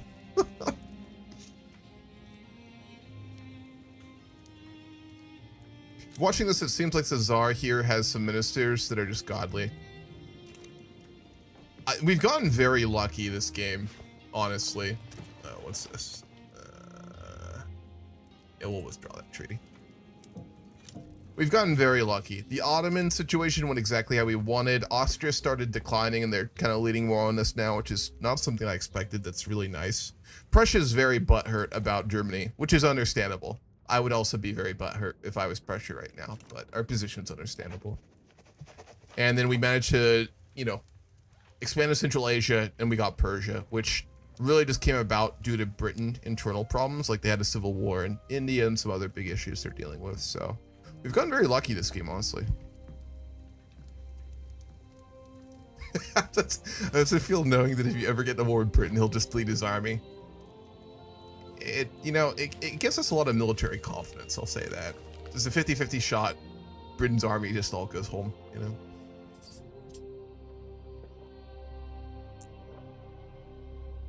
Alright. We need more paper, and then we're gonna need more clothing and furniture as well. We can start to do exports for some of these goods. Paper I'd like to produce domestically though, because we can't actually get access to sulfur. And paper is obviously always going to be directly paid for by the government because it's used by government buildings and services, so it's always more advantageous to do that ourselves. Furniture and clothing, I'm actually much less opposed to importing. But I don't really want to give subventions per se. I'd rather just flow it naturally. Or remove all our import tariffs on furniture then. That'll help a little bit. Russia seems to have some good ministers and some god tier like. Yeah, that's a pretty good statement, I would say. Nikolai's kind of... He's being aggressive, he's being militaristic, he's throwing his weight around as Russia, but he's not doing it to an absurd degree. He hasn't made any really stupid decisions yet. He's kind of capitalized on opportunities as they've appeared. Hello there. Am I free to interrupt? Absolutely. Hello. I have noticed a recent departure from the previous Russian government decision to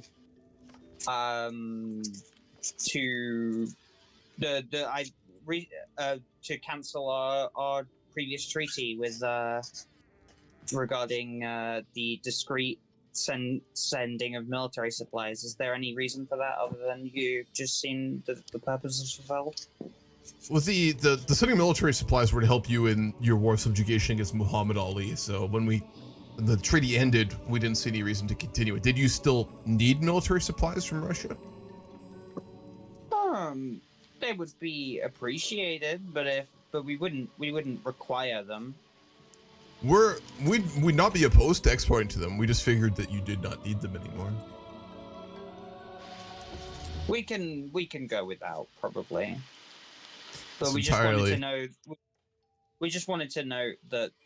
We just wanted to confirm that there was no bad blood or anything. No, there was no hostile intent. Again, the treaty had come to its term. The war, your internal conflict with your Egypt holdings were over, so we saw no reason to continue the treaty. If anything, we thought it would be an undue burden on your balance of payments.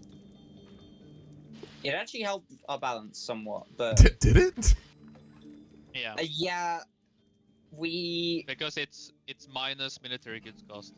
Yeah. That is true, which is money being taken away from Russia. So also why I saw no reason to continue. Yeah, it. I'll cope without, obviously. Is it a major issue towards your government? Because if it's going to hamper your ability to, sustain yourself economically, we are willing to provide them. Oh god, no. It's not a major issue, that's why I'm not coming over with bravado. I see. No, but there was no hostile alright. intent of any sort, to be very clear.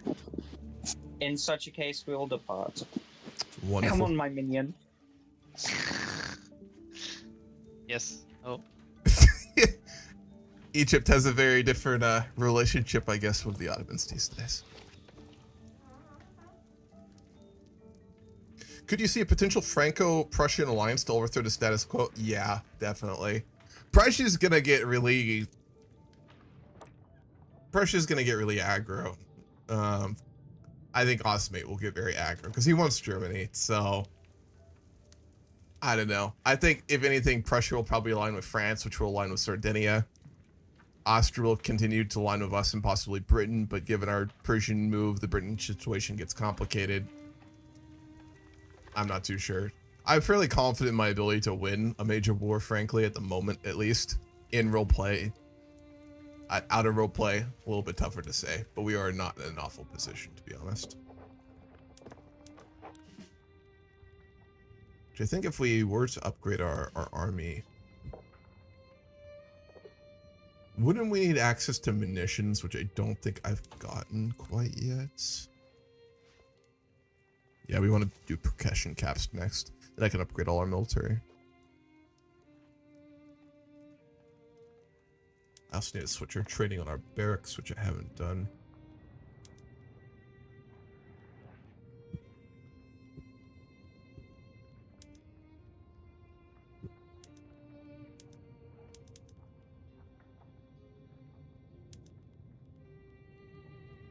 There we go. General training. Yeah. And that should be fun.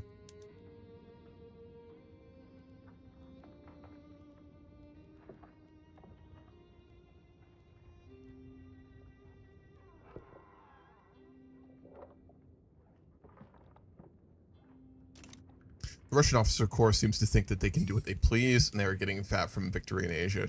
Pretty accurate. I mean, the Russian military was incredibly corrupt during this time period. I think there would be a lot of overconfidence, frankly. Which, I mean, there was historically too, right? Russia went into the Crimean War stupidly overconfident for what they are. And I mean, it was proven very quickly that, size often matters, but size does not always matter,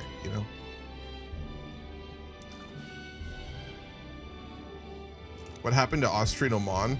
They took treaty ports in Austrian Bampur and then Austrian Baluchistan. And then, yeah, those are the two places they took.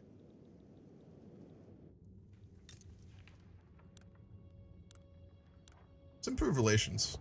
Can we improve relations? We should be able to, yeah.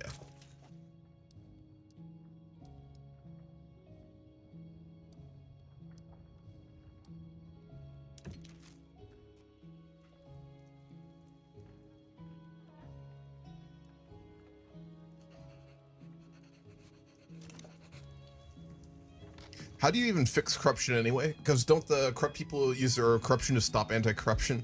I mean, sure, you can just kill people like China does, but if the executioners are corrupt, yeah, corruption is one of the most pervasive issues for a country and a state to deal with. You know, it's to the point, like, I think corruption you could really compare if you're thinking about like a country's status. I have a habit of always thinking about countries with sort of really heavy, almost like biological, organic kind of like parallels. For me, I view states and how they function to be not very dissimilar from like organic structures in many ways. That's a long rant. I won't even touch that right now. But I think corruption you could probably view as like a, you know, an ongoing disease of some sort. Like, you know, corruption is almost a country's version of syphilis or something, right? To put it in a Victorian time period context. It's a long run, almost debilitating disease that can kill a state, right? And to get rid of corruption, it's very difficult. It requires, if not like a radical, almost revolutionary change in government, a really radical overhaul of the state apparatus, usually involving either an authoritarian or like a transformative figure.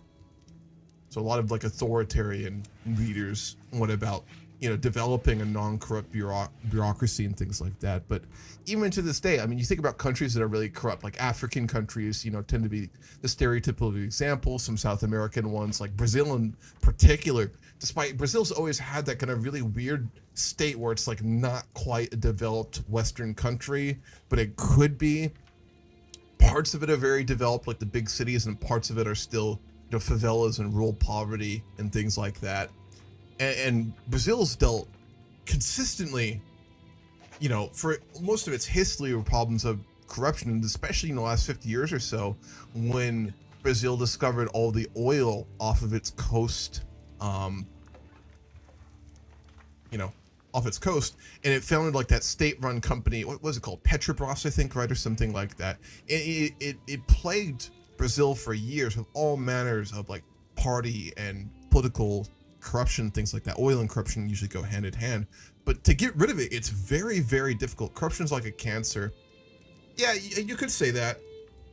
I would view more like wealth accumulation be more like, if you want to make an analogy to cancer, but I think corruption is definitely a form of illness, and to get rid of it, it's very, very, very, very, very, very brutal. I mean, like, an interesting parallel you could say is America is a case study where really deep-seated corruption was not gotten rid of entirely, but it was eradicated in some ways. Like, if you think of how America's like federal government operated in the 1800s compared to the 1900s, it's night and day, right?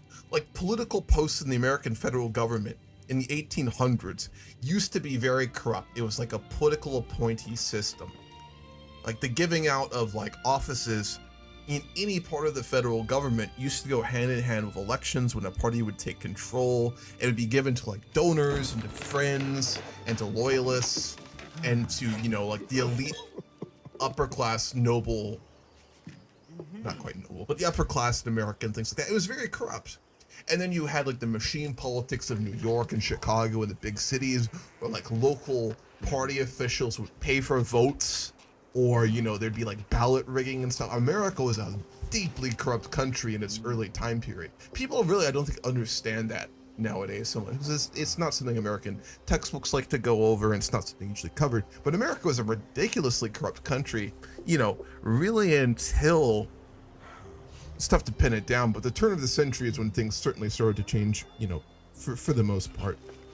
And obviously going into the presidencies of you know, I think FDR is like when people kind of differentiate like modern America or like, you know, pre-modern America from like its old kind of 1800s time period. But it was incredibly difficult to do, and it took generations of not just like transformational political figures in the executive, but also generations of like political, you know, leaders in Congress and the Senate and the Supreme Court obviously making decisions and things like that. It took a very long period of time.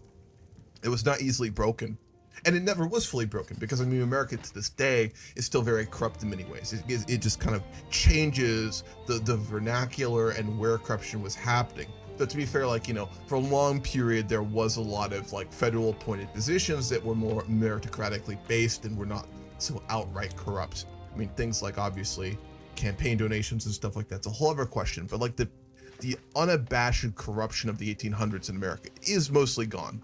I mean, Trump's administration has kind of, you know, had some echoes of it. It's nothing like how it actually was. That's just one case, right? It's really difficult to get rid of corruption. I mean, that if there's one thing you want your country to never get, or if it starts to get it, you need to cut that shit off immediately. It's corruption, because it's just such a reinforcing, dangerous thing to have. It's absurd. Absurdly dangerous. Local corruption was always a bigger issue historically, like small town sheriffs being unchecked. Absolutely. Yeah, especially in the US, like in other countries too, local laws, if they're given free range, can become very dangerous very quickly. Ukraine's another strong example of modern day corruption. A lot of companies have to do extensive due diligence before doing business. A lot of reasons why they have difficult getting ascension into the EU till they resolve the major issues. Yeah, Ukraine's pretty corrupt. I'm obviously a big supporter of Ukraine in the ongoing, you know, war since the invasion of Russia, but Ukraine has a lot of corruption problems. It's had them for quite a while. It's not a new thing. So happy we don't have any corruption today. In America or in other countries? Because America still has corruption.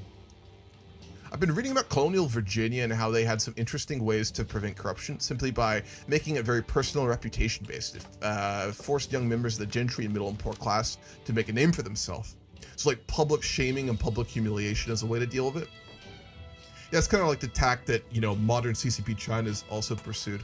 Not even in just like the Great Leap Forward and, you know, the Thousand Flower campaign, but even in like Xi's modern China, they definitely take, you know, not just a disappearing act towards corruption, but also public humiliation in some regards. Garfield and Chester Arthur really helped stopping corruption. Yeah, Arthur in particular, I know did a lot. Teddy Roosevelt did a lot too. Yeah, trust busting. That was such a big thing for him. Taking on the established New York corrupt elites. He did a lot of that as well. My 1,000 hours of EU4 have taught me to always immediately pay down corruption. Yeah, you know, that definitely checks out. Brazilian agriculture is rife with corruption among other sectors. I know all sorts of industries and sectors in Brazil have corruption issues. How in agriculture specifically, Edelweissen? Like in terms of like sharecropping and things like that, or like land ownership and things, or what specifically? Alright, let's see. What do we still need a lot more porcelain. Probably up my subventions on that even more. God, we really can't get the silk we want either. Coffee. We probably need more trade ports, I'd imagine. That's probably a really big issue we're having right now. Let's see if they're actually profitable. Trade centers.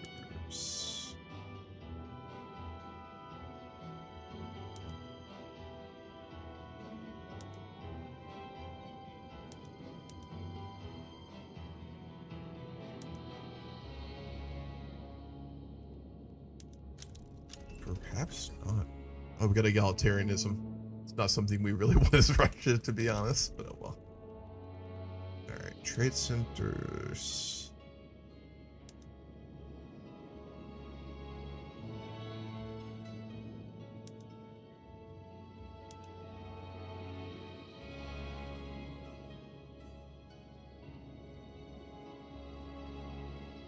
I guess there's not more. Does predicted earnings still actually work in this game, or is it not working for trade centers? Does anyone know? I wonder if you will want to get some warm water ports. I know Russia wanted them like crack. Yes, it did. I mean, with Persia as a vassal, we definitely want access to the Gulf. Can we force Persia to give us a port?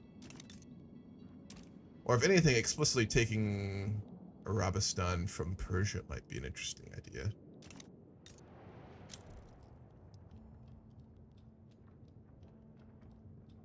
We need to reduce autonomy first.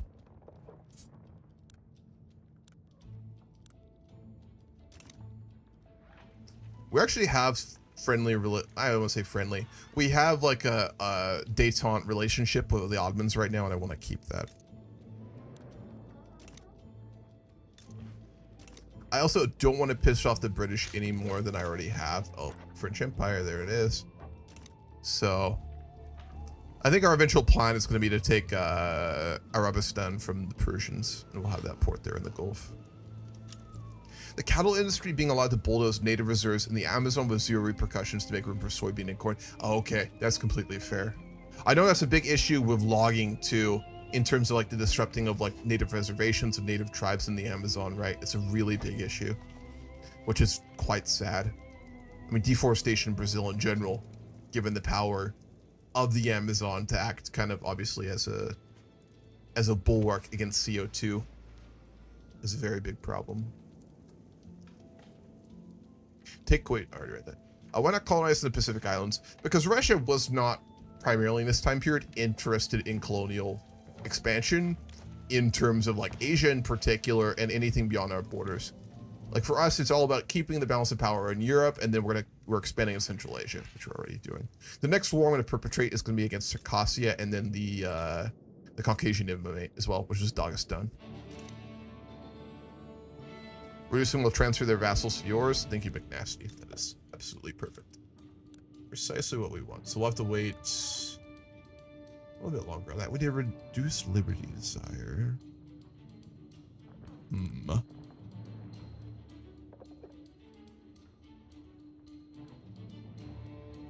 We'll be able to do a diplomatic play for that eventually, I know.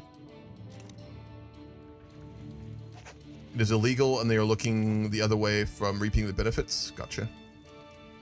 Is that corruption or administrative incompetence? TC Armor, do you mean in Brazil? Or do you mean in Ukraine? Do you mean in USA? Or what do you mean? Which war is more stupid, Iran or Ukraine? Iran's more stupid. There's nothing really to gain out of it. Obama's pre-existing deal with Iran in terms of like the danger of the kind of nuclear question and enriched uranium was working just fine. It wasn't perfect, but it did work. Ukraine, I completely oppose Russia's invasion of Ukraine, but I think it is much more logical for Russia to have pursued that war initially than for America's pursuing their war in Iran.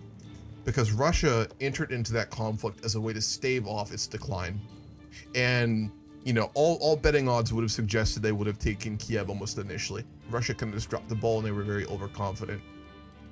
Morality aside, there is logic in their current action in Ukraine. It's fucking disgusting. It's awful. People are getting killed. But from a perspective of an autocrat like Putin, there is a logic in what he's doing. Iran, for the Trump administration, there's not really much of a logic there, in my opinion. Next war's in Cuba. America's kind of basically strangling Cuba right now, is what they're doing. Because we've been blocking oil imports to Cuba for all of Trump's current administration for quite some time now. And they ran out of oil, so they're getting pretty desperate. I know Mexico was shipping them humanitarian supplies and they were shipping them oil for a while, but we cut that off because we're playing very heavy-handed in the Americas right now.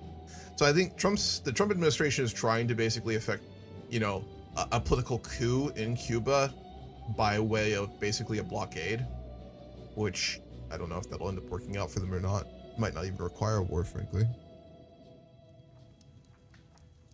Cuba can actually put up a fight these days. Yeah, I mean, and America's not going to put troops on the ground, I don't think, in Cuba. It'd be very fucking stupid for them to do so. Because, I mean, that would, for so many reasons, it would be dumb. And they know they can't. That's why they're going the blockade route in terms of fuel, is because I think even, you know, the incompetence that is America foreign policy under Trump and his cabinet, they're aware that they can't put troops on the ground, so they're trying to basically strangle Cuba, which, you know, from their logic, I guess, is probably the play. I don't know if it'll work out for them or not, though. Holy shit, what's up, Escape? How you doing? It's been fucking forever, dude. Years and years and years. How are you doing? Venezuela was never blundered too. You know, I think so. I agree with you in the long term. It's very tough to say what will actually happen there. I haven't read too much into like what Marco Rubio is actually doing in Venezuela now that, you know, so much is changing in the news all the time with like Iran and the other conflicts and stuff like that. But I think in the long term, it's an enormous blunder for America in the Americas with our relationships with these countries. In the short term, it did give Trump a little bit of support with his base, but beyond that, the oil that's actually being produced in Venezuela isn't particularly useful in the first place. Wait, wrong channel. Sorry, wrong channel. What's up? Oh, okay, let's go. Two Sicilies want a defensive pact, and they'll allow Russia to build in two Sicilies. Fine by me. I'm not trying to cuck the Sardinia player, but I am gonna roleplay supporting Austria here. Like in a little while, I don't want to completely cuck Sardinia out of Italy, but in the meantime, I want to support Austria going after San Marco, because Austria is dangerously close to just straight up collapsing at this point. So, the recent events in Tomsk, the raw goods industry has resulted in a positive balance for us there. Interest groups are quick to claim the credit for this investment. We'll go the gentry. You don't change a government by starving its people. I mean, trying to think if there's any precedent for that happening. It's generally not a very good plan in the long term because you're not winning hearts and minds and you're not getting any real like productive change, right? If you starve a people, all you're doing is creating resentment. You would think after Afghanistan and Iraq, America would have learned that causing active pain and suffering to a people is not how you build grassroots support, right? It's not really conducive to that goal, but it seems to be the strategy we're continuing to pursue. Unless they decide to pull Maduro and take Castro and put him in the prison. I mean, they're trying to persecute him right now, like in the courts and stuff like that, which is just so crazy. The logic in Iran is to support the Gulf states of shifting their power out of Iran and Saudi and UAE to eliminate the proxies against Israel. UAE and Saudi are big, huge proponents of Iran's incursion and want to get rid of the pariah. Yeah, that's true. I mean, the biggest person who pushed the Iran war was obviously Israel. Because not only is Israel, you know, trying to take out Iranian military capabilities, but they're also using it as like kind of a smokescreen by which to continue to expand their settlements in Palestine, in Lebanon, and Syria. And then Saudi and the UAE, I think, also obviously do want to check the power of Iran. But it's a little bit less advantageous for both of them.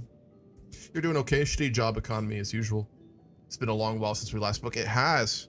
Last we spoke, weren't you working for like one of the MLB teams or something like that, Escape? That was a long time ago, though.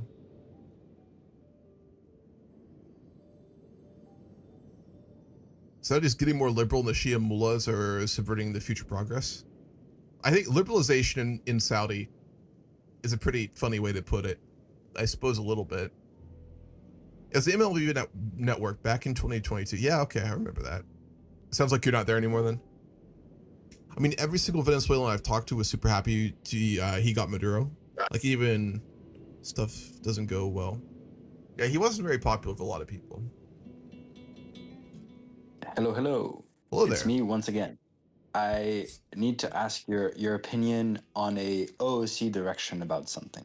Sure, what's up? So clearly my country is, you know, internationally kind of in a bad situation. Economically, not a great situation either. I can help you in San Marco 100% now, by the way. Okay. Well, I think we can keep that for next week. Okay. So, you know, because we're on the end of the session anyways. True. But internally, my situation's fine. Like I've managed to, apart from the San Marco bit, I've managed to, like, all the other guys are happy. And the liberty desires of all my crown land. Wait, hold on, is this Vienna or is this Moscow? I'm just asking something real quick, but it's not RP, but I would appreciate, because this is very much OOC knowledge of something, if you left for just a minute. I'm asking the game master, like the rules of how I should you know, approach the situation. Sure. Like I can press the decision, integrate the crown lands, and become like strong Austria and not the dual monarchy. So like in RP right now, I don't necessarily think I'm in a position where the other powers would accept, but at the same time, the internal population seems to accept. And so I don't know what to do. I mean, depends what you want to roleplay and who you want to roleplay and how you want to do with Austria. Like Franz Joseph, I mean, he allowed certain degrees of like liberalization with certain countries like that, but he was always trying to keep the empire together. If he ever had the option to actually centralize again, he would almost certainly have taken it. So I think you'd be fully within your roleplay end game right to centralize and go that route if you want to. It's really going to be up to you on that in terms of where you want to go with it. Well, like I'm such in a bad economic situation, like I want to click the button just to have more resources then click the button. I mean, there's nothing stopping you. Like you'll deal with the fallout with that if countries want to bitch at you about it, but there's, you know, that's fine. Okay. All right. So I think I will click the button. Click the button. I just wanted to like see if on a sort of, you know, game progression standpoint, it was like kind of counter to RP or whatever. Again, I think it makes sense. If you're able to do it with game mechanics and you got like leadership and power that would do it, which you do, there's nothing wrong with it, right? All right, great. Thank you. Just because, you know, Franz Joseph is a moderate doesn't mean he would not absolutely disband the Hungarian parliament if he could, you know? I will announce the unification of the Austrian Empire with all the fallout that may have. Make sure to tell Ozmate in person because it's a proud Hungarian. I'm sure he'll love that. Yes, I will go tell him right now. Wonderful. All right, thank you. Enjoy. Yeah.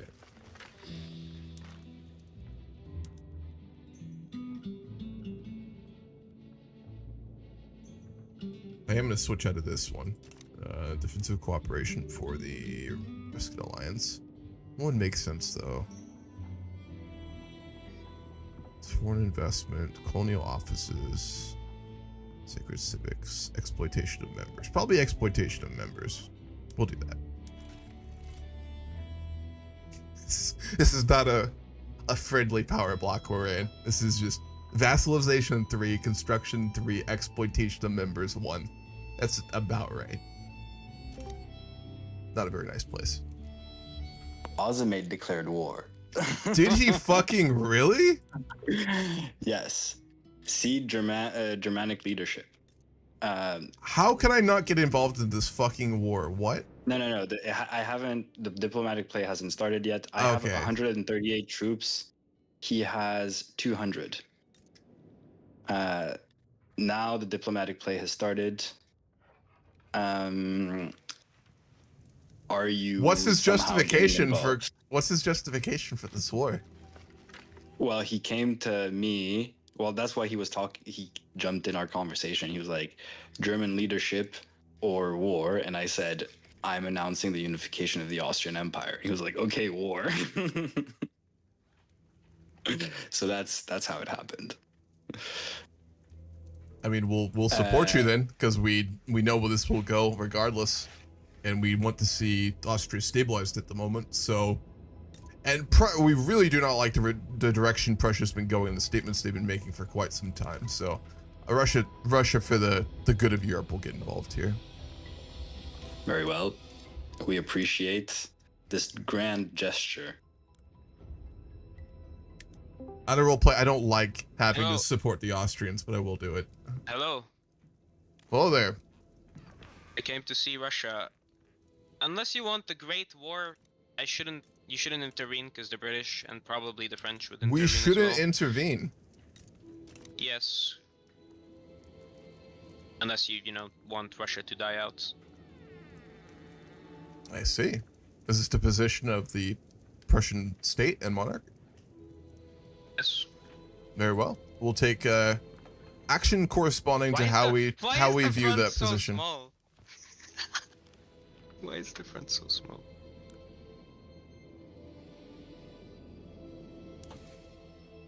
If you're intervening, just do it now. Don't be cheesy and do it at the end, case, please.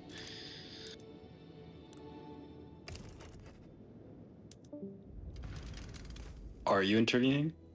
Yes, indeed.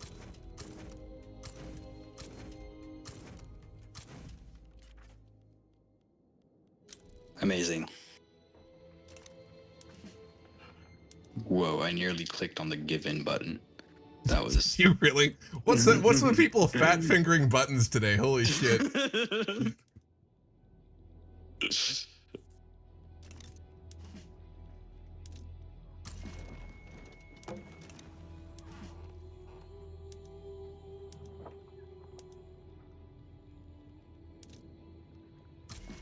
Alrighty. First big war of the game.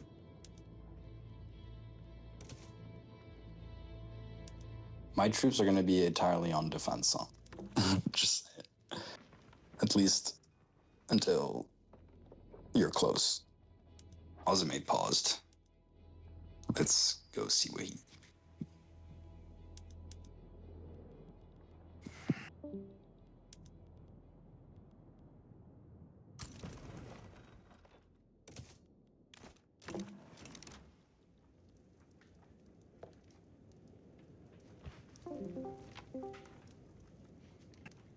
Happening right now. No, I don't want Persia.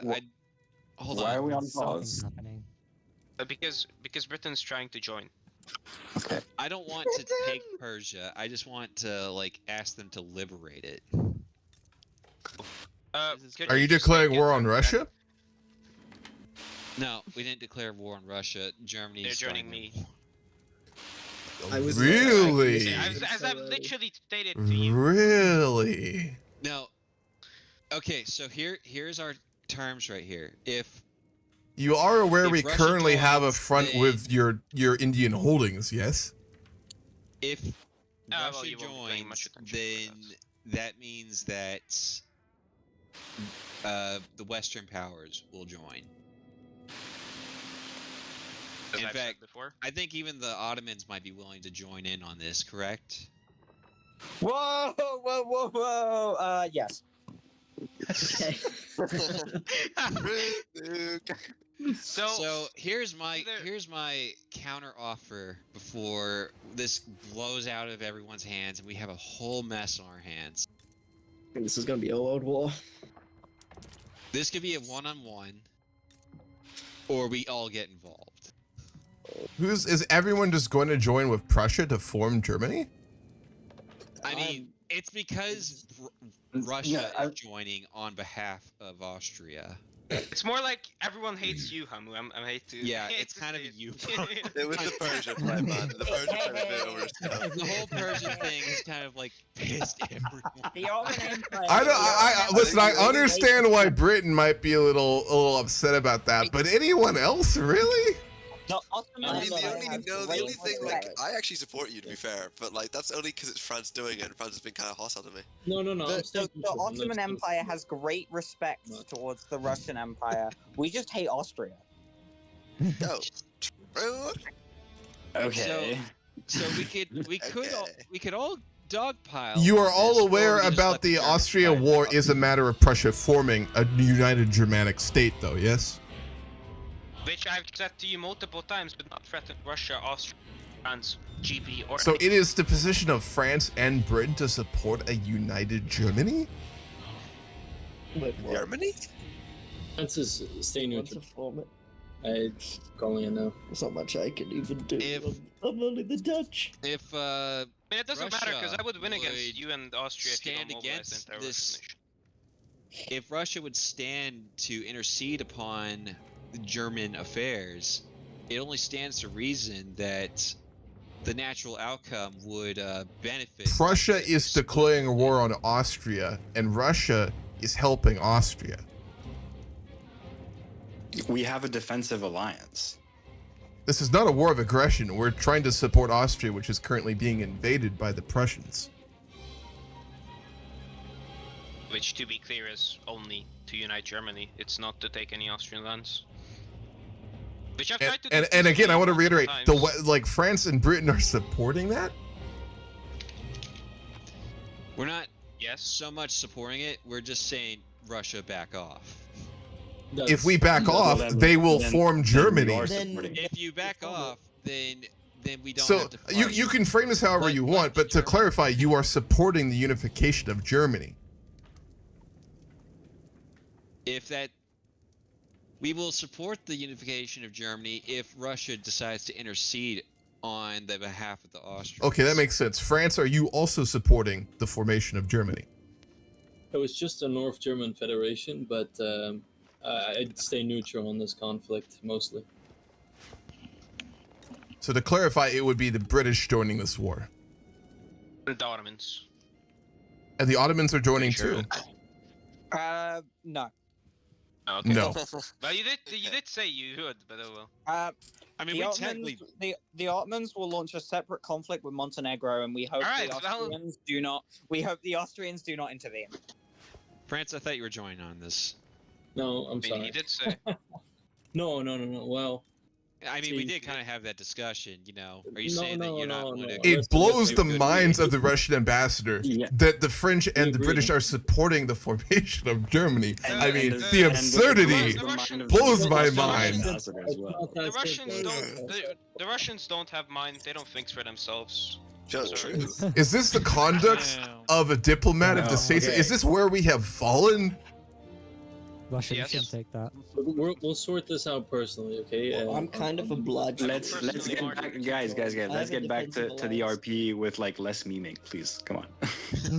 I was in RP even saying that to Russia, by the way. I don't know. So yes, France definitely would support this effort. No. Listen. I would not. Diplomatically, bro. Diplomatically, I'd be okay with NGF1. Okay. You're okay with a German federation forming? Okay. I would be, yes. With all that entails. Really? For reasons. Okay, yeah, the German Federation. That was actually not really not the German Empire. Yeah, that's yeah, not the German Empire, the German Federation. We're not talking about unifying in Germany. We're just talking about, you know, congregation. Prussia has repeatedly made it clear that all the Germanic princedoms of the formal HRE would be part of a united nation. He has made that clear over and over again. We have told them what I've made clear is that I'm going to do this unification. I would not. You can tell him whatever you like, but for the French to suggest a conference for this. I think at this point we probably should. So yeah, Yeah. Do we want to like? I mean, we kind of already have a conference. Can we just? We kind of do. We just have it here. Yeah. This actually does look like a thing that would be kind of good to talk about over the week, since it is such like a heavy issue. Okay, so that's. Oh my god, bro! Let me form. Let me form. Let this play out. I feel like this isn't that crazy of an issue. It's just like, what do you support this or not? I mean, there's definitely nuance, but I mean, it's not really nuance. Like, it's nuance with like, ooh, what's the reasons for the formation, but not like the reason to support it. That's different. The reason, like, I already RP'd it before. I just prepared for it, and then now I just launched my. I think there is a very simple way of freely getting what you want here, Russia. I mean, you can just liberate, like, free Persia, and then, like, Britain won't care, right? Yeah, that's pretty much. I mean, like, this is either, like, domination on the continent or domination in Asia. Wait. Let me clarify. To be clear, if we release Persia, Britain would not get involved in the current conflict between Austria and Prussia in any form. It was not our interest to get involved, but Russia's kind of forced our hand. Yeah, I think this is to give you a bloody nose, not to Germany. If the Russian Empire worries about their opium supply from this issue, the Ottoman Empire would gladly. We'd be happy to release Gajar Persia, but given that Austria, we are going to request land in the current conflict with Prussia. Then. Ooh. Oh. Okay. You shot yourself in the foot, mate. Like. So at Britain, we do accede to your request, and we will release Gajar Persia. Hold on. Sure. What is Gajar? We weren't actually expecting it. Actually. No, we'll absolutely accept these terms. So, you know, you will stay out of the conflict in Prussia, and we will proceed from there. Thank you. Britain, we'll say take it. thank you. Say thank you, Britain. Thank you. Thank you. Yeah, Wonderful. Yeah. That's what I Austria, thought. we need to have a little chat here. That's been solved. Yeah, sure. I guess I every mean, man and woman is sorry, in the Ozzy, army now, playing bro. the foot. No, it's fine. I'll handle I it. just didn't want to have to make us wait a week, so I had to get this solved now. Null, I'm gonna need to talk to you. Mm-hmm. Who? All right. He's Britain. Oh, right, never mind. Okay, but we're ending soon. Yeah, do Yeah, it. we are. I think we're stopping there for ending- next we're week. If the war's about to start, we need to do a bunch of Diplos. So this is probably a good place to end. We've gone for Yeah. No, should we just need- about 4 we- hours. No. Yo, just let me do the war. I gotta. I think we have time to do the war. Yeah, we. No, It we would be don't half have an hour, time to wouldn't do it? the war. Yeah, it's be half an hour. Like, No, Yeah, and the game's about to end in half an hour, right? Or is it not 1 week? no. We're supposed to no. stop in 4 minutes. I don't think we're gonna be able. Yeah, to we get were we through were it. we were going- about to we're stop going- anyway. if we do I- an extra hour. The host is willing to go 10 more minutes. That's it. That's fine. Okay. I Yeah. just wanna So see we're what We're happens starting, after we're the starting rest this war? Are we all okay on the terms then? So Out of roleplay, Yeah. then I joined our obligations, but I do want land, obviously, in this war now in the peace treaty. So Austria, if you saw what yeah. alright, well, I guess I mean, if you're gonna do that, I probably want Poland as well. if Like, you the win, very- Osmate, you can have Poland. That'd be completely reasonable. So then you can have Danzig and Posen if you win. Is that yeah, fine? we take Ostprussen and then West Prussen. Never form Germany, GG. Which, to be fair, we might we might actually lose this war because it is Prussia, to be fair. But then Russia no, would be it's very okay. Russia would be very It's overconfident. Oh, I'm bloody Why are weak. we on pause? How do you have Let's 300 pause. divisions, Osmate? Oh, you did.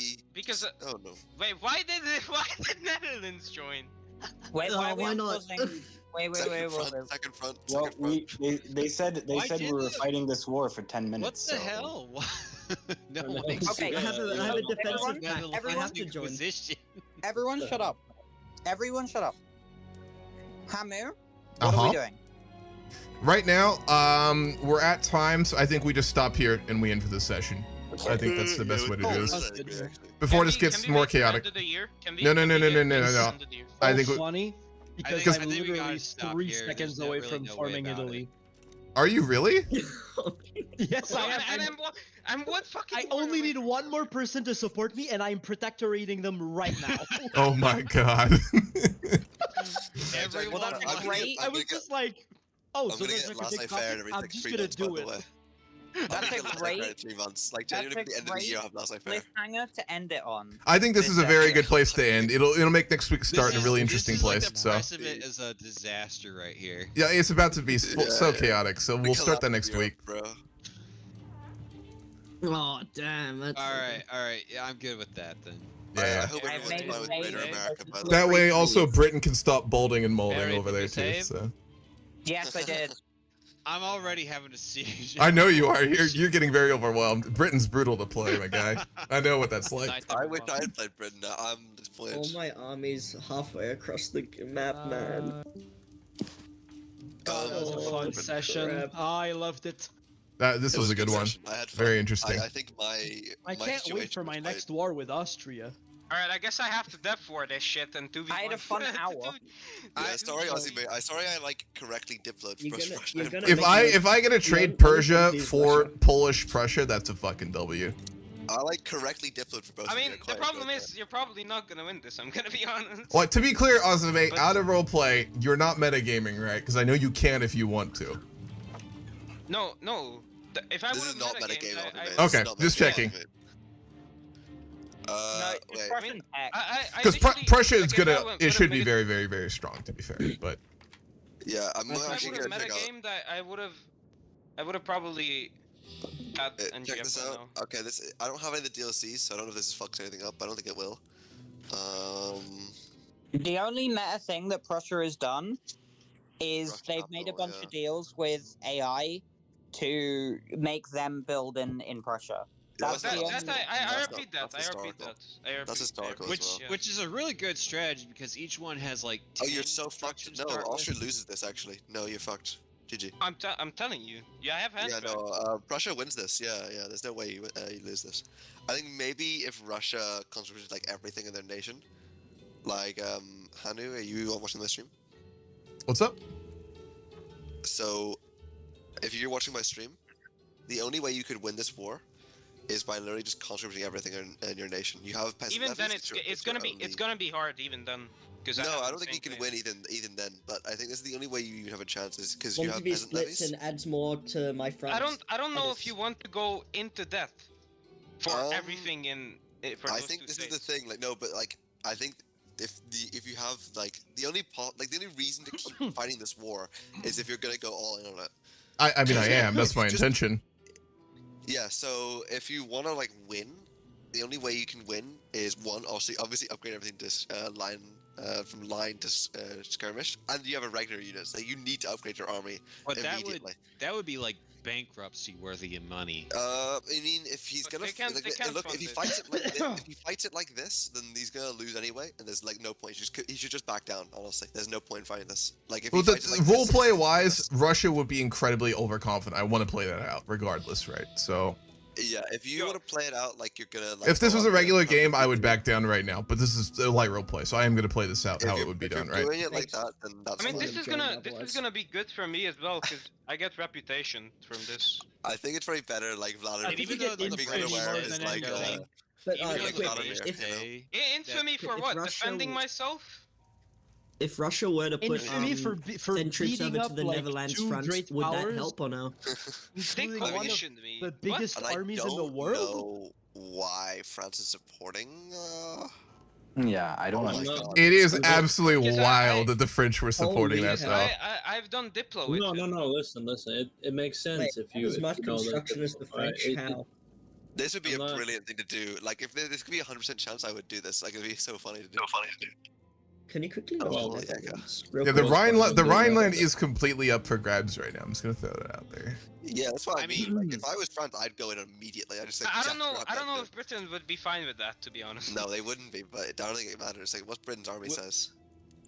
Not as much. I Again, mean, they've got 7 divisions. It's smaller than the Yeah, Ottoman. nothing. It's literally nothing burger. Like just march in. Britain couldn't do anything. we have the biggest fucking navy in the world, but you know, for the Don't matter. time being, we're like Yeah, we're Navy more doesn't matter in Europe, economically though, so- inclined to support the Prussians than we are to militarily support them. Yeah, I thought you were going to join on the side of Austria. That is why I had a defensive pact with Austria. So to give that way for you to have a land, That like, was just send your troops. yeah, that was before Russia decided to invade. See, if I had We're known gonna joke. that, that's what I What had the fuck was I gonna fight? I was gonna fight literally What's everyone going on except here? France. Genuinely, what's going on with your What ship? the fuck? Everything's Oh, I'm gone completely so bugged off out. the rails. I'm completely bugged. I have It's, one of the it's a worst. bunch of backstabs everywhere, except between the Austrians and the Russians. Are true to their word. He has fucking I- shrapnel I- artillery right now. didn't back- Jesus Christ. What's that? You're gonna get quite absolute- strong.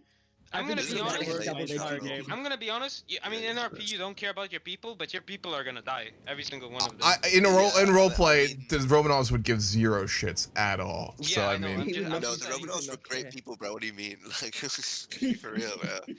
I actually found like a bunch of like pro Romanov propaganda on my TikTok. it's out there. It's fucking crazy.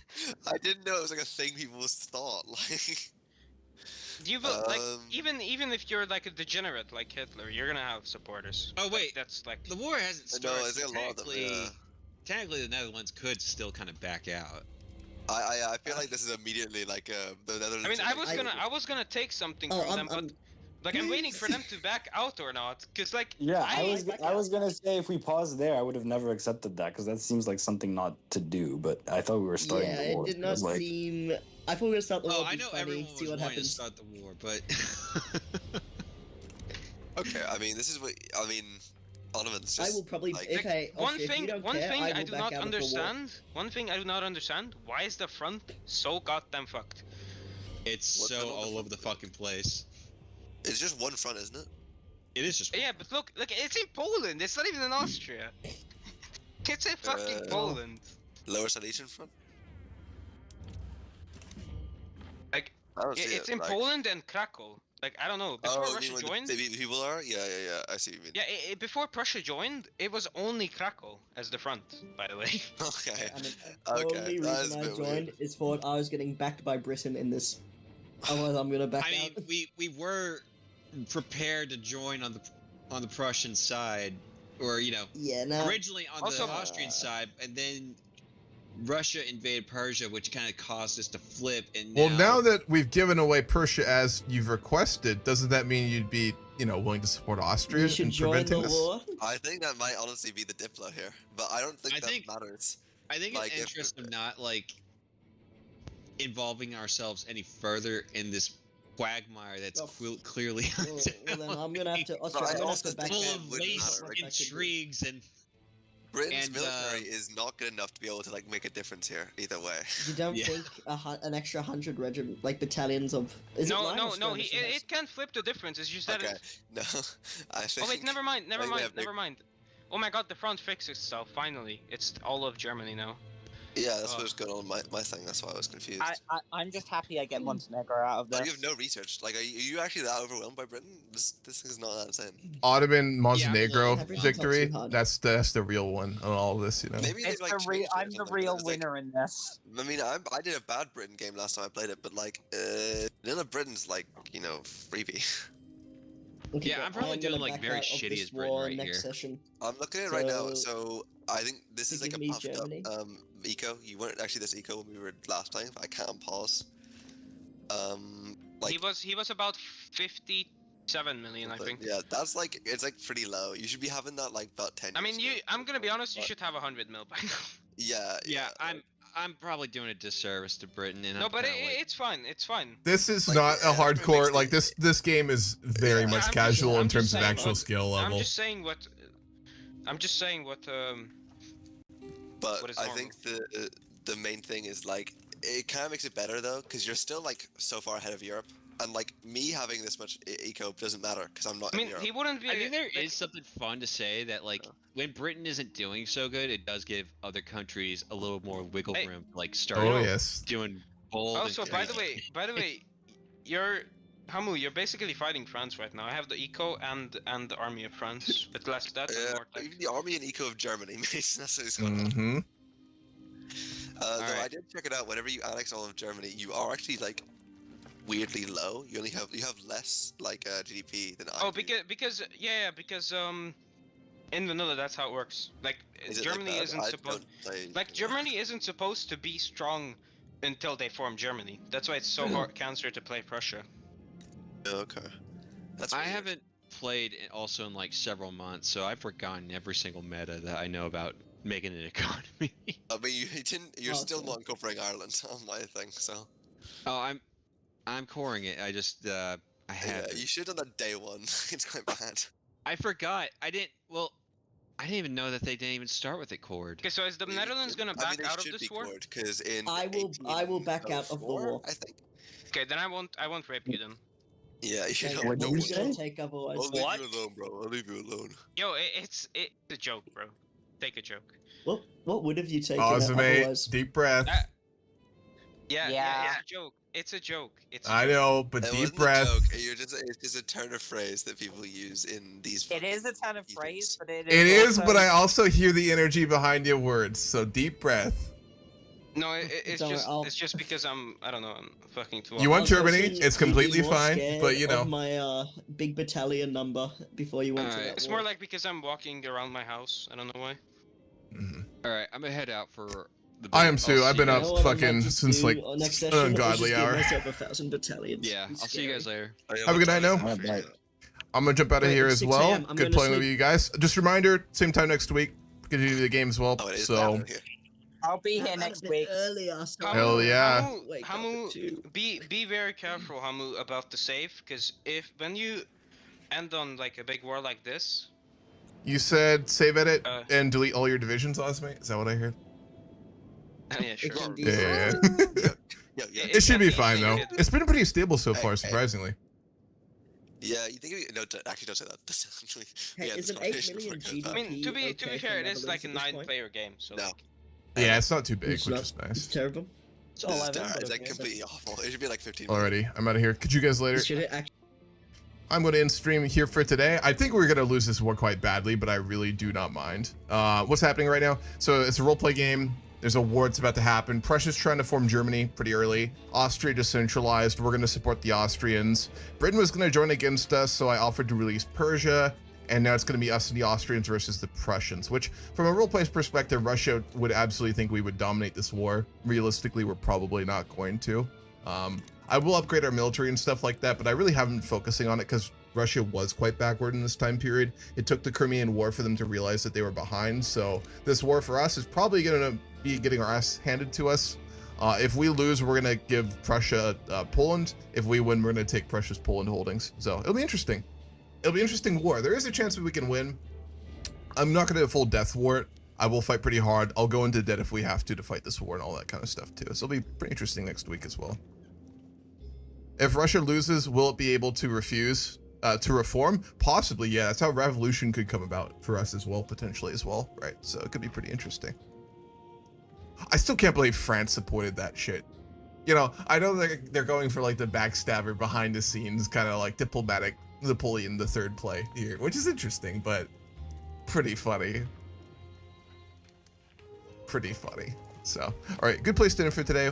We'll continue the multiplayer game next week, next Sunday at 12:15 EST, or realistically more like 12:40, because our games tend to get started pretty late.